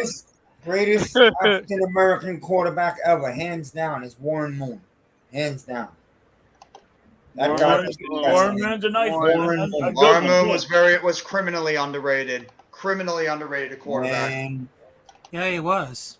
in my eyes, Michael Vick was up there. Vic is the number Vic's one up for me. there. Vic is up there. There's no doubt about it. Too. Yeah, Michael Vick was special. And he reinvented himself when he played with the Eagles too, where a lot of people didn't think he could throw the football, and then you see him out there and he's putting up pretty solid numbers with the Eagles with that team. So yeah, Vic is definitely one of those guys you have to throw up there too. Oh yeah. Now, But Steve he McNair really- one is a joke. When he Steve was a McNair, Falcon, that's all he wanted to do was run the ball. And when he started when he come with the Eagles, he learned how to beat a team with his arm. I got a message. Imagine when he was younger, if he learned how to beat his team with his arm and his legs at the same time, that dude would be phenomenal. I got a message here from our guy Tudo for the Eagles fans. Jeffy, please make an official announcement on your live show, loud and clear. We all Italian diehard Giants fans, 220 rugby players, oh shit, will be at the link on January 8th. All the boy losers pull up and show up or shut up. And I think Matt I'm gonna be at the link too. I'm gonna be at the link too on January 8th too, though. Let's go. You're going too, right, MYG? Yeah. Just so you know, we're gonna be sitting our starters. We're not even gonna start them. We're not going to play, Tudo. It's over. Hey, Look at guess both what? of yous. It Mitch, don't matter if we're you gonna win be or not. sitting. I think the Eagles are We're going gonna to be. lose tomorrow. We gonna, I think the Eagles hey, are going to hey, play. and you know what? We're gonna be sitting our starters too because I think we clinched this weekend. So let's go. Let's go. So, how do you clinch? Just like you win and you're in, or No, we We win win, and a and couple of different then, scenarios. Seattle Yeah. has to lose, which they play the And Chiefs. Washington. And Washington plays San Francisco. So Or it's if a very the Lions and Seattle lose. Who of those three have to with a lose? win. no, Because just if two. Lions we win, Yeah, I Seattle see all has to these lose. scenarios. if you Washington guys has to win, lose. if you guys Oh. beat Minnesota tomorrow, we Yeah, but clinch even if the we number don't beat 1 seed. Minnesota, if we win next week versus the Colts, we would be I'll in. be there. Yeah, but he's saying what Mitch is saying is if you guys beat Minnesota Yes. and we lose to Dallas, we clinch and get our bye week. Oh, But if we beat Dallas, Minnesota, there's no point. So if you beat Minnesota, you help out the Eagles. no, you're wrong. No, we No. beat Minnesota. you're We wrong. help out ourselves. If Because we How are beat we wrong? Minnesota, we We beat actually put it up there. How are we wrong? I seen the scenario. If we beat Listen, Minnesota, if Dallas we- clinches if a we wild beat- card. If we beat Minnesota, and we Dallas clinch the clinches a 1 wild seed. card automatically. If Yeah. Dallas beats the Eagles, they are only one game behind the Eagles. The Eagles are going to have to play the rest of the way. That's what's going to happen. If we If beat Dallas beat the look, Eagles, if we beat Minnesota and Seattle loses and Washington loses, the Giants in the playoffs. Seattle Yes. has to play Kansas City, who's still fighting for a number 1 seed, and Washington has to play San Francisco, who's still fighting for a number 2 seed. So Minnesota's they also, take care of Minnesota's business, and also we take fighting care for of the first business. team. that's true.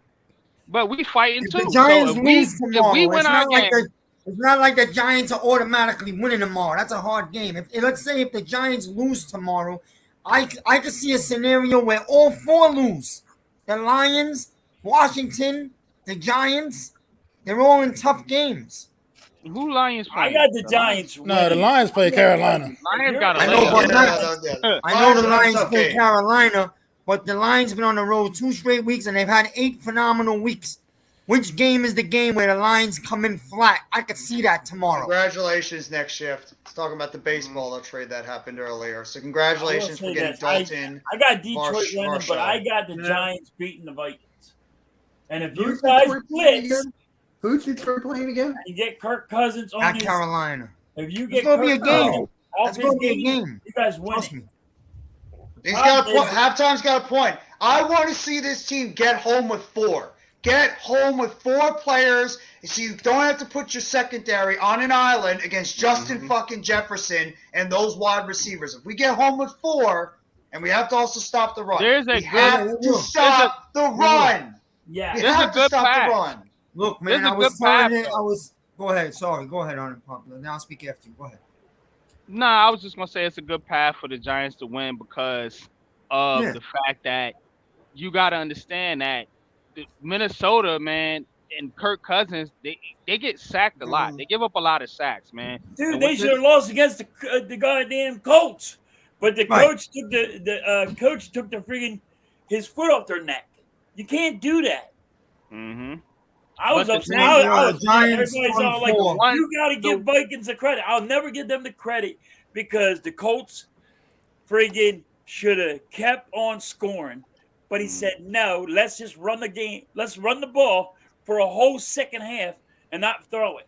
He should be on ESPN. That's why. That's Yeah, the problem. He shouldn't even be on ESPN. He should have got fired. He should have got fired and went to the trash. Yeah, that was a joke. And how would you like to be Matt Ryan right now? That nobody's going to care about your fact you're about a Hall of Famer or could be a Hall of Fame quarterback, but everybody's just going to look at the fact that you're the dude that blew not only the biggest Super Bowl lead in NFL history, but you blew the biggest regular season NFL game in the history of the league. Yo, Everybody's got to be known for something. Yo, Yeah, he well, threw that's for Matt over Ryan. 20 yards in the first half, and you stopped throwing the football. Your number one running back was hurt. He's out for the year, and you want to decide you want to run the ball with your third string running back. Wait, how does that make any sense? Just say, hey, let's We stop don't go passing to the the lane football. to the game. We just bully stinky boy losers. F around with them and wait if they got something to say and F them up. And leave our signature behind, missing from teeth and broken noses. I love when Tudo gets fired up. And Matt, and if that's the case, Mac and maybe NYG are going to get to see that firsthand at the link. I would love it. I would love it.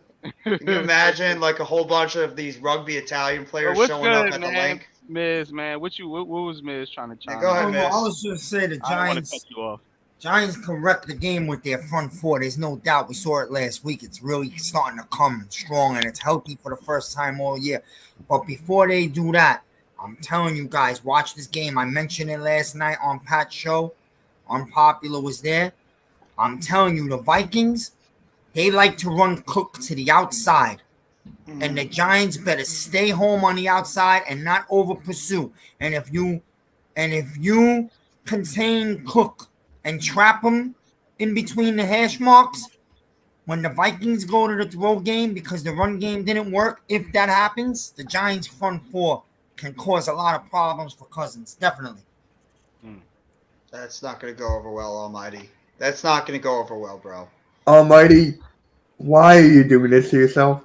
We have to stop the run. If the Giants can't stop the run against the Vikings, it could end up being a long day for our Well, it's defense. a different type of run, Jeff. I swear to you, I've been watching the film. It's a different run. outside zone all scheme. year. The Vikings don't like to Outside run the up the tackle. middle. They might run one up the middle to make you think they're going to do that, but then they're going to start running these sweeps and pitches like in the old days.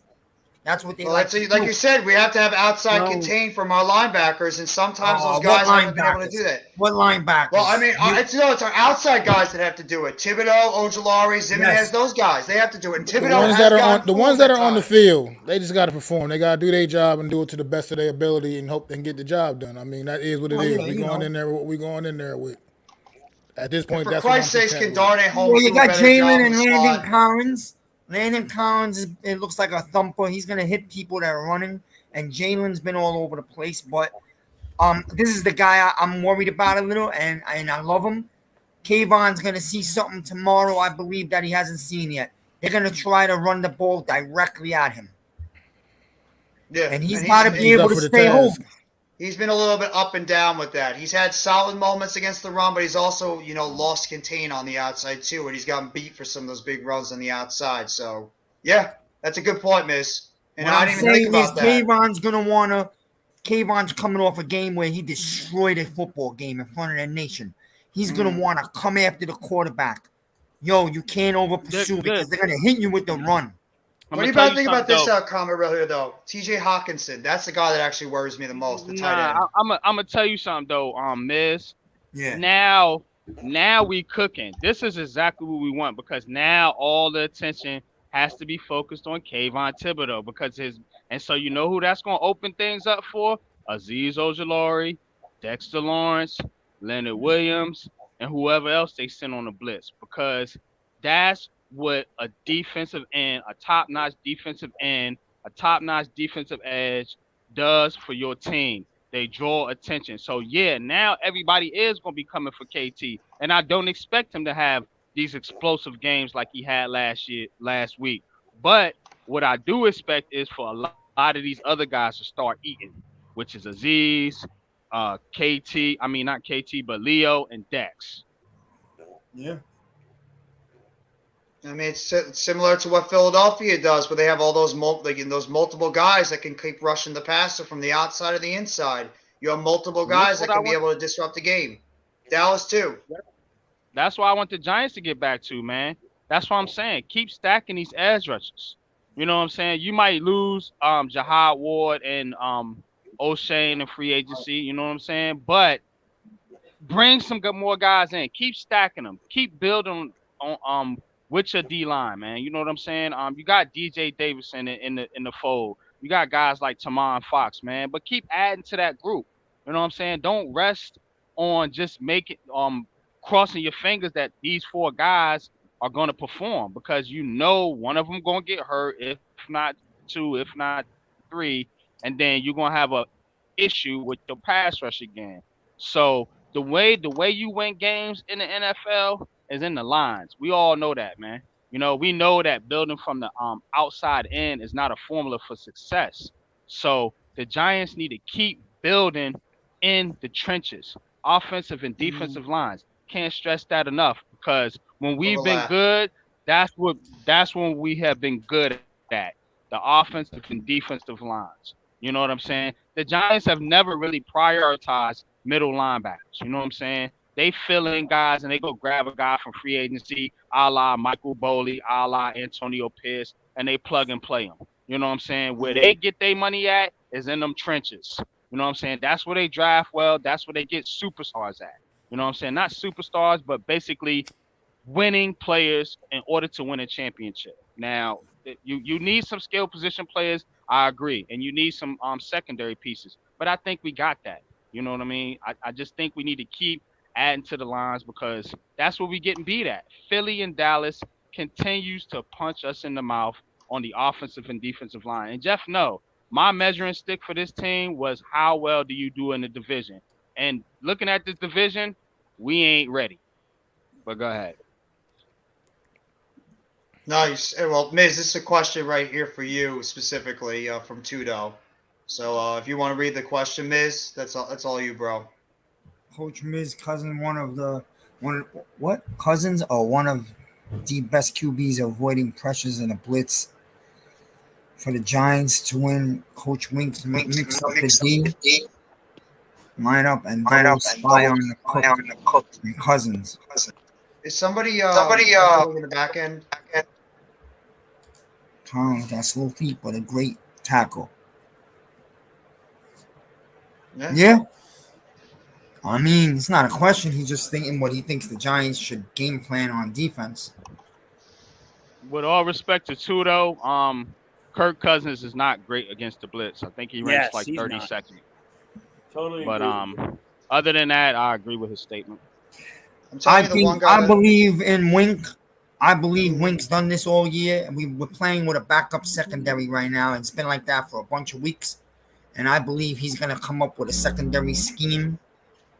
It's not going to lock down Minnesota's receivers, but once again, the Giants will do enough to stay in this football game and get into the last 8 minutes and see what happens, Now, I got a question for the Giant fans.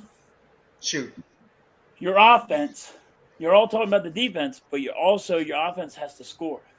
Yeah. Vikings, all they're focused on is your run. Right. We have to shut down the run. Can Daniel Jones, my question for you guys is, can Daniel Jones beat the Vikings with his arm? Go ahead, guys. I'll let you guys go ahead with that. If they give him the chances to, and I believe exactly what halftime said. Tomorrow, I believe it's going to be a higher scoring game than people think, both sides. And I believe it won't be a complete old school shootout, but it could turn into a mild shootout. You know what I mean? I believe that. The Giants are going to have to throw some balls in the end zone tomorrow. They're not going to score one touchdown and win this game. He's right. There you go. I don't Let the boy loose. think there's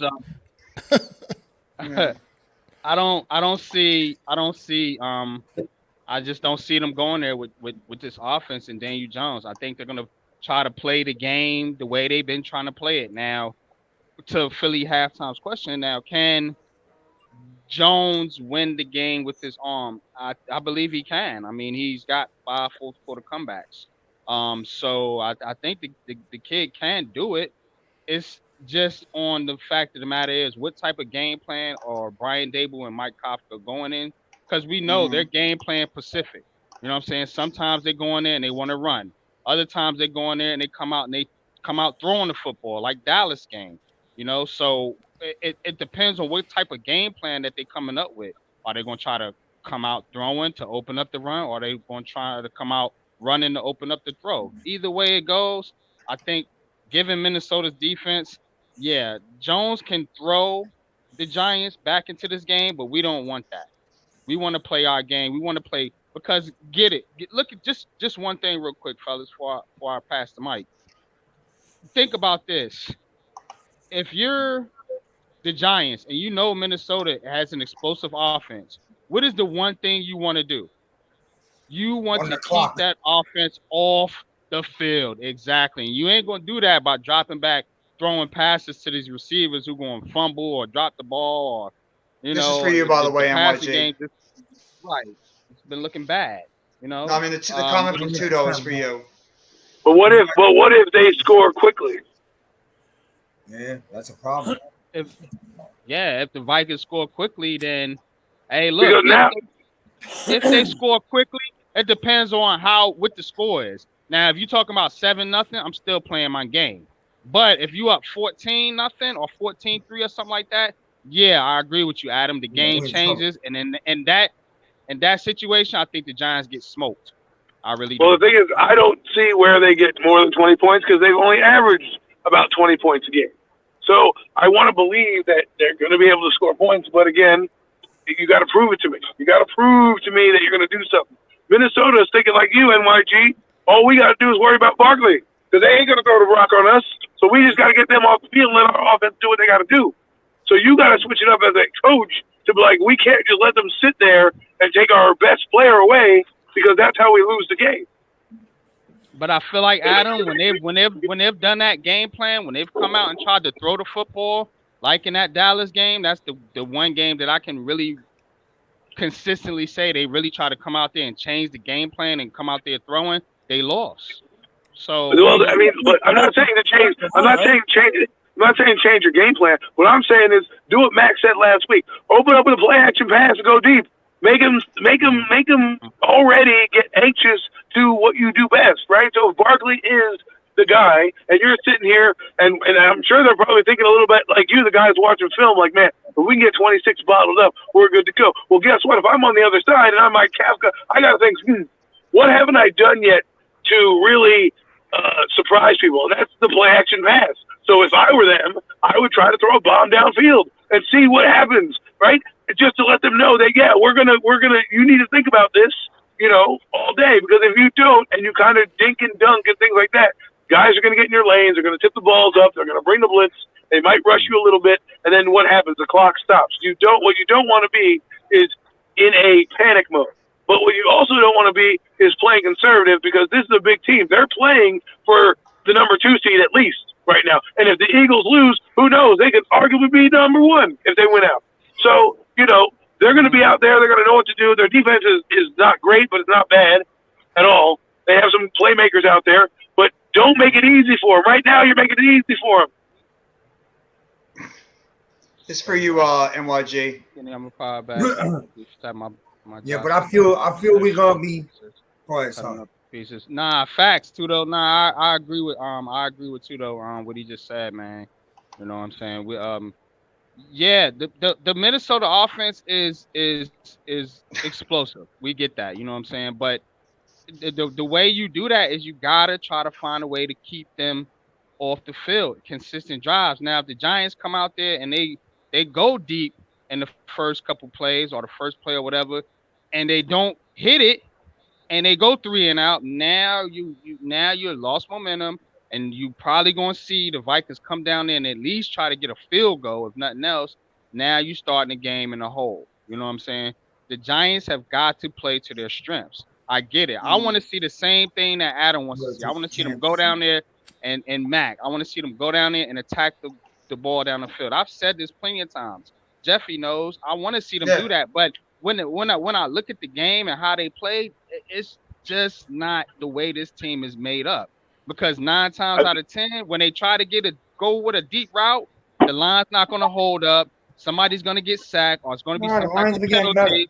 It's going. But if you're doing play action, which they rarely do, right? Then you do a shotgun. You can throw the ball. I'm not saying to throw it like Green Bay did against us in the second half, where they threw 6 times and they punted. I'm saying open it up. Let it get loose and let the emotion and the crowd and the anticipation come out. Because last week, what did they do? They did a handoff to Barkley. We said, "Oh, great, here we go."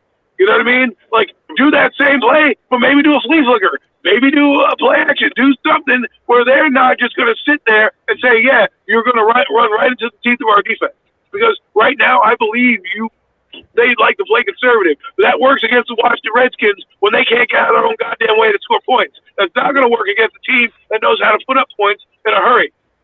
You got to it's a track meet. You got to go onto their field and you got to play almost like their game while playing your game, while keeping the ball away. The only way you keep the ball away is if you get the lead. If you don't get the lead, you can't really keep the ball away. That's the key. Yeah, you know what I'm saying? And that's the key to the And game. this Minnesota Viking defense gives up huge chunks of yards. So you just got to attack it. You got to attack it. Thank you. Back. Giants got to take chances tomorrow. And I wouldn't be shocked if the Giants come out throwing the ball early and get to the running game later. That might be the ingredients to winning this game. Listen, if Mac, like what Mac said is, you got to get up on them early, right? If they're going to give up big plays, you gotta throw the ball. This is where, if you want Daniel Jones to earn his money, you want me to believe that he's going to be the quarterback that you guys say that he is, which we can go debate that till nauseum. In this game, he's got to come out and he's got to say, listen, put it on my right arm. I'm going to take advantage of it. I don't care who's playing receiver, NYG, Jeffy T, Mac, I don't care. I'm throwing you the fucking football. Go make it damn way, and let's fucking win. Because all this sitting here doing this conservative shit means you don't trust nobody. You're worried about making mistakes. You don't want to make the big play. You're playing not to lose. Listen, you got nothing to lose. All right? Just go out there with your hair on fire and go win a game in a hostile environment. Take it to them. Stop being the ones that get it taken to. All right? You saw what Kayvon Thibodeau does. He was a dog. Start taking his personality and become a dog. You want to win the playoffs, you got to be a dog. This is a dog game. Start being a dog. And, I mean, Trevor Lawrence just did it last night. Minneapolis Minions. But they're hurting on interior. Yeah, they're what is it? They're Bradbury. I think their center's out. Cleveland's not bad at left guard, but their right guard is who is it? Alex, I think, said that he's given up the third most sacks in the NFL in the interior. Dexter Lawrence, Leonard Williams. Hello, this is your opportunity to wreck that game on the inside. That's where the Giants are going to win this game. We've been talking about this for ad nauseum, like Adam said, man. This team ain't going to change, man. They not coming out throwing no 30 burger on nobody. Tomorrow's the best day to open up the fucking offense that the league hasn't seen yet. Catch this team by surprise early. Jump up 10-0 if you really want to win the game. Yo, let's face it. The Giants are kind of playing with house money. You're also in a dome tomorrow. Remember that. You're in a dome. Conditions are there to let Jones wing the ball a little bit. Tomorrow's the day. And if the Giants lose, if the Giants lose tomorrow, they were supposed to lose. That's what people think. But yo, if you come out and shock a team and do things you didn't expect, maybe you steal a game. Let's fucking go, guys. Let's go. And I'm playing a little bit of devil's advocate, man. I believe the Giants are just to give you guys some pushback. But check it out, though. The problem is, man, and I've seen this in Seattle. You know what I'm saying? When that crowd noise gets rocking like that, you know what I'm saying? This offensive line is going to have trouble with calls at the line. You know what I'm saying? We've seen this in a couple games now. I worry about Evan Neal a little bit too. They gotta tackle. play. That's what I'm saying. That discipline, man, because this team is young. You know what I'm saying? These penalties because this team is young, and that's what I'm worried about. The false start penalties, the mistakes because they get rattled when they. But you can't think like that. You got to take that crowd out because they're going to be skull clapping all day. They're going to walk in and they're going to be skull clapping from the moment you hit the gate. The moment that gun goes off, they're skull clapping. You want to silence them? You open it up and you throw it down their throats. You don't sit there and turn to Barkley and say, here you go, win us the game. Go, take it to them. I'm tired of this conservativeness. You want to win a game? You want me to believe we're going to the playoffs and you're going to go do something? Go get the fucking game. We sit here and talk, you got to yeah, that shit doesn't work when you have no that can score. It's fucking they waited a half of football and scored 40 fucking points. It's a half of football. Okay? These guys can score at will. You'll be sleeping, they're still scoring. Okay? You leave the game, they're still scoring. Hell, we're still counting. We're still tallying up the yards from last week from this fucking guy. So sit there and go in there and show me something. Don't tell me we don't have skill players. Don't tell me all this bullshit. It's been debunked and deproven. Okay, go read ESPN. We got the guy who's making the Jesus fast than Darius Slayton. We have the highest getting open percentage of Richie James. Okay, fucking Isaiah Hodgins is playing out of his mind. Go get some fucking yards. I don't want to hear about this anymore. You told me Daniel Jones played his best game last week. Well, you better fucking prove it right now, because now everybody's looking at you. Don't sit here and play conservative like we're gonna fucking lose. I'm tired of this shit. I love when Adam gets fired up. There's a key weapon we don't talk about. In my opinion, there's a key weapon the Giants need to start opening him up, and that's Bellinger. It's time to send this guy down the field. I'll be honest. He's too slow, miss. No, listen, man, you gotta find him on a post. You could throw him. He doesn't run that. He doesn't run that route well. Nah, man. Run Lawrence Cager down there. This is a Lawrence Cager game. As the only best tackler Giants got. If you're worried about the fans, you need to shut the fans up, and the only way to shut up the fans is to score. But they can't. If you're worried about Minnesota's fans and them being loud in there, shut them up by scoring on them. Yes. Go down there. First Take drive. a shot. Take a shot down the field, down the sideline. Let Darius Slayton, whoever it is, catch a big pass. That'll shut him the fuck up. That's what. Well, listen. We barely did anything again. We had a 95-yard dink and dunk drive. 91, 98. Sorry, I forget the numbers in the 90s. Guess what? Those are not always going to happen for you. Okay? Not every week you're going to get a 90-something yard drive. They're an anomaly in the NFL. Hell, defenses love them because it gives them more of an opportunity to knock the ball away. But it also puts pressure on you. So what you got to do is you got to flip the pressure on them.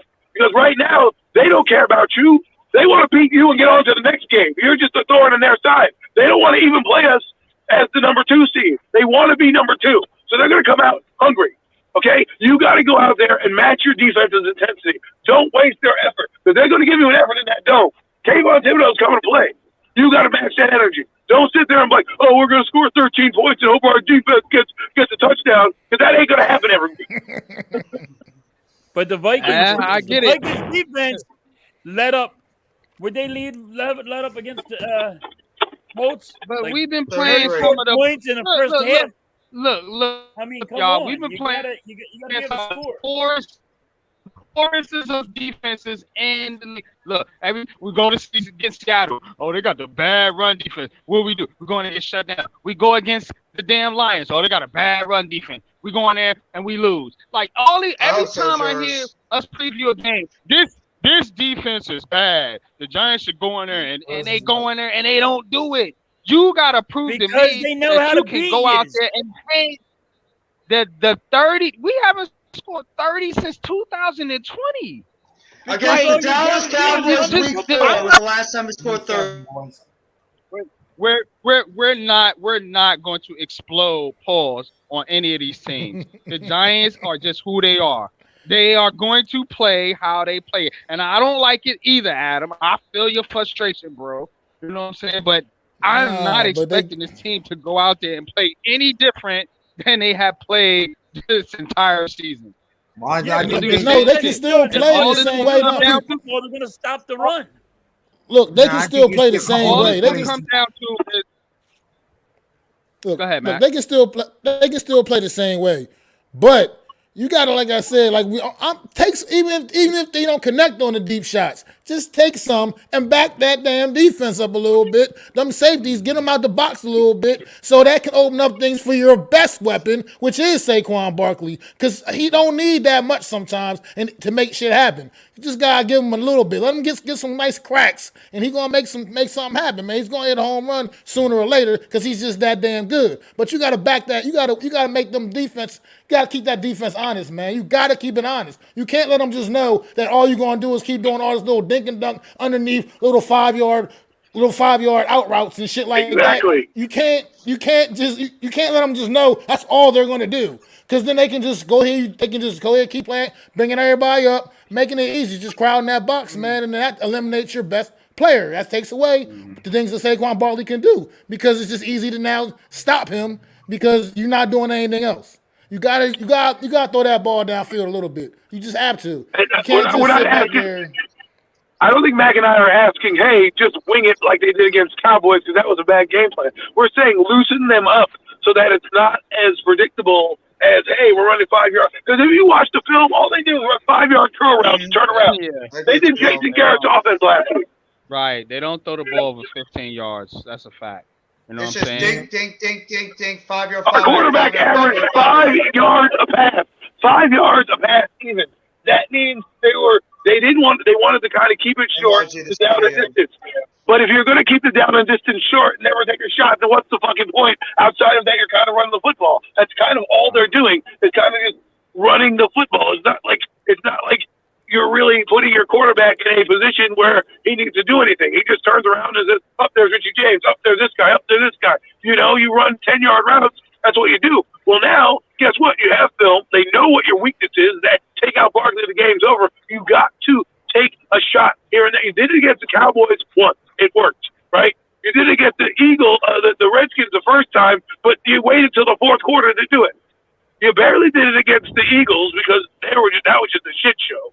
You can't let the game get away from you like the Lions did. I know people are going to be afraid because, you know, Daniel Jones basically threw us out that game in the first half with his 2 interceptions. I get it. That's going to happen. You're a quarterback. But at least what it's going to do is allow Barkley to have more lanes, more one-on-ones. Look what they did. They're not going to be able to do the same plays they did last week. They're just not. Because now there's film, and they're not. Minnesota's not just going to be like, oh, you know, you can do 2 guys, and we're not going to do anything. 2 guys and bull rush us. You've got to be able to score points. Flip the field. Let me read these 2 comments real quiquely from just make it too easy. Just make it way too easy for defenses, man. Kenny Collins is too slow and can't cover sideline to sideline, and he'll be beat every snap. But he's the best tackler, run stopper, and sneaky slot wide receivers. He'll be the key to the game. Kenny Collins, just real quick on Collins. I mean, since he was talking to me, Collins, I do think will definitely help in the run game. I think he's an upgrade from Tay Crowder, just from a football smarts perspective. You know what I'm saying? Because I think Tay Crowder did a lot of dumb shit out there on the field. But go ahead. Fucking sucks, man. That's it. Bottom line, he sucks.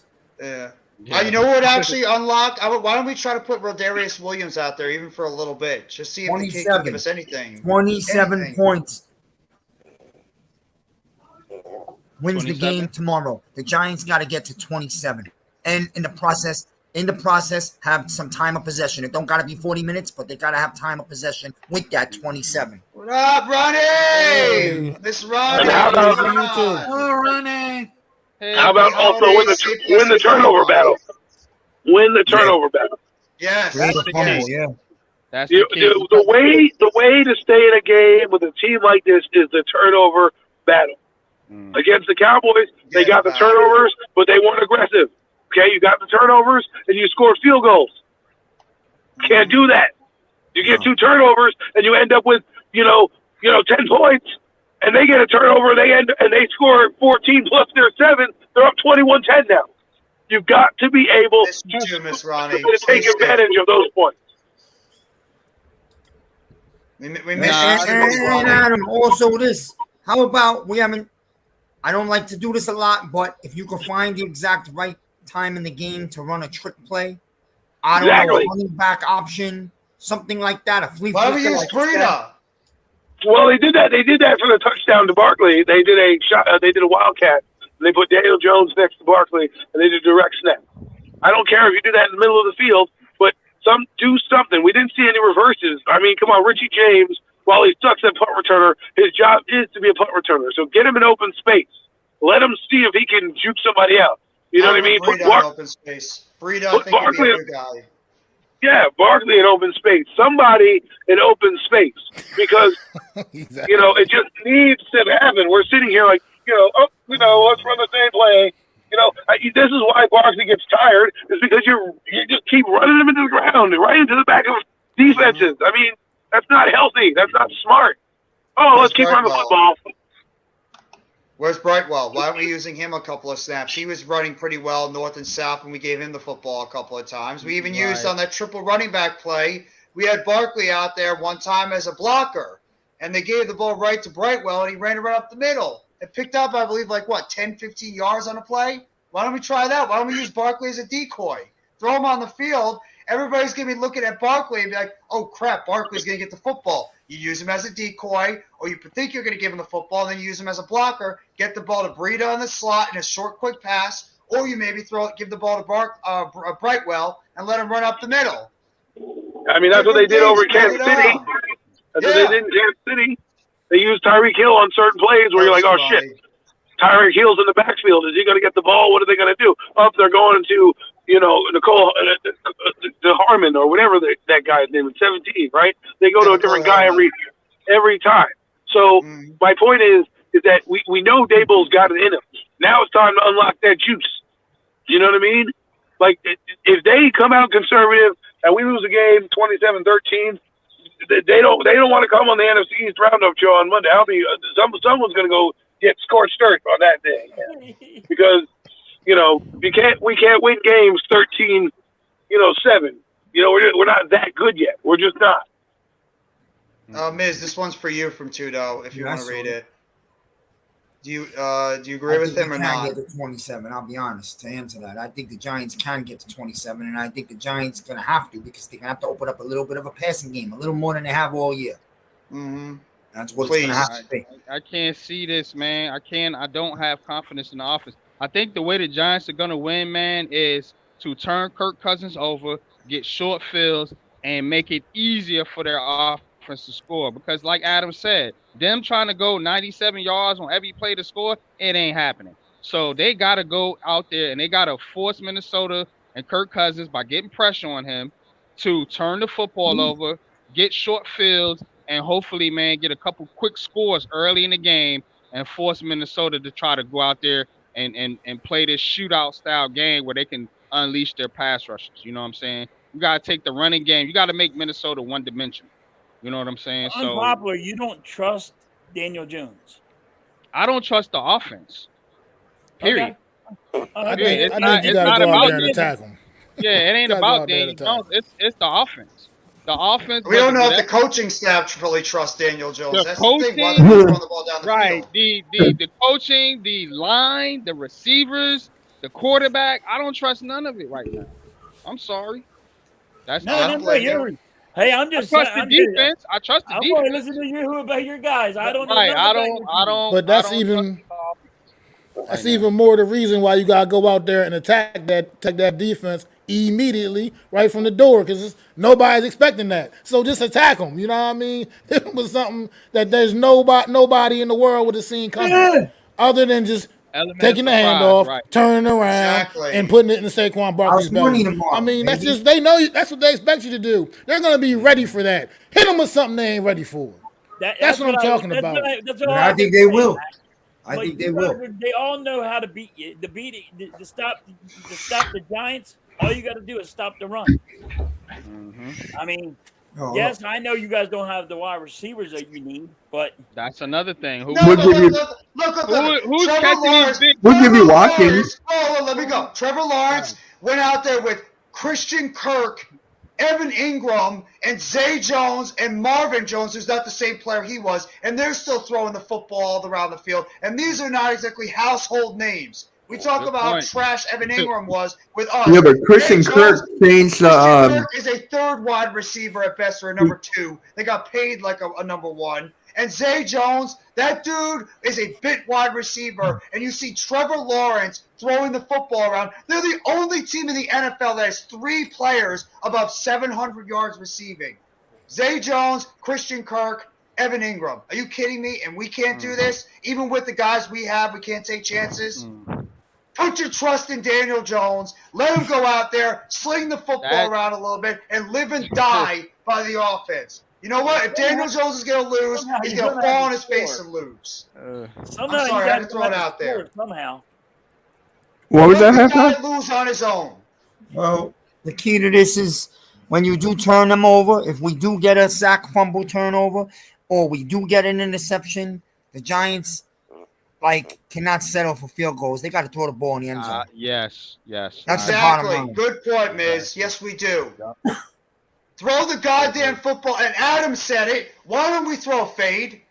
Isaiah Hodgins is 6'4". Why don't you throw a fade to him in the end zone? Let him use his 6'4" frame to go up there and pluck the football. No, I am not saying you know who that I'm throwing out there because I'm not going No, I was about to say it. I'm going to say it. Don't do it. Put Kenny Galladay back on the field, boy. Oh, he said it. I like Galladay back out there. Put Oh, he Galladay. did it.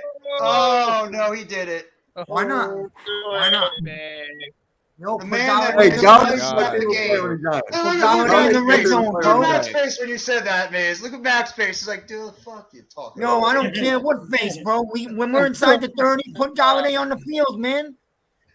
The Vikings have to account for him. They have to worry about him. They got him. It could open up somebody else over the middle, like the tight end. He could get open and get a touchdown. If you're on the Yeah, 20, I could get open too. now wait a minute. If you're inside the 20 and you put Galladay up on the right sideline, you're telling me they're not going to have a safety at least cheating a little bit to that side? Come on, tell me not. No, I don't think they are. I'm 'Cause I telling don't you think not. they believe that Nobody he can, expects he him. can get open. You I wanna don't think he leave? can. So you want to leave him one-on-one from the hash mark to the sideline? Then you fucking want to Yes. know something? Yeah. Stop playing around. One-on-one down the sideline, throw him the rainbow. Let him go get it. And then Do it. Patrick Peterson's right there to go over there and knock the ball away from him because he Patrick can't create Peterson. separation. They should do that on the first play of the game because nobody would expect that. Yeah, So they should do that. That's a That great would be a point. surprise. First play of the That game, would be a throw the ball to surprise. Kenny Galladay. Yeah. Nobody is expecting that dude to catch Nobody's the football. expecting that shit. Nobody. Especially a deep shot. Thank you. That's like the Eagles Especially when they alone. last year throwing the ball to Jalen Rager. Nobody's expecting that one. So why don't they throw the ball to Kenny Galladay? Nobody's expecting it. Oh shit! 90-19 caught the football. Now we have something we got to worry about a little bit. Well, there's your play action right there. Barkley and I formation. There's the play action you guys were asking for deep. And imagine you want to if throw he a comes wrinkle? up with it, bro. What if he catches it and breaks away for a 7? Do you know what kind of energy that gives this team? They will go nuts. You want to throw a wrinkle I in can't it? disagree with that. Line I'm saying line take him a up. surprise Line him shot. up at That's tight a end. surprise shot. Line him up at tight end. Why not line Galladay yeah. up at tight end? I mentioned that. But- Why don't we try him? I know. Why don't we try Why him not at try tight him end at as a tight end? slow guy? He can. Yeah, He use his can size. block. He can Yes, block. he can. Yes, he can. You know, he ain't the best blocker, but he can block. So throw him at tight end. Let him match him up on some slower players like some safeties and some slot corners, man, because he's not getting no separation against none of these cornerbacks on the outside. So try to get him on a linebacker or safety. He might win that matchup. But that's just my opinion, unpopular as it may be. Go ahead. Let's see what they came up with Well, that's tomorrow. really but I'll be unpopular. shocked. I'll be shocked if this coaching staff didn't come up with some new wrinkles for tomorrow. A couple. I I'm agree with shocked you, if man. they- They gotta try something different. I agree with all y'all. They gotta switch it up, man. I You I guys don't see think them the doing it, Giants man. can win? They hard headed, What man. you guys sound like? You guys are not thinking the Giants are going to win this game. I think we have a chance. I do believe we I got a think they chance can to win win. this game, a lot because of the pass don't rush. think- I think the pass rush is what could win this game for us, getting home to Cousins and creating turnovers. That's what I believe. That gives me Yeah. the most confidence in winning this game. That's why I don't think we're gonna win the game by coming out there throwing the ball. That's for damn sure. I think we play our game and we stick to our guns and we get some turnovers on Kirk Cousins, who will throw us a couple if we play it smart. We can win the game, no doubt. I got my I'm- unpopular take. 27-24. Somebody Azeez hits or Ojulari misses gets a game-winning that. field goal. That's what I Azeez said, Ojulari gets 2 27-24. sacks tomorrow. There you go. Lock it down. Azeez Yeah. is going to be the one that's going to be Kenny Galladay will score 1 touchdown. Shut up, Miz. Nah. What? I'm watching the game with you tomorrow. Now you just trolling. I Now need you just trolling. you guys to win. You know what? Mitch? Why do you need hold us to that. win? Hold that take. And if he scores a touchdown, I will pray. I'll be the first person to praise you, and I will praise the Miz too. I'm gonna Because do Miz it, is bro. The one that said it. I'll praise the both of you, Mitch and Yes, Miz. Hey, I'll Mitch, be in your stream. We're if streaming you it parlay, together. if you parlay Galladay touchdown with a giant win, you know how much money you will win? Oh my You'll have God. the greatest Christmas of your life. Oh Right, my God. fucking You would have the great 500,000. Christmas. You'd have the great Christmas is. Multiple. Can I have it? Jeff, if he does score a touchdown, can I have that money? No, because I'm not parlaying or betting anything. No, I might Come on, do it. man. You just made me think about it, so we'll see. Are you really? Are you going to do it? How much would you bet that, Miz? I won't put a lot, $25, but it still might win a few hundred. Yeah, that actually happens. Whatever Miz says, that actually happens. I'm gonna believe everything Miz says. That actually happens. If No, that you put happens, that- you you gotta put believe that everything I parlay in. say. You put that parlay in, you throw in a Miami Dolphins win because I love them tomorrow, and then you also throw in that Zach Wilson's not a Jet next year. You'll be a millionaire. Oh my God, Zach Wilson. We talked about this earlier. Zach Wilson. That dude better not be a Jet. Well, how's Buko? How's Buko, by the way? Oh, forget about it. There was a lot Oh, of he's therapy pissed? this morning. A lot of therapy last night and this morning. A lot. God. Did he go to that? Wait, who? I know Alex was at the game yesterday trying to like help out his brother Oh, and was one he? of his friends. Oh, you While guys they were were at there? the football game. Man, that was Oh, Ahsoka, huh? That is Monsoon? Tough, wasn't it? Oh, y'all went to Yeah. the game? on and off the field. Yeah, I went to the game yesterday. I mean, we tailgated for like 3 hours in the parking lot. It was cold. It was freezing. We had fun. You had a But great no, time. Come on. The game was awful. The game was awful. Oh, yeah. Yeah. And offensive Wait, what game? I understatement. mean, look, man, I'll tell you this.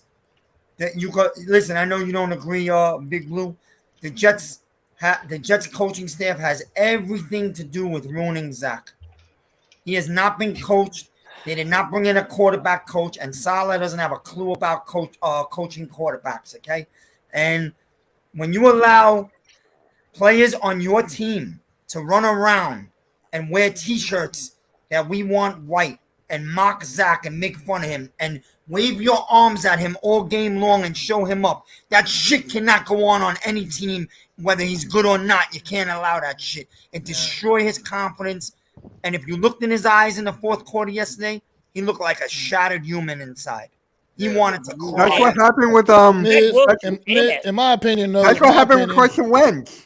I think Zach Wilson brought some of that on himself, though. I think he I brought agree some of with that on himself. I have to agree with. I'm going to explain my analysis. So regularly, I would say that the Jets ruined another quarterback. I have to agree with Miz, by the way. Like the Mike White stuff, yeah, that can actually affect the confidence. But where Mac makes a great point is after one of those Patriots games, he said he was talking about all these different things in the presser, and then someone asked him, "Oh, do you think you let the offense down?" He goes, "No."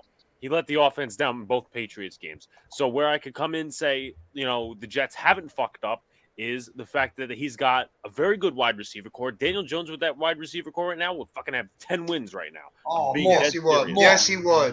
There's More. that. Last year they brought in Zach's personal quarterback coach. They basically have pampered him. So I do have to agree, obviously, with the locker room stuff and everything, and you could tell there's obviously an imbalance there.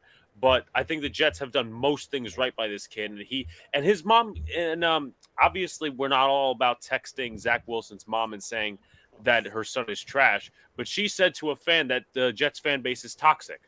I don't necessarily blame the fan base for giving up on Zach Wilson because he has not given them anything to write home about. Not the fan He's base. a terrible. It's toxic. He's a terrible. Not the fan base. The media. The New York media is fucking toxic, man. 100%. Yes, it is. Yeah, Yes, I media agree with toxic. that. Go ahead, New York halftime. New York media takes it to another level. Well, though. how's Philly media with your guys, like with all your teams? Oh my Are they God. as bad? Oh my God. It's Same as here. bad. If It's worse. if they lose, you have no idea how Yeah, bad. you have no idea. You have no idea how you guys got it made. That they will trash everybody. Whoever called that game that He's not wrong. the media would just demolish that. If it's the quarterback, if it was a running back, it didn't matter if it's the coach. They will just abuse. They were like they were Like they a were pack of picking rats, bro. shoes. They were Yeah. picking shoes where they want to go. They do Come on, that yes, in the okay. games, though, They man. did that. They Okay. get on Look, where Zach Wilson messed up is you come in, you lose a game, and this is where I'm going to give a lot of respect to my guy, Daniel Jones. He knows how to handle the media. He walks up to the mic. I got to do this better. It's on me. We got to go to the drawing board, come back. He says all the things that shuts the media up. You can't walk up to the media and say it wasn't my fault and it was windy. You can't do that shit. Yeah, but Zach Wilson's not even a third-string quarterback. Everybody's saying he's a first. Well, listen, halftime, he was picked second overall, man. He's a second pick overall in a draft. Okay, somebody fucked up. Yeah, Douglas. That's the only thing. The guy that picked, the team that picked him. They picked him because he's got a big arm and because he tested well. That's why. And guess what? All tests don't mean nothing because the Eagles went and got the worst player I ever seen in friggin' Mike Mamula, and he blew everybody out saying he was going to be the next Reggie White. He's going to be this beast. What about Whiteside? Apple. We took Eli Apple. Do you remember how bad Eli Apple was and Eric Flowers? Halftime. What about Whiteside? Baker. What about Rager? Whiteside, Rager. Here you go. Right side, Rager. I mean, just because everything looks all nice and shiny, that's why you have to do your homework when you go pick somebody in a draft. You have to do your homework. Exactly. If everything was so nice and shiny, Jamarcus Russell would be a Hall of Famer. Right there. Zach Wilson. Johnny Manziel. I had Zach Wilson. He was now. like bottom of the barrel quarterback. He's not even a backup quarterback. He's a third string quarterback at best. He is so terrible. And he's smaller too. He's a smaller quarterback. Better than he is. Yeah. And all he's going to do is cry. Dude, they haven't got a Chris Shrevler. Chris Shrevler, a preseason warrior, like we were talking about with Alex Bachman. Chris Shrevler, who's a preseason warrior, had to come into the game because your number 2 overall pick in 2021 could not get the job done. That is when you know you are fucked as an organization. He's a crying little bitch. Get him out of the game. He don't deserve to be there. I don't know how. I mean, we talk about. I don't know how the hell everybody thinks he was any good. No. And we bitch and complain about Daniel Jones and you guys with Jalen Hurts before that. How the hell would you like to be the New York Jets? How would you like to be the New York Jets year after year after year after year? That team tries to draft their franchise quarterback, and year after year after year after year after year, they fuck it up. They fuck it up like no team fucks up quarterback. Well, look, here we go. What do you think they can get for? If I'm a Jets fan, I'd be in therapy. What do you think they can get for Zach Wilson in a trade or something? Get a 3 and a 5. Get it. I think there's no way he's playing another game in the Jets. For the Jets, I just think. Box of candy canes. Mac, I said it this morning. Let's be too kind to the They might be able to get a 3 and a 5 or a 3 and a 6. Go do it because there's no way this kid's gonna be in New York next year, and his parents won't allow it either. It's gonna be a problem. You're gonna give up Zach Wilson in the 2 to get that? No, you could get a 3 and a 5 or a 3 and a 6. Give up Zach Wilson in a 2 to get the 3 and a 5? Washington will take him. It's gonna be just Washington will take it. No. I think that how about the Colts? No, there's some teams out there that would take him and say, "Yo, we could fix this kid. He's still got an arm and he's young." He's garbage. You can't fix a broken. You can't fix him. He's broken. Oh, no, this might be a bannable offense. This might be a bannable offense. So mine wasn't, but he hates it. Wow. Okay, so then he's an NFL backup the rest of the way, basically, is what you're saying. I think he's not even a backup. He's a practice squad guy. He is. He's probably a scout team player. Not even that. Davis Webb, man. Who's better? He's the one. No, he's the one boy. Almighty, go ahead. I'm Philly halftime. What were you gonna say? Who's better than who? Who's better, Carson Wentz or Zach Wilson? Carson Wentz, I take it's not even close. Wentz. Not even close. It's Wentz. Yeah, Carson Wentz, I take. Why do you think? Wait, Everybody knows Carson Wentz is garbage. no. Is it Darnold? Is it Darnold? No. Carson Wentz right now. Maybe if you look at him right now after all the injuries and he's old and he's been passed around different teams. But when you looked at his first few years with the Eagles, that guy was a league MVP, man. Yeah, before he busted his knee. When he destroyed his knee, that pretty much was the downward spiral. That knee injury got into his head. That's a good point. Maybe. That's true. Maybe. Now Zach Wilson's problem is his whole team hates his guts. Now, Jeff, do you know what Zach Wilson is? He's the What's water that? boy. He's the water boy. He's not even good enough to be the water boy. Yo, one No. second. Well, hold on. Let me just say this. Yo, I understand maybe he's not what they thought he was gonna be, and he's not good, and he wasn't meant for the big city because he grew up sheltered in Utah with a spoon-fed family, all that. But listen, you cannot, under no fucking circumstance, have your receivers run around throwing their arms up and mocking him and wearing t-shirts that says I want white or Zach stinks. And did you know last night before the game that a bunch of Jet players were running around with clown faces and fucking reindeer faces in the locker room? They didn't take this big game seriously. And that's on the fucking coach, the head coach of the Jets, my brothers. Bottom line. Because if you wore a clown face, when fucking Tom Coughlin was the head coach, you would have got slapped in your face, bro. Yeah, but you got to get rid of that guy. If you would have got rid of him before anybody knew what he really was, you could have got by halftime, you're an old school guy like me. As a head coach, are you going to allow that shit to go on in your locker room? No, but I'm not going to let that guy be on the field either. I would have got rid of him and stuck him. Hey, that's the general manager. The general manager probably wants to justify him being the number 2 it's pick. a reality. It's the reality, though. He's the number 2 overall pick in the draft. He's still playing. Exactly, Mac. That's why Baker Mayfield is getting every chance to succeed because he was a number 1 overall pick in the draft. That's just how this NFL is going to work, man. I mean, it just is what it is. I mean, Baker Mayfield is now getting passed around, and that's kind of crazy because he was a number 1 overall pick in the draft just not even 5 years ago or whatever, 5 years ago, whatever. But it's just crazy, man. That's general managers. Who goes general managers? Makes a good point. You would say the Jets should go after Love on Green Bay. Make the trade for him. That's not a bad idea. That's not it. See what you can get in Jordan Love. That's not a bad point. Tudo says, gentlemen, it's been an honor and a privilege to hang out and chat with everyone in the house. It's 11 p.m. here. We're about to be banged up. We're all banged up at today's match. Happy holidays. Stay safe, and God bless, brother. God bless to you, Tudo. Thank you very much. Have a happy holiday, and enjoy the rest of your night, my friend. Tudo. But no, it's how many times do you see general managers always go out, even when they know the player sucks, and halftime knows, Mitch knows, Jalen Reagor sucked. He sucked ass, and also Arcega-Whiteside, and that team kept those guys around longer because the GMs hate to admit when they're wrong. They will justify over and over and over again to make sure that these guys get every opportunity to succeed. We did it with Eric fucking Flowers. We gave that dude a million chances to go out there and try to turn it around because he was a first-round pick.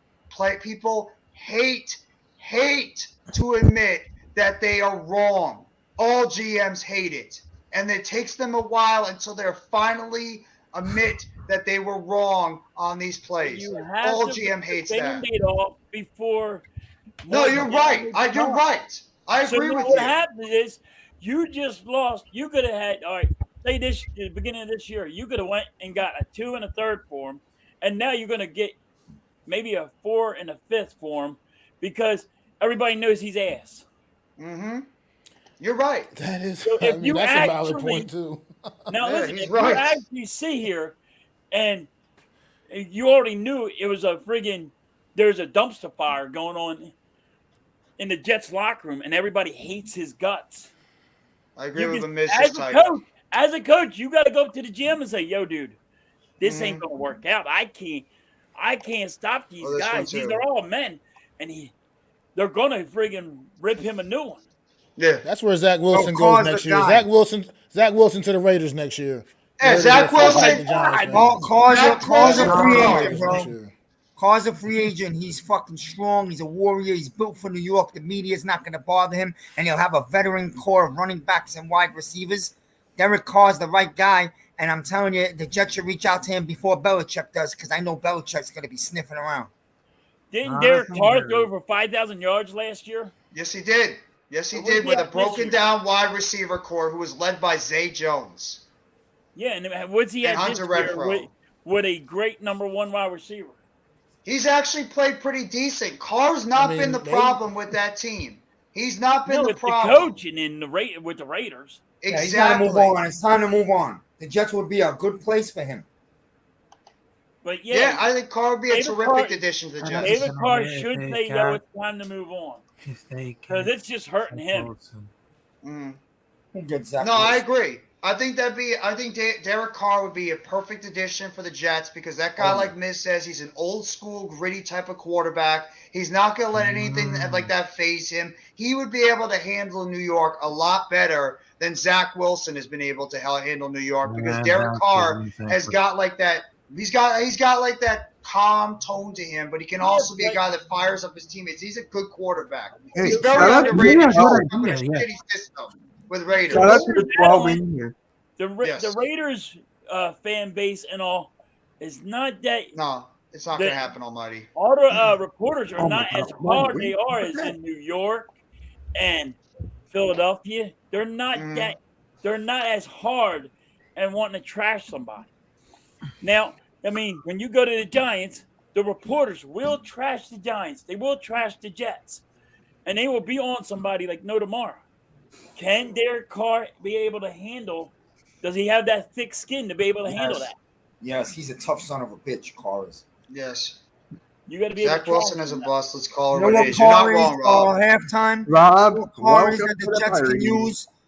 Carr is an alpha male. Zach Wilson is a little. Zach Wilson is a fucking baby sheep. Right there. Bah! There you go. Matt.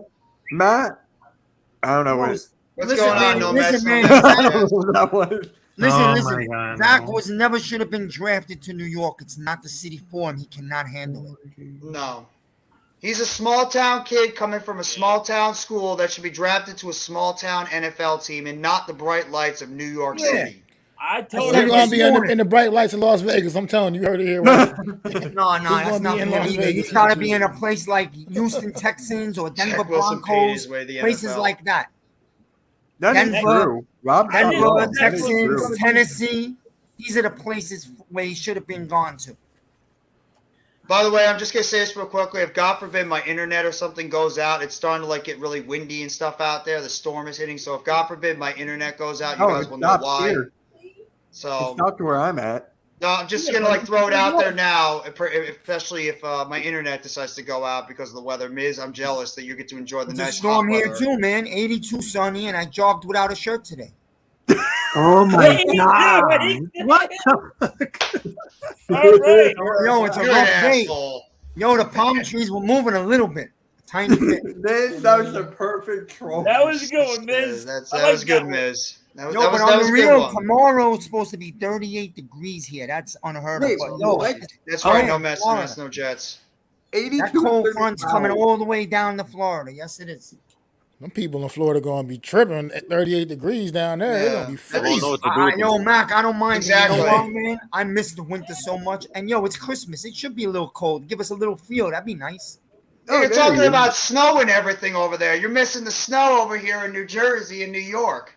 It's not snowing here. Fuck the snow. You're talking to a snow lover. So I do miss it a lot. I do. What's going on, Philly Sports Talk Podcast? How you What's doing, good, bro? Jeff? What's good? You're working for the Eagle fans. I'm sorry. You're losing tomorrow, but you're still going to get the first seed in the NFC. Oh, we're not losing tomorrow. We're not losing tomorrow. Halftime. Remember I said that. No hurts in Dallas. I hear you, but we're not losing. Actually, we go disrespecting my boy Gardner Minshew again. Uncle I'll say. Let me say this, because the Cowboys do have guys that are like I mentioned before. Ben Resch is already out. You have some key pieces. What the hell's his name? No, it's not Brown. Brown's on the IR. Who's the? Kelvin Joseph still stinks at the cornerback. But I think they're still going to find a way to put him there. And by the way, Parsons is going to play. If the dude is in a body bag, he's going to play. You know what? Giving you my said last night. I'm rooting for you. I'm rooting for the Eagles tomorrow because it helps the Giants later. I got a question for you. How is the Dallas Cowboys going to stop? We have 2 number 1 wide receivers. We have a 1,000-yard running back rusher, and then We also just got Goddard back. Now, our quarterback loves to throw to Goddard, and everybody knows that's his number one target because that's what he did last year. So everybody already knows he has so many weapons, and then we're not even talking about the defense. Right. We got 3 guys that are going to have over 10 sacks. That is impressive. Yo, halftime. You could destroy me. Dak's going to throw 2 interceptions, and the Philadelphia Eagles going to win 35-20. That's my prediction. All right, I'm gonna make. I got my 21. The Dallas Cowboys are winning the game tomorrow, and if I'm wrong, you're allowed to destroy me next week. But I'm giving you my full, serious prediction. The Cowboys are gonna win this game at home. Hold on. Let me just finish. And you wanted to know how, and I'm gonna tell you how. The Eagles are gonna change their entire offensive game plan because of that quarterback that's quartering for them. Remember, I said that. Okay, just remember I said that. All right. All right. I'll say this too. Let me say this too, Mitch. The Cowboys do not do well on Christmas Eve games, especially against us. In our franchise history, if you look at remember we beat the Cowboys with a guy by the name of Jeff Garcia in 2006.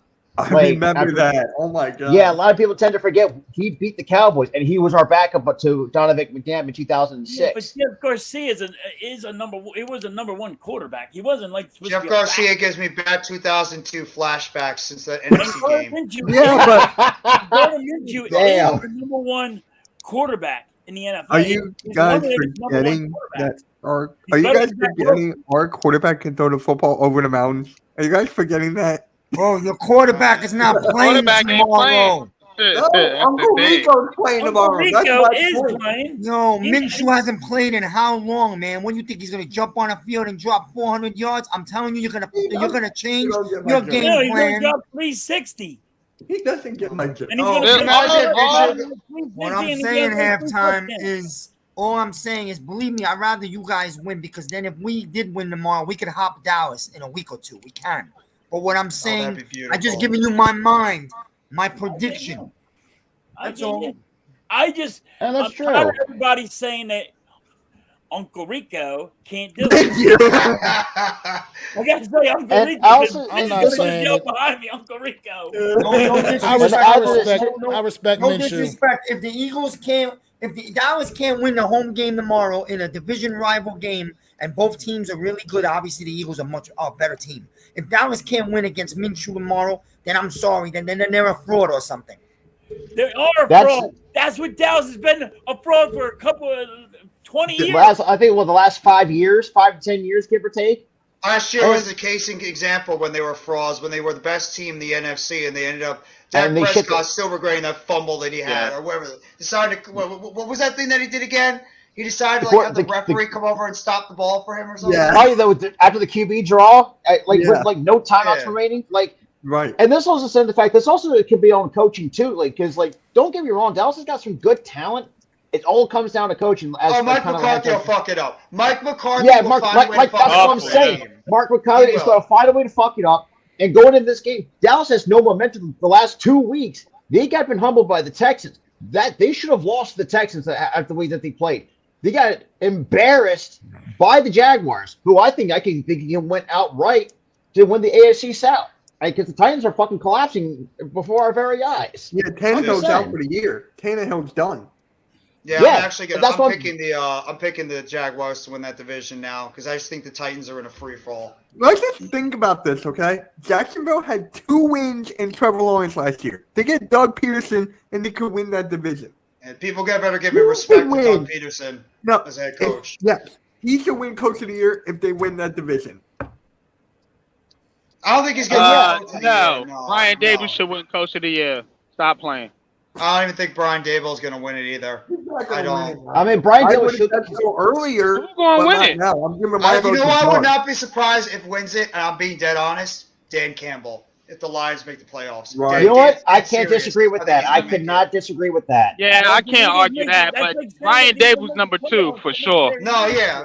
I And agree, Josh but I think McDaniels if can the get fired. Lions make the playoffs, at the Lions have what, 1 or 2 wins? Like they were The what, 1 and Giants 5, were 1 picked 6? to have a top 5 pick this year. No, Yeah, I Nobody get was giving that. the Giants I get more than that. 4 Dable's wins. in the consideration.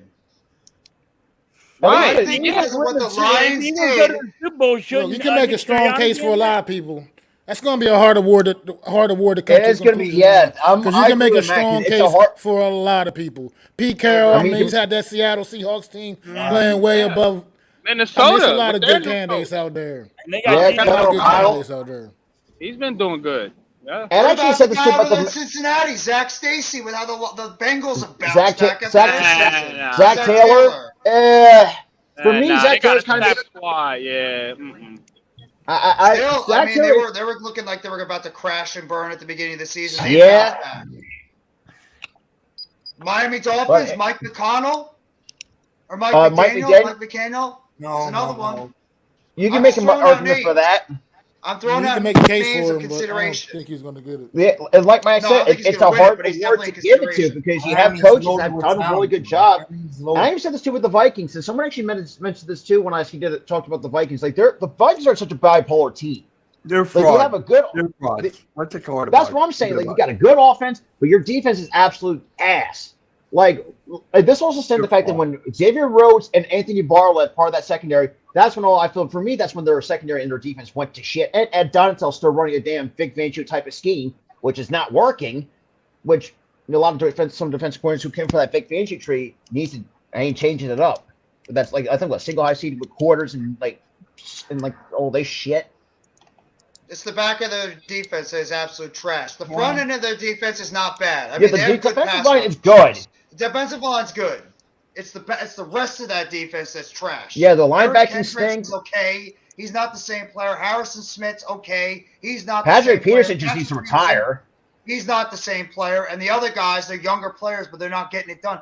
That's why That's we need to pass the why football. I said you go out and attack them because that Yes. defense See, that's the biggest be key. had. You just go out there and attack them. If I'm Brian, Make the see this is plays. what That's right. this is the way I see it. If I'm Brian Dibble, like say having a team meeting and kind of looking at film, your key is like Mac and Jeff pass the fucking football because their passing defense ain't shit. You are going to get smoked in that game. I'm telling you. You cannot go out there and pass the football with this line and these wide receivers that the Giants have. What you mean you got a superstar, James?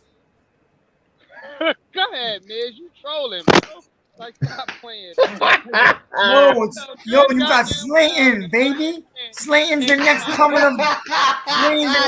of Jerry Rice, bro. All right, man. You got out of hand with that one. Everybody want to blame Daniel Jones. Daniel that Jones one. is carrying peanuts to the playoffs, bro. Daniel Jones is carrying peanuts, and people want to blame him why he's not throwing for 5,000 yards. Well, how about you get him a receiver that somebody respects? He got garbage. I'll give Daniel Jones the benefit of the doubt. I think at this point, he's had. Look, take it for what it is. I think it's a solid season for him, despite the fact that He's on a got contract more year. solid season, bro. But you got half the Giant fan base that has to have a new young toy. Nothing is guaranteed. Right there, their All you toy. need is a couple wide receivers. I mean, they're not asking for a Look at what the wide receivers did for Jalen Hurts. Everybody was talking about how bad Jalen Hurts was. Get Devontae Smith, get him A.J. Brown. Now look at him. Well, and they got quit.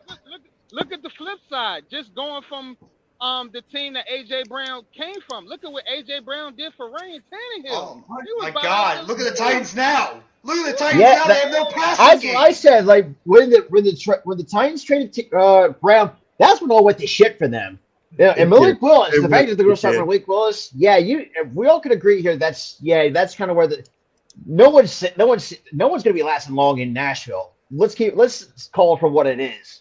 Come on, Malik. Listen, I don't want to say nothing bad, man, but I don't listen. All these quarterbacks that have been hyped up the last few years, none of them turn out. These are college quarterbacks. They don't transform to the NFL.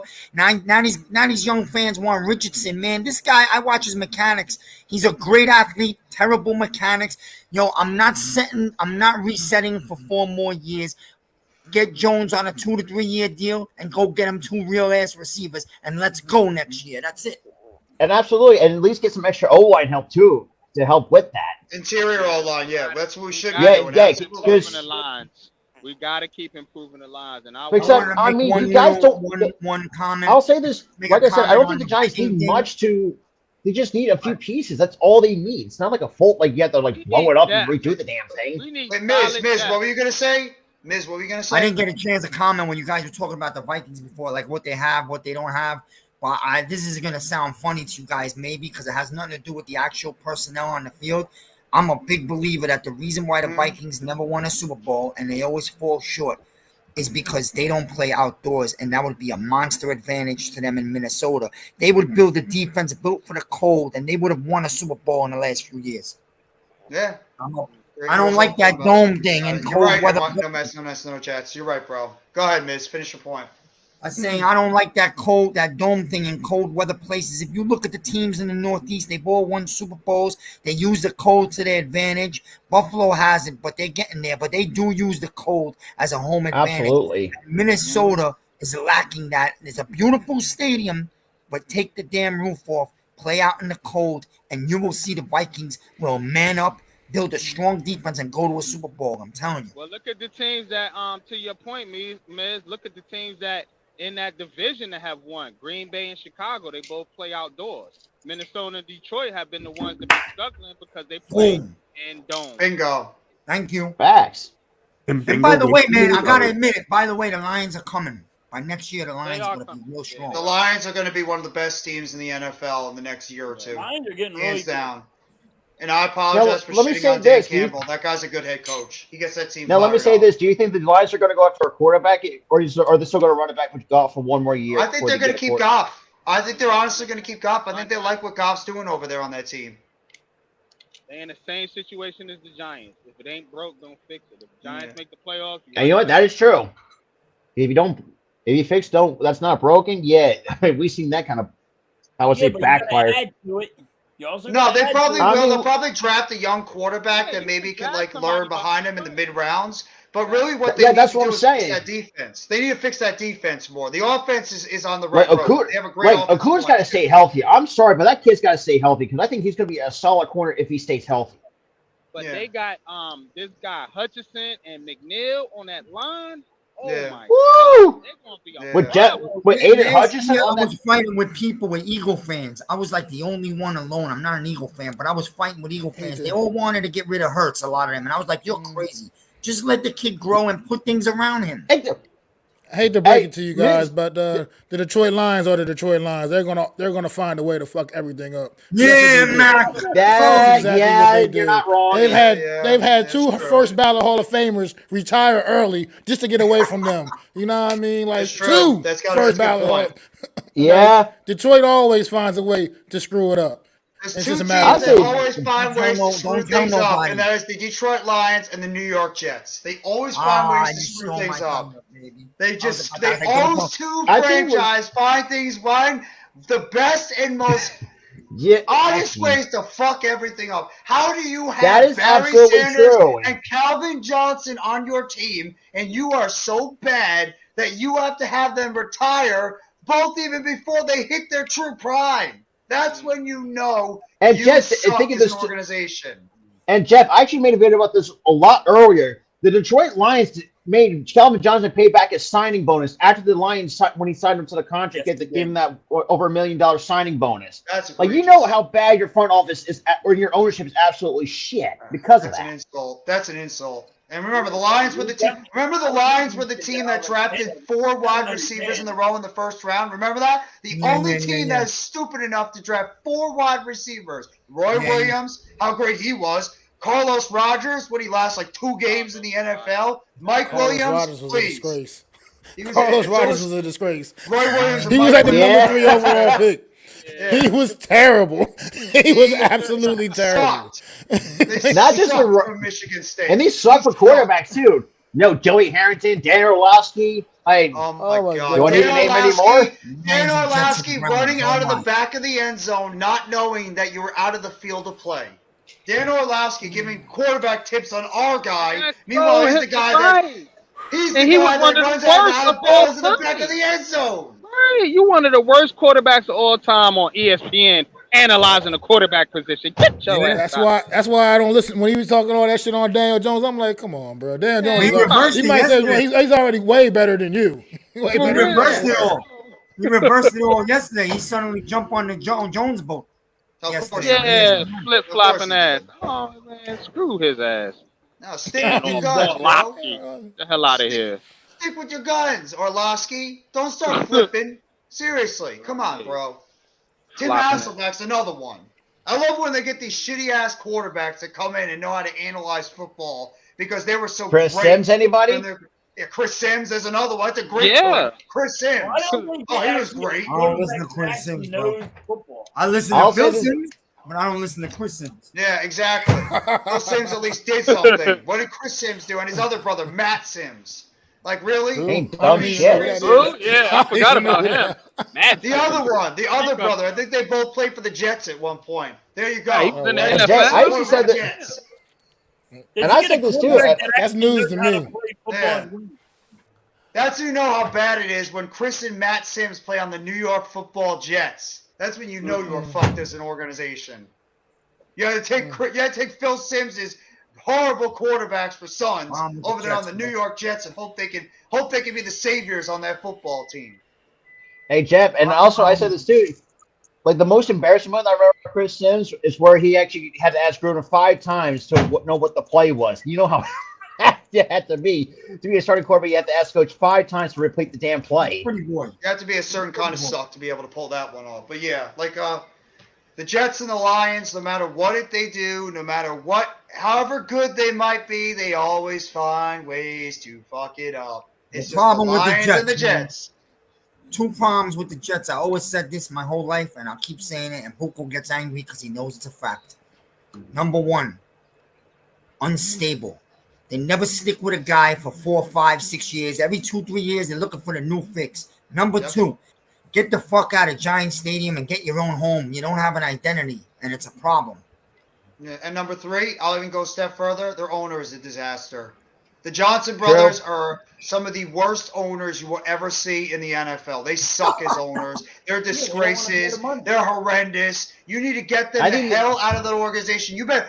Like Mets fans, we have been begging for Fred Wilpon to sell, and thank God we got Stevie Cohen's beautiful money coming in. That's exactly what the Jets fans should be doing. And also the Knicks fans should be saying, Dolan, get the fuck out of the organization, sell that team, and bring in somebody that's actually going to bring credibility back to that organization, because there's a reason why the Jets and the Knicks have been the 2 biggest disgraces in the New York sports scene, because their owners suck. That's why they suck. Ownership is the reason why they're that bad.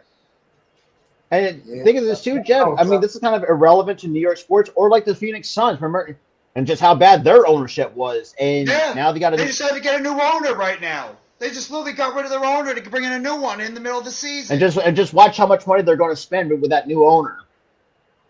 You know, I'll take it to the next level. The president of the United States sucks, bro. Jesus. I take it to the next level. I don't want to get in trouble with All right, I'll shut up. Or anything. Yeah, right. I gotta be careful with that one. We're not doing the politics, bro. we can't go the politics thing, or otherwise it could be a very messy situation. Trying to get the stream shut down. I don't want to get the stream shut down. This has actually been a really fire stream. We've been going for over almost 5 hours and 15 minutes, but I'm loving this discussion with all you guys up here. We've had about 15 strong in the chat with myself, Mac, Mitch, Raphael, Philly Sports Talk, Rob, Halftime, Miz, Alex, NYG22, Adam when he popped on. We've been having a hell of a conversation today. This has been one of the best streams that we've done in a long while. You know what? I got an idea. Uh-oh. Tell me. Okay. Everyone come up with one hot take for the Giants and Vikings game. One hot take. Okay. All right. I'll go first. Kenny Galladay, 100 yards and a touchdown. Next. Shut up. No. We'll even get a snap. I would say, for me, Darius Slayton will get 175 and three TDs. Yeah, okay. What? 175? Rob, that was great, bro. That was great. Well, what have you been watching? All right, halftime. What about you? Let's get the Eagles fans out of the way. Giants you, defense will get 4 sacks on Kirk Cousins. That I could see. That's one of a them, good and one of take. them being a fumble. More real. One of them being a fumble, maybe. All right. Who wants to go next? That's You know a what? good call. The New York Let's go. Giants will have the New York Giants gonna have 3 players on defense with multiple sacks. 3 players on defense with multiple sacks. Okay. I'll take it a step further. The Giants gonna have 5 turnovers in the game. Ooh, 5. That's an unpopular take. Fuck it. Saquon Barkley, 150 plus yards Hope so, rushing, 2 Hope that happens touchdowns. for real. Take it to the bank. Barkley's gonna go right back on track. 150. We two gonna need them turnovers Daniel tomorrow. Jones. Daniel Jones has You're right. statistic game of the year. Daniel What? Jones. What was it? Daniel Jones will have his best statistic game of the year. Okay. See it. Can see it. All right. I What can about see you, that. Alex? Giants get 2 picks. Hey, that'll be a damn right. That would be yeah. 2 picks Okay. and 2 picks and 3 fumbles. Because All right. 2 picks. I want to hear Raph.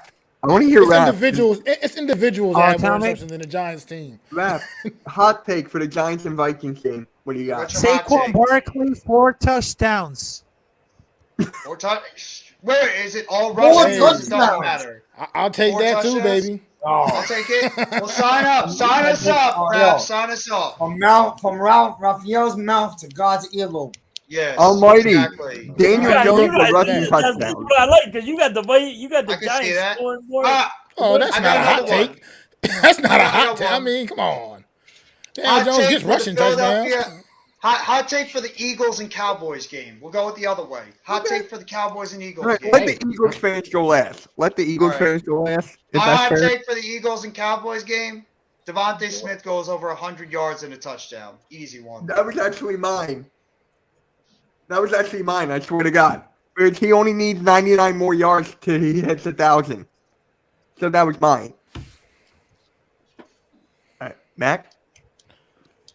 Gardner Minshew throws 4 touchdown passes against the Dallas Cowboys Oh, defense. yeah.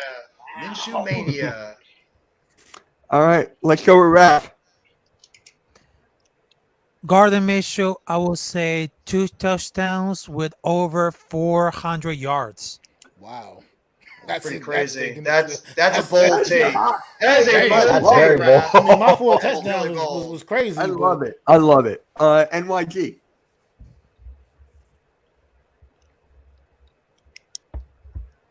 Not there. No, you NYG. I'll go. Okay. All right.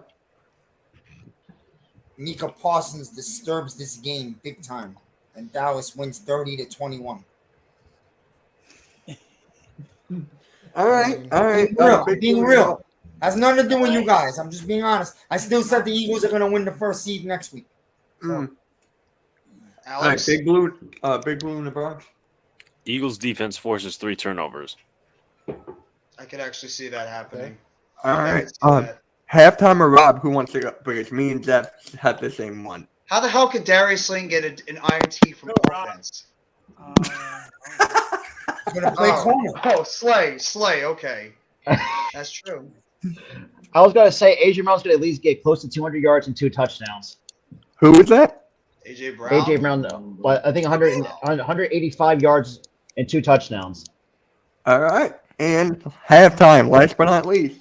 I got the Eagles sacking Dak 6 times, and 3 of them are going to be by Hassan Reddick. Ooh. That dude's been a beast for you guys since you What I signed will him. say is, I think the Well, I don't know think if the he paid Eagles attention.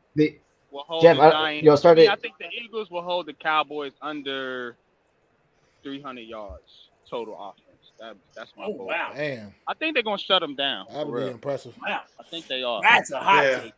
That one's a hot take. They ain't gonna, they That's shut them down. steaming hot. That You know would what? be impressive. I know one thing. That one happens, y'all better put that one on friggin' a short for YouTube because that You know one's what? I'm thinking about a different one. I'm gonna go with a different Ooh, one. so Elmai says so. I think Quez Watkins is gonna have. He'll have a good- he'll have a game, but Okay. I got one. He's I'm nice. changing mine because Jeff took that. So You're welcome. Dallas Goedert, first game back, 100 yards and 2 touchdowns. Okay. I hope so. Dallas is going to win in Dallas, playing Dallas. It's going to beat Dallas in Dallas. Wait, NYG, what did you say? I said I heard Goddard does go off because I got him on my fantasy team. Well, There that's you how I go. feel So about do I. Devontae Smith, sir. Oh my God. That's how That's I feel harder about than it- Devontae oh, my Smith. He needs to Lord. do something. Pause. 1738 sports, really, bro? And I got the That's Eagle harder than a defense too, Jewish so let's Lizzie on a go. summer Yeah, day. let's do it. Oh, yes. Eagle defense and Devontae Smith. I need all of that to be nice tomorrow. Awesome. Goddard. I need to eat. Okay. What's Yo, the third upset game? tomorrow. It's the Raiders and the Steelers, right? Oh God. We really have Steelers to hot take take that the one. Raiders. that game, brother. Steelers are going to win that game because of the guy that just passed away 2 days ago. Yeah, I agree. I think Yeah. the Steelers can win that game. It'll be an emotional stadium. And I got an upset from my picks video tomorrow. New England beats Cincinnati in New England to keep their wild card spot alive. Well, yeah, Cincinnati clinch. So Oh. I can see see that. it. I can mean, see it. if anybody That is could maybe true. go, if anybody could find a way, it's Bill Belichick and Bill Billy Belichick. Belichick. Yeah, Billy Belichick. Wishing he could. Wish we could talk You about mean, the NFL. Jeff, Bill you mean Belichick. Jeff, you mean discount double chuck? Yeah, well, speaking of Mr. Discount Double Check, how you feeling over there in Green Bay, Mr. Aaron Rodgers? Huh? How you feeling, Aaron? How you feeling this year, Aaron? It's going really well for you this year, huh? Well, He's how's gonna get Devontae it Adams in done, Raiders? I mean, he got over 1,000. No, this is the reason why I think the Raiders are going to lose, because they'll find a way to go up early. The Raiders fans will get cocky. They'll get happy. No offense, Raphael. The Raiders fans will get And they're gonna happy find- and everything, thinking they're going to find a way to win this game. And then the Steelers will start marching back as the fourth quarter gets around. The game will be tied. And then the Raiders will do something stupid like Raiders like, or Josh McDaniels will do something to cost his team, and the Steelers will end up winning with a touchdown. Kenny Pickett. Hey, This is my hot take for this one. Kenny Pickett, 3 touchdowns, 300+ yards, no interceptions. I'm gonna They give got you the a Raiders. hot take for the Steelers for the rest of this season. Not just this game. I think they win this game, but I think Mike Tomlin keeps his winning streak intact, and they go and they reel off 3 in a row and finish 9-8. Yeah. Mike Oh, Tomlin yeah. has never had a losing season in his career. I love Tomlin. See, Rob. He's my favorite head coach. Not Yeah. named Brian Dable. Mike Tomlin is my favorite head coach. That dude is the epitome of what you want from your head coach. Not Nick Sirianni. No, I don't feel like planting flowers. Nah. I got another prediction. Jeff, I got one more Rock David prediction. Kickers. All right, go ahead, Miz. The New York Giants. I don't know if this happened in the NFL history before. It might have. The New York Giants will have 2 ties. In the next 2 games after this one, they're going to have another tie. Say that, man. Oh, Please don't say that. No. Please don't say that. No. Oh, no. I'm going my to the game prediction. against the Why Colts. would you put that on us, man? Why would you put that on us? Please don't say that. I'm going to the game against the Colts. Please don't say that. I'm giving you my prediction. If I'm right, you come on and say this guy Miz is a fearless forecaster. Yeah. Can you imagine if it happens on the last home game of the season for the Giants? I'll be Oh, this is there. the way we're going to send our fans home happy for the winter. We're going to tie the Indianapolis Colts. Jeff, No, I don't Jeff? think they will tie the Colts. Yes, Alex? I saw one tied this year for I the think they will Giants. beat I the don't see Colts, the need. I don't want to especially see if they another. lose tomorrow. You was at that game Oh, too? yeah. The Eagles The Washington would game? have clinched. Well, no, the Eagles would have clinched already, so they might rest a lot of players, and they'll end up in a 13-13 tie. Oh I can my see. lord! No way. No way. Wait, Mac, you were at that game with Alex and Mac. You guys were at that game? No, I wasn't at that game. I wasn't at the Washington game, no. Oh my lord! The only thing I remember is friggin' Richie James and Saquon Barkley running into each other, trying to run a play, and then we went backwards on offense. And Mr. John Wait. flexes a lot, idiotic Feliciano, costing us a 15-yard penalty. Missed the third Yeah. alternate in the Pro Bowl. Wait. There still got to be more to that, though. He must have said something. He must have had to say something. Yeah, Hold on. somebody dated him, you know that. Hold on. Raphael, do you have a hot take for your Raiders? Do you have a hot take for your Raiders and the Steelers? Yeah, Just great. coach his ass. That's not a hot take. That's just hot take. That's his hot take. The coach's ass. Say it. That's not a hot take. Yes, it is. Yes, it is a hot take. It is ass. I know he is, but everyone should know that. Do you think they move on from McDaniel, Raphael? You think they move on from him after the season? There's a little breaking But news. they're not worried about the cold weather. They're not ready about it. But I will say it. If they start to weak, yeah, I'm gonna think it's gonna be a tie. It's gonna be a tie. No, I mean like Raiders versus Steelers in overtime. MRG was asking, do you think if Josh McDaniels is going to make it through the rest of the season, or does he think he's going to get fired after the season? Then Miz says he has some breaking news. He's gonna fire after. He's gonna fire after the season. He's gonna fire it. Oh, that'd be the best thing for you, Oh, Miz. it's What's the not. breaking news? Nah, it's nothing real. I mean, Adam Schefter reported that there's an indication Miles Austin bet on sports. They can't prove that he bet on NFL games, but he did bet on sports, which is a direct violation of NFL gambling policy. Miles Austin, the former Cowboys receiver. Who gives a shit? He's not even in the league. Yeah, Right? I mean, that's not. I mean, I can give two fucks about Miles Austin, but Calvin Ridley. Calvin Ridley. We were so. You know what would have been funny? We would have got Calvin Ridley. The deal was just about to be done, and then boom, we wouldn't even have AJ Brown. We would have got Calvin Ridley. Man, you know what was actually. You know what I remember Miles Austin the most for is when Tony Romo missed him wide open, streaking down the field that would have put us away back in 2011. And Tony Romo's I forgot about that one. Running down the I field, remember that. wide open, that would have put us away, and our playoffs, our Super Bowl run would have never happened, and Tony Romo overthrew him. Overthrew a wide and open shout to, Miles Austin. And Eli just drives us down the field, gets the game-winning touchdown. And Jeff, even Alex put in the private chat. So yeah, he's the wide receiver. That's the moves I got too. I didn't even know He's that. the Jets He's the wide receiver coach on the Jets. Well, that explains Yeah. enough right there. That's why. No, That explains gotta a break lot. out, Jeff. Thank you for having me. I wish you guys all blessed holidays. May your family be blessed and healthy. You too, Miz. And All right, Miz, take it I easy, don't know if you man. guys will be on Miz, tomorrow or something. Miz, enjoy that cold, that chilly 90-degree weather down there in Florida. It's gonna be breezy, No, right? it's gonna be 38 tomorrow, baby. I'm gonna wear my Giants winter hat. Mitz, next time you have to wear shorts and a Giants jersey, if you feel comfortable. Jeff, Have a good one, Miz. Thank you for coming on, bro, and happy holidays to you and Be your good. family. Enjoy Happy the holidays, games tomorrow. Miss. Have a Jeff, happy you wanna holidays. you Enjoy wanna the games Krabby Patty? tomorrow, and I'm sure I'll see some of you guys on tomorrow in some sort of streams. Jeff, No you doubt doing the about game? it. Yes, I will be doing the game. If my electricity doesn't get busted out because of this storm, I will be doing the game. Guess what? Big Pat opened up yesterday. What's that? A nice brand new blue Giants T-shirt. I mailed it to him for Christmas. He didn't expect. There you go. Because Pappy doing shows and he never got a Giant shirt on, so I said I gotta send this guy a Giant. Yeah. Really? Wow. That's true. That's true. I never knew that. Yeah, But Pat yo, I doesn't wish you have a one happy Giant holiday, shirts. and we will talk tomorrow. I'll pop in and out like I do during on an NFL Saturday or Sunday, whatever the hell. No doubt about it. Merry You're gonna have Christmas do it to you and live, happy 'cause you're gonna holidays, have to man. apologize that the Eagles whooped that Dallas Cowboys ass. Hey, yo, if it happens, you can bring it to me. I'm just giving you my honest prediction. I don't think it hurts the Eagles to lose the game, and that's why I pick it. But It really doesn't. It don't really matter.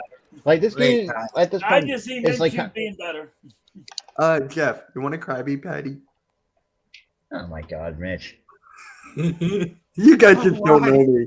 I'm sorry. Here, hold on. Okay. Really? I had to. Yeah, I had to because it was just at that point. I'll go for like another half an hour or so because we're going to be hitting the 6-hour mark, and it's actually been an incredible stream, and I appreciate you Yeah, guys. I This is like really the norm did. for me, so thank you guys for all hopping on with me. But we'll go for like another half an hour or so. Then I got to get something in my stomach because I don't want my electricity to pop out, and then I can't cook anything. So I got to be careful. Hold on. Yes. Have you ever heard about the Caribbean food that is in Christmas? Well, because here's a fun fact. When I was born in Barquisimeto, Venezuela, we just call tamales hallacas, which is like if you see tamales, there's a national version of hallacas. So if I'm hungry, so I can bring you one. I love it. I love myself some tamales, some empanadas, any of that kind of stuff. Some of Dude. my favorite foods. I Anytime. didn't know Miles Austin was a pollo. coach. I love myself some chicken and rice. Now I you're didn't know talking my Miles language. Austin was There a you coach. go. Yeah, I didn't know that Nobody know either. Miles Austin was a coach. No, I had no idea that he was the Like, He's a coach. coach of for the Jets. Jets. He must be doing a pretty good job because the Jet. Well, actually, no. Yes. Well, that's why he just got suspended in there. That's why it's being announced because he's a coach on the Jets. He's not going to get fired. You would they Suspended. fire him for something like that? No, they suspended him. Well, they probably got to do a full investigation before they just outright fire the guy. Yeah, they I can't don't just know. fire I don't him. get mad. That's They're true. in the That's a good union, point. right? Jeff, I think you should do this stream early from now on, not at night. Early. You should always do it this early. Honestly. I'm thinking about maybe trying to do it a little earlier. I mean, it's difficult because work schedules and everything. It's easier now because True. it's Christmas break. So it's easier to get everybody on. But yeah, maybe I'll do it next week too since it is New Year's. Yeah. Maybe I'll do it like a That's a good noon idea. before we head into 2023. Giants will hopefully be in the playoffs at that point. The Eagles, you guys will Yep. probably be the number one seed somehow because I think you're going to beat the Cowboys. And outside of that, and then we have like less than 100 days till baseball season. So Oh, it's gonna be great. Mac and I are excited for baseball season. Ready, We are baby. damn excited for baseball Ready. season. Wait, Carlos Mac, what's your Correa sitting at third base Mac for the is a New Mets York fan, Mets. bro. really? And He's a Mets fan. Let's go. yeah. See, I didn't know And- that. So that's and- No and- more and collapses. Alex No and more NY collapses. No, and Alex and NYG over here are hoping that the Yankees do something. It's not just Aaron Judge and that's it. Hey, But then again, You Jeff, guys Jeff, are doing good. I'll say this too. At least you're not the San Francisco Giants who's constantly get screwed. that you know is who they true. got? You know who they got? They got the Mets Mike scraps. They just Conforto. signed Michael Conforto. I might go. Yeah. Michael Conforto is a Met. So they pretty much traded away Aaron Judge and Carlos Correa for Michael For me- Conforto. for- Bravo, San Not Francisco. just that, they got- Bravo. No, Hey, so this is what their outfit's going to be looking like. They got Mike Yastrzemski right. They're probably going to have either Handiger in center or Michael Conforto in center, and you have Michael Conforto in the corner outfield. So that's what their outfit's going to be looking like. Their whole team is going to be trash. Their whole team is going I to don't be know if trash. anybody, and Jeff, I know you saw that Gabriel Moreno got traded for Dalton Varsho to Toronto. Yeah, I know Randy's probably celebrating that right now. Actually, Yeah, he just him- talked about it earlier in the chat. Yeah, because their outfits look like you got Springer in right, you're not Kumar in center, and then Varsho probably in center or in left. I'm sorry. So that's what their outfit. When it comes to anything the Yankees, I always go to Alex because Alex has like some of the funniest and best rants when like the Yankees do something stupid. Anytime the Yankees are like, you know, they lose a bad game or it's like they do something stupid, I'm like, I gotta go check out Alex's channel because I know it's gonna be funny. And not just that, or the players say, well, let's be real, heading up bad contracts. Jacoby Ellsbury, doesn't anybody remember that contract? How bad that was? You're just Oh, bringing more good pain God. onto his face. You're just bringing more pain on NYG and Alex's face because they still got 2 bad contracts on their team. Actually, 3. Brother, the Wait, Mets no, are still 4. paying Bobby Bonilla. That's true. That's Yo, we are still Yo, paying this is Bobby the last Bonilla. year. This is the last year for him, right? Being paid. No, even it's know up to if it is. 2035. Yeah, we still Oh got my him for God. another 13 years. Another 13 my years, Lord. Bobby Bonilla Day, baby. Love that He Bobby is the Bonilla smartest man Day. in the world. Hey, Jeff. And what I'll say this too. You know, it's not like you're like the Cincinnati Reds who still got to pay Ken Griffey Jr. after his retirement, and same with the Baltimore Orioles. So pretty much they're following in the Mets' footsteps. That's a good point. Well, Alex, I got a question for you, Alex. What are the Yankees planning on doing in the rest of this offseason? I heard they've been connected to Brian Reynolds. Are they planning on making another outfield move after they just lost Benintendi? Like, what are the Yankees planning on doing? I know we've been talking football the whole time, but what the hell? Let's talk baseball now, too. Well, I'll make this as my parting question. So basically, obviously, they also got Carlos Rodon, which I'm pretty happy about. But I originally, I forget who I wanted originally in left field. I wanted Benintendi. I was a little scared about signing him long term because you really don't do that with his type of caliber player. Goes to the White Sox for 5 years. it's actually a pretty good contract. It's like $15 million a year. So, the left field market's thinning up, and now obviously Jay's got Varsho, which going too, isn't he? Conforto, yeah, he went to the Giants. So I'm just hoping now they either get Jake McCarthy from Arizona or Brian Reynolds from Pittsburgh, and then trade away Josh Donaldson and Hicks's contracts, because you didn't even mention you traded away James McCann. Yeah, that was a thank God. That was a happy present as well. And it's going to be funny that he's going to be Adley Rutsch's backup. Yeah. Exactly. So good luck with that, Baltimore. Yeah. So, I mean, as far as that goes, just trade those 2 bad contracts, get a left fielder, and then, I think they're fine from there. But I'm going to get off, maybe get a drink or something. Jeff, I appreciate you having me on once again. Anytime, Alex. Shouts to all the people on the panel who came into the panel. I'll definitely come in and out of your stream tomorrow. We got to link up sometime too, Alex. I know we've tried to put something together, but I got to do a link up with you, your brother, and I know your brother's probably still in jet rehab right now, and Donald. I mean, we'll link up and we'll try to do something. I feel so bad for your brother. Doesn't your brother know better? Doesn't he read the Jets history to know the pain that he's putting himself through as a Jet fan? He should know better.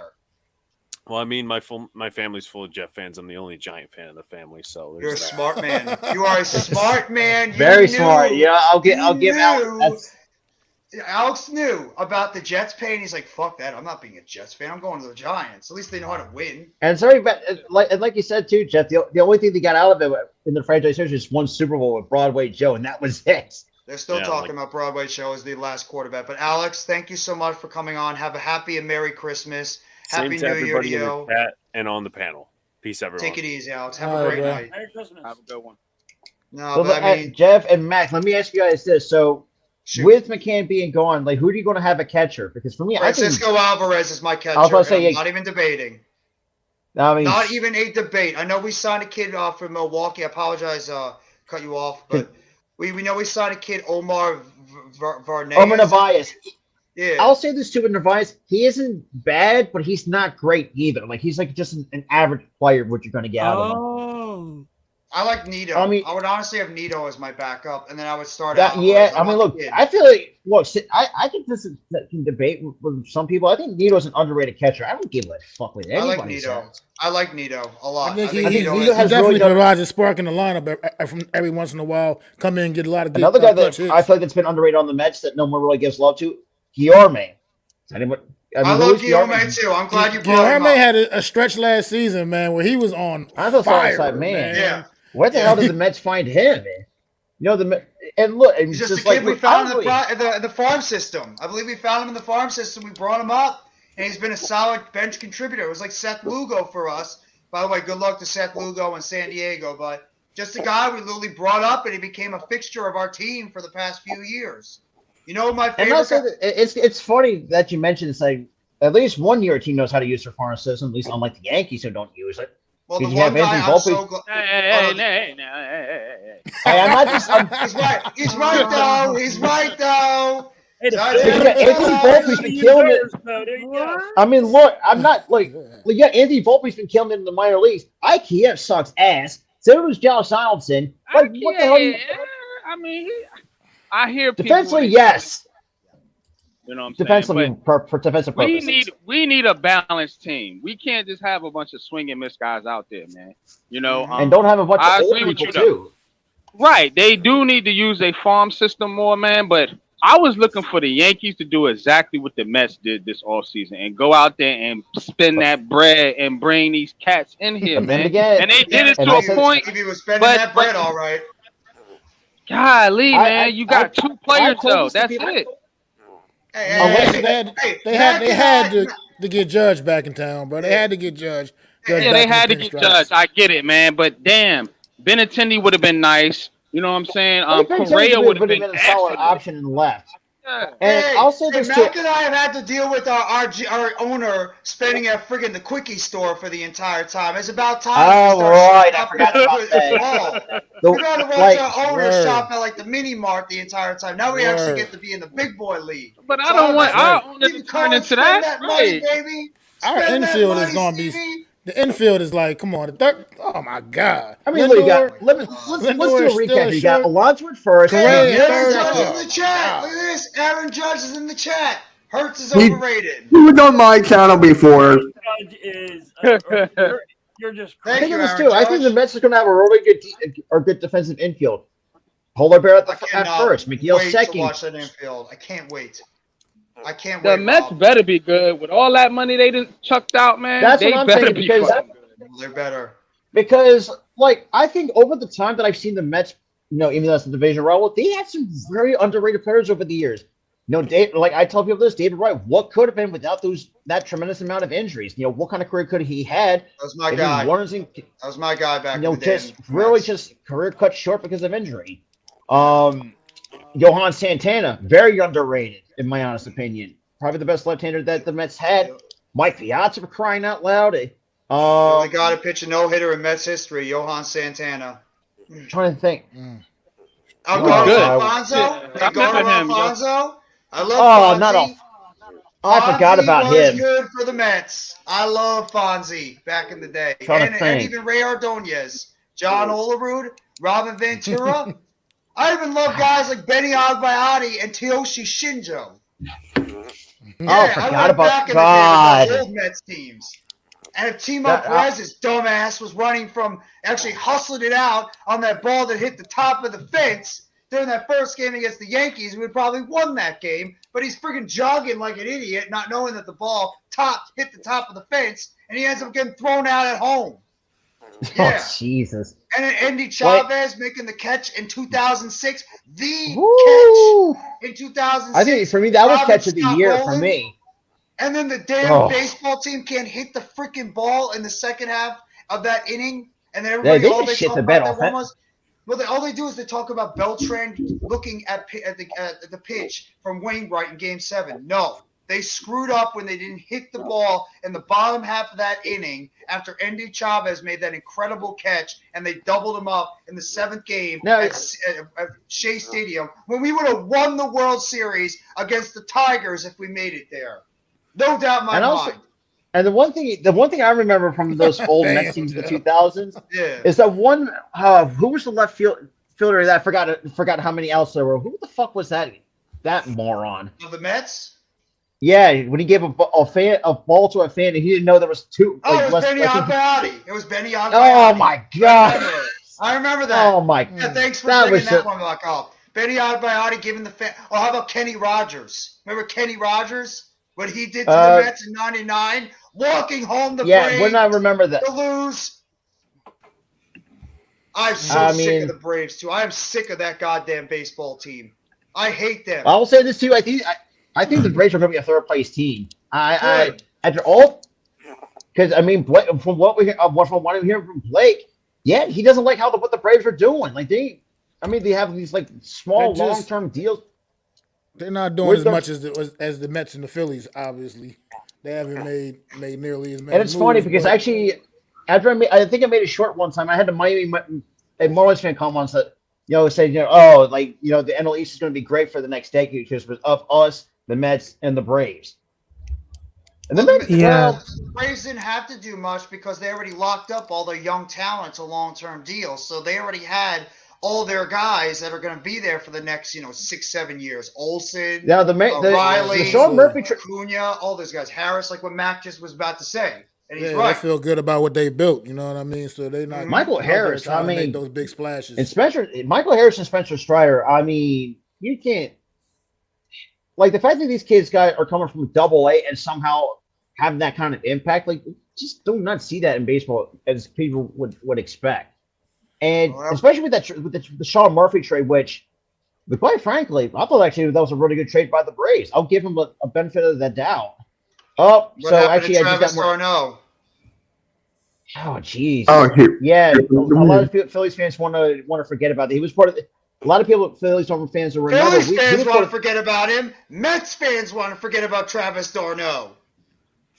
Before I was going to get to that, it's he was part of that Roy Halladay trade that we sent him to Toronto for Roy Halladay in 2010. Actually, he was in our single A system. So that's why we got. And then we traded him for R.A. Dickey and with Syndergaard. All right, How we Dixie saw that. knuckleballer. Oh, Yeah. oh, okay. Former Cy Young pitcher. Loved it. But besides that, I think so. Yeah, so they're suspending. I just got some NFL news that the NFL is suspending Miles Austin for a year because of his gambling violation. Oh, you read the game? Good. Here, all right. Good. I mean, if you're going to suspend Calvin Ridley for a year, then you might as well, even Yeah, though he's not an active player. It's fair. It's fair. No, but the Mets are going to be one of those teams next year that have got to be able to put it together. I mean, their lineup looks a hell of a lot better now when you got Correa, you got Lindor, and they better re-sign Pete Alonso and Jeff McNeil soon, too. Those guys are going to be the next two guys that Stevie Cohen shells that money out to and keep those guys in Queens. You already did with Brandon Nimmo. Thank God that guy was re-signed because he's one of those guys you were talking about before, Rob. You don't want to lose a home guy that they kept You can't around lose for the that. long term. And that's why I was so happy when they brought back Nimmo. Because like we talk about the I Giants, was bring back your own guys that come through the system. Because he's an underrated one, of the underrated leadoff man in the league. If you ask me, anyway, man, Nimmo is absolutely. He's phenomenal. And the fact that where do he come from? Like Wyoming, that has no baseball program, and the fact he becomes like one of the it comes out of like a small town and becomes like a big star with the New York Mets. Like, well, he's not a big star. He's a good center fielder. He just does the job. Star in his own right because I think he's still. I mean, the dude's just an on base machine. Wait, I was gonna say he gets on base, and he makes pitchers work. He makes pitchers work at that man. That is true. And he's good at center field too. He's improved his center field defense over the past year or so. He's stabilized that outfield. And at some point, he's got to be at least. Yeah, I wanted Nimmo, man, on the Yankees, man. Well, you can have. You can. You got to have Aaron Hicks. Yeah, man, fuck Aaron Why? Hicks, Oh, man. Like, for real, man. No disrespect, man, but man, that dude is washed, bro. Field. He's washed, man. Number 55. I mean, the worst moment for Aaron Hicks is when he did not chase after sight. Oh, when I watched this, like, oh, dude, I want to go right down to the Bronx and smack the shit out of him. I got a legit question for NYG. Yeah. Who's worse? Who's worse? Jacoby Ellsbury or Aaron Hicks? That's a legit question. I gotta go with Ellsbury. I gotta go with Ellsbury. Ellsbury worse. That was very good. Go with Ellsbury for 100, Jeffy. Yeah, he was terrible, man. Like, come on now, you know what I'm saying? Hicks. I mean, he's done a little something for us. You know what I'm saying? He just got bad as of recent, man. We got nothing out of Ellsbury. Ellsbury was the Kenny Galladay of the Yankees. Just to put it lightly, Ellsbury is the Kenny Galladay of the Yankees. Yeah, that's true. I think this also sends the fact when he left Boston, he hasn't been the same since he left Boston because Jacoby Ellsbury had really great memory moments as a Boston Red Sox. I think we can all agree that across the board. It's just like when teams. I'm sorry. Finish your statement, Rob. My fault. Well, it's just like I always said this too. Like if we seen a player like Jacoby Ellsbury or whoever was a big star in like say Boston, Philadelphia, whatever, and go to teams, sometimes it might work out. But we saw most of the time it does not work out. And unfortunately, we had to see that, and Yankees fans unfortunately had to deal with that. It was like, ugh. By the way, tonight, Brooklyn Nets, take care of business against the goddamn Milwaukee Bucks. Take care of business against the Milwaukee Bucks. Oh my God! I wish I could. I would love to call that game. That's the team I want to call the game so bad against. And I got Boston coming up. I got Nets, Boston Celtics coming up in the future that I'm calling, and I cannot wait for that matchup. I got Venom for the Boston Celtics. I got a couple things, Jeff. Who was right on the Pick and Roll podcast? You all picked the Bucks. I was the only one who picked the Cavs. Yeah, and I also picked the Knicks to win, and the Raptors ended up beating them. Randy picked them, and he was right. And here's something. Sixers and Nets, you and I can't wait. Yeah, we're going to kick your ass. Oh, no, you're not. Yes, we're going to kick your ass. We're going to kick your ass. Ben Simmons is going to be scared to run away.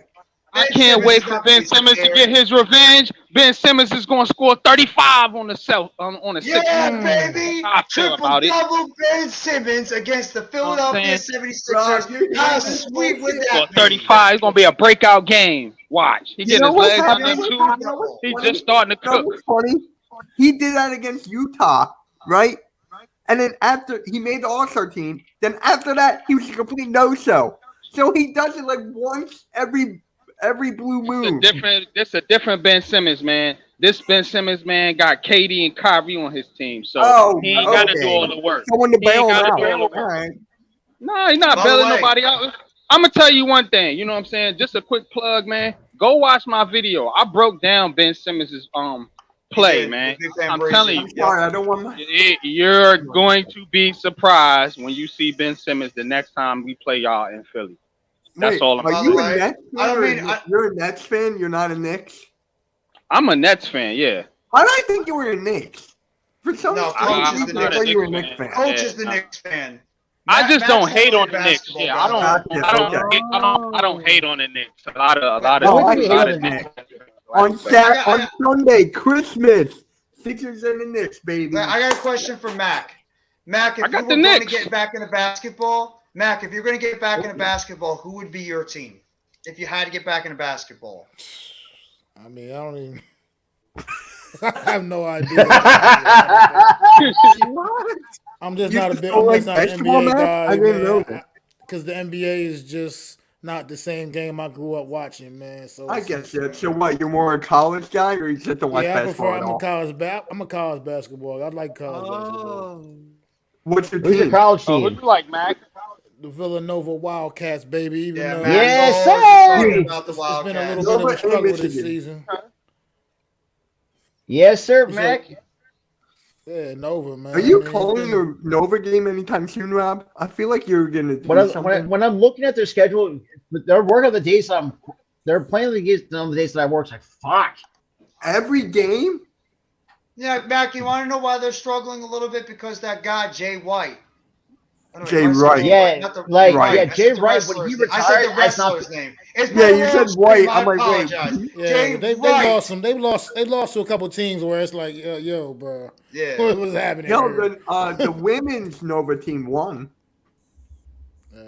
They won something. I know they won something. I mean, I'll say that. Hey, shit! At least I get to watch this. Thank God, at least I'm going to be doing more money. I'm going to do the Monday Night Football game this week. Oh, wait, who's playing? Colts and Chargers. Oh God! At least the scoring output's a lot. Hey, shit! I had to sit through the fucking Jaguars and the fucking Jets game. Like, what do you expect? Why would you do that? Coach Dante left. Yeah, why torture yourself? Why would you do that? I was thinking about streaming the game, but I'm like, I had better sense than that. Thank God I made that decision after watching that mess. Thank you, Jeff, because I would have had to make you that thumbnail. No, that was painful. Well, that too. I wasn't with you, but I'm like, dude, that's good. That's just like, you might as well just pull my fingernails off my goddamn hand. You might as well give me pull my teeth out watching that football game. I would have been napping on here on my chair.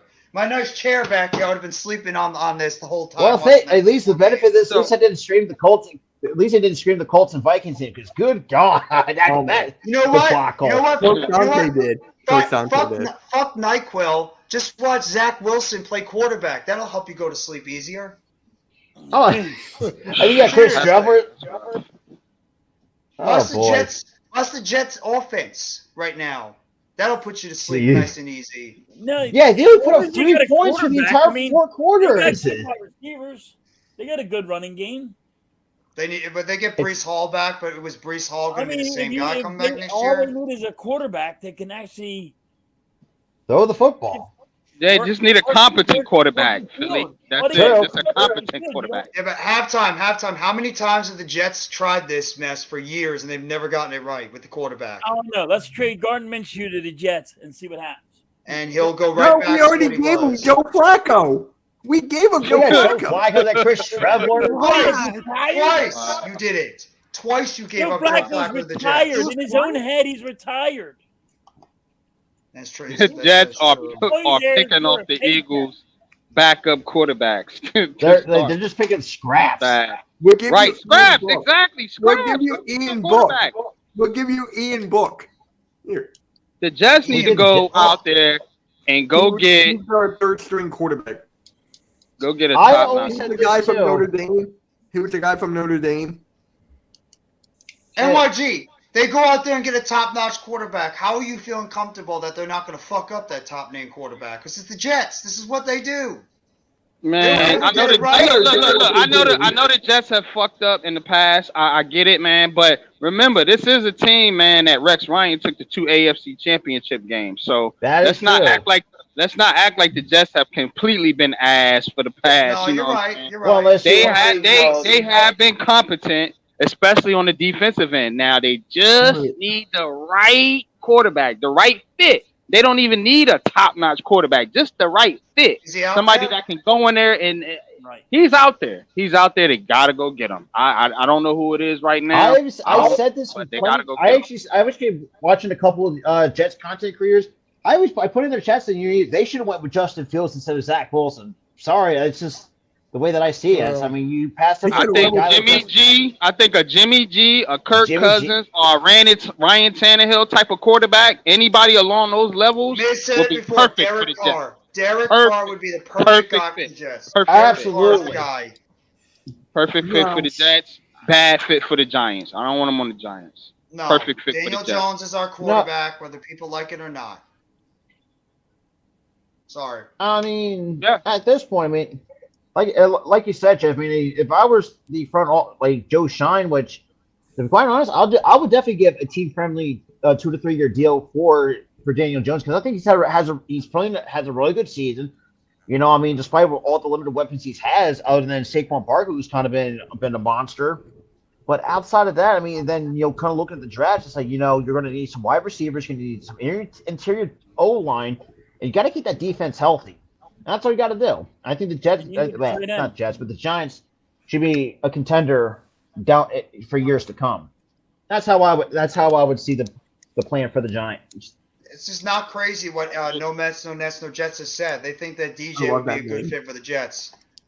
I could see it. I don't agree. I don't agree. I think the Jets need a quarterback that basically can just steer the ship. You know what I'm saying? Basically, Daniel Jones is a developing quarterback. You put Daniel Jones in another system, he's going to lose all his progression and go right back to where, he was, a couple years ago. Right. Exactly. So Daniel Jones is the type of quarterback that needs to be in a system to build on. You know what I'm saying? Him going in and out of systems, he's never going to develop. So I think he's a bad fit for the Jets.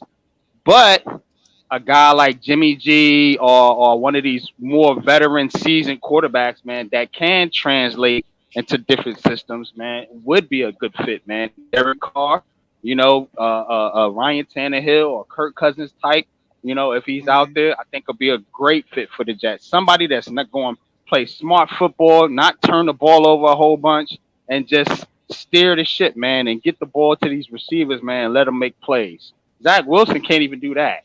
You know what I mean? So, that's what the Jets need. I could throw another name out there just for shits and giggles. How about Baker Mayfield next year, man? I mean, he's been a quarterback in the past. He's been a quarterback in the past that's proven with good weapons around him, he can still make some things happen. You know what I mean? Cleveland became respectable while he was a quarterback. So I mean, he's kind of been moving around now. I said this many times too, that Baker Mayfield, look, see what you want about him. He's not a terrible quarterback by any stretch of the imagination. When you have the right pieces around him, he could be good. Like, he could be at least average. That's what I'm getting at. Baker Mayfield arguably had a top 5 offense in Cleveland, man. I mean, he had Odell Beckham Jr. and Juice Landry. He had Nick Chubb and Kareem Hunt. He had a top 5 offensive line, and the Cats still couldn't get it done. You know what I'm saying? They got to the postseason. He got them to the postseason. Yeah, I guess. I mean, but they've damn, been through so many bad head coaches over the years. What's up, Raph?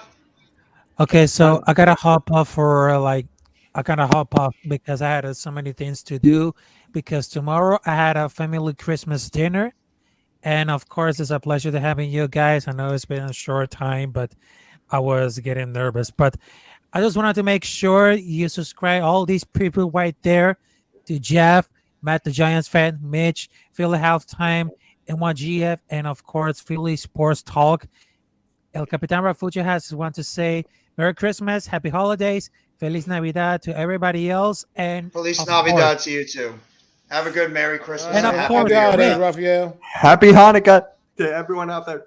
Yes. Mitch, Have I a good got one, Eagles Rafa. winning over Dallas, Let's go. and I got the Giants over Vikings. But Let's don't be go because I surprised. want the Giants to win. Oh, there you Don't go. We be need the surprised Giants to about What win. he it because said. I got the Giants winning. Yeah. That's right. But I Yeah. was He saying, knows. We'll be pulling for the Raiders, man. Hopefully Yes. they can shock yeah, us. and hopefully the Raiders make gonna some win over the Seattle, Yeah. over Yeah, but Steelers. just to like stop the pain for you guys, but Yeah, man. Have a good one, I'm gonna Raphael. close it out in a couple of minutes. So does anybody have their final thoughts? We're about to hit our 6-hour mark on the live stream. Seriously, thank you guys all for hopping on your 6-hour live stream doing this. So I mean, heart of the city status, man. with oh, the stream. we do this all the time. This is becoming a norm now, where we do these streams and they go about 6 hours.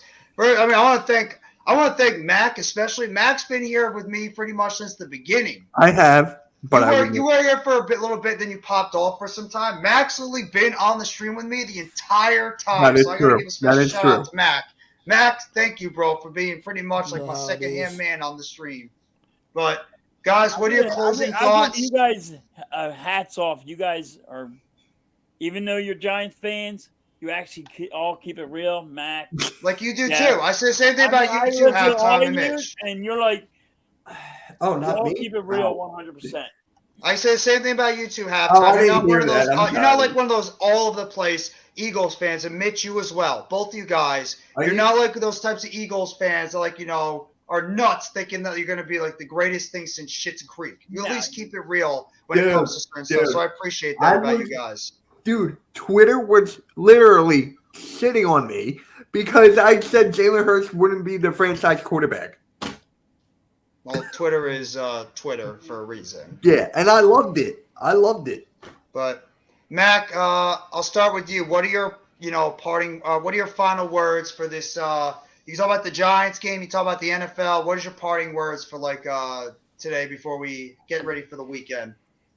Well, my parting words for the day are simply just want to say one more time, rest in peace to the late, great Franco Harris, man, the legend of the game. Thank you, Mr. His Halftime. number 32 will be retired on Sunday night in Pittsburgh at halftime during that game, man. And everybody's always remember that immaculate reception, man. It's one of the greatest plays in NFL history, man. And he was always just a great ambassador of the game. So NFL definitely lost just another huge piece of them this weekend. But he'll always be immortalized right there in Canton, Ohio, in the Hall of Fame. And all the great things played on all those great Steelers teams in the 70s. One of the first NFL dynasty, the Pittsburgh Steelers. So, and more, at least modern day dynasty anyway. So Pittsburgh, I mean, just rest in peace to Franco Harris, man. It was tough. He was one of my mom's favorite players, and she was a huge fan of his. So just NFL lost another great one, man. Right to the holidays. Happy holidays, everyone, though. Thank you, Mac. And absolutely right on about Franco Harris. It's actually the anniversary since the Immaculate Reception, too. So rest in peace 50 to years. Franco Harris, one of the greatest running backs out there, and always will remember for that play against the Los Angeles Raiders back in the day, I believe. All the way back in What happened to the 1972. Raiders? Oh, they were Oakland at the time. They were They were Oakland, Oakland, okay. man. My fault. Everything happens to the Raiders. Like what? Mitch, what are your closing parts? What are your closing words for this weekend? Okay. Kenny Galladay is going to be MVP. Okay, but seriously, it's going to be a fun day tomorrow. I can't wait to stream that game with you, Jeff. It's going to be fun. But, yeah, just can't wait for football. Sixers and Clippers in a half hour. Can't wait for that one. That one as well. And prayers out to Franco Harris, man. NYG? Man, appreciate you having me on, Jeff, man. You know how we do, man. Appreciate everybody on the panel. Mac the Giants fan, of course. That's my bro, man. Mitch, man, Philly halftime, man. Appreciate both of you guys, man. Even though you Eagles fans, man, I follow both of you guys and I respect both of you. Um, and man, just let's get it, man. Let's just be happy as Giants fans. You know, it's the holiday season. I don't necessarily celebrate the holidays, man, but you know, if you're in a joyous mood, man, be thankful for the Giants. You know what I'm saying? Because this team is good and we have something to actually celebrate, man. And even you Eagles fans, you know what I'm saying? Your team hasn't been great the past couple seasons, man. They're actually, you know, Super Bowl contenders, man. So just be happy with your team, man. Root for your team, man. And let's just let this thing play out and enjoy football, y'all, man. That's all I gotta say, man. Appreciate all y'all. Thank you, NYG. Perfect, beautiful words too. Philly halftime. Yeah, I just wanted to say hats off to Franco O'Hara.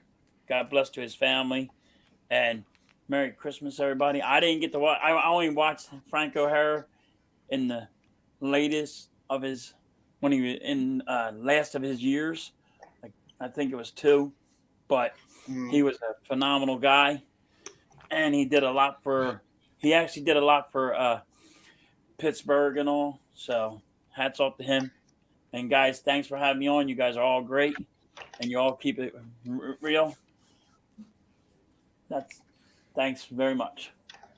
I appreciate it. And just to close it out, I want to say thank you to everybody that popped on the panel. This has honestly been one of my, if not my favorite live stream I've done since I've done the football chat. I've had 10 people on the panel with me, mixing and matching. So I want to say thank you all. Mac, Mitch, NYG, Philly halftime, Miz, Alex, Rob, Adam, Miz, Raph. I got to thank all you guys for popping on the live stream. We went like all over the map. Talking about the Jets, talking about the Giants, talking about the Eagles, the Cowboys. We went over some potential guys that should be Hall of Famers. We went to some baseball talk. We went to some basketball talk. We went all over the grid. And I want to say thank you all. Thank everybody in the chat, from Big Fridge to Alexander to Tudo to King Jers to No Mets, No Nets, No Jets, Normal Guy, Namar, everybody that popped into the chat. Karim, I can't forget about my guy Karim. Alex Rinaldi, can't forget about Rinaldi. Next Shift Randy, can't forget about him. Make sure you go give him a sub up. Big Fridge, can't forget about Big Fridge. I mean, Eric Seabrook, still not letting Matt go about that Giants stuff, but he's never going to let Matt go until the Giants are going to go out there 11-6. But either way, Seabrook, love you, bro. Thank you always for coming by the chat. And I just want to tell everybody, Merry Christmas, Happy Holidays, stay safe if you're on the East Coast, especially with the wind, the weather, and everything. Be careful if you're going to travel. I know it sounds like a PSA, like, PSA statement, but still, be smart if you're going to travel. Be safe.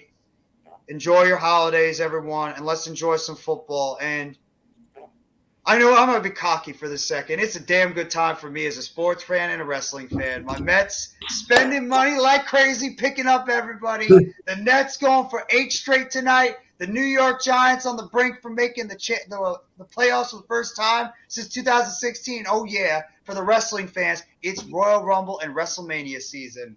God, it feels good to be a fan of all this stuff. But seriously, sure it does. And it feels good to be a Philadelphia Eagles fan. 13-1. And it's good to be a Phillies fan because you got the Phillies and you got the Eagles. Flyers one day will stop losing. I wish the Sixers. You wish they would. No, I wish the Sixers. You know what? I hope Doc Rivers gets like a 10-year extension with the Philadelphia 76ers. You know what's funny? He doesn't even need the money.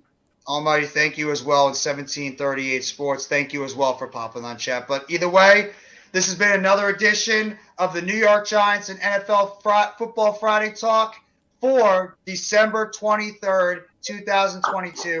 Thank you, everybody, for coming by the chat. Appreciate it. Happy holidays. Stay safe and enjoy your football tomorrow. And as always, Let's go, New York Football Giants. Together blue, everyone. Have a great rest of your Friday night. And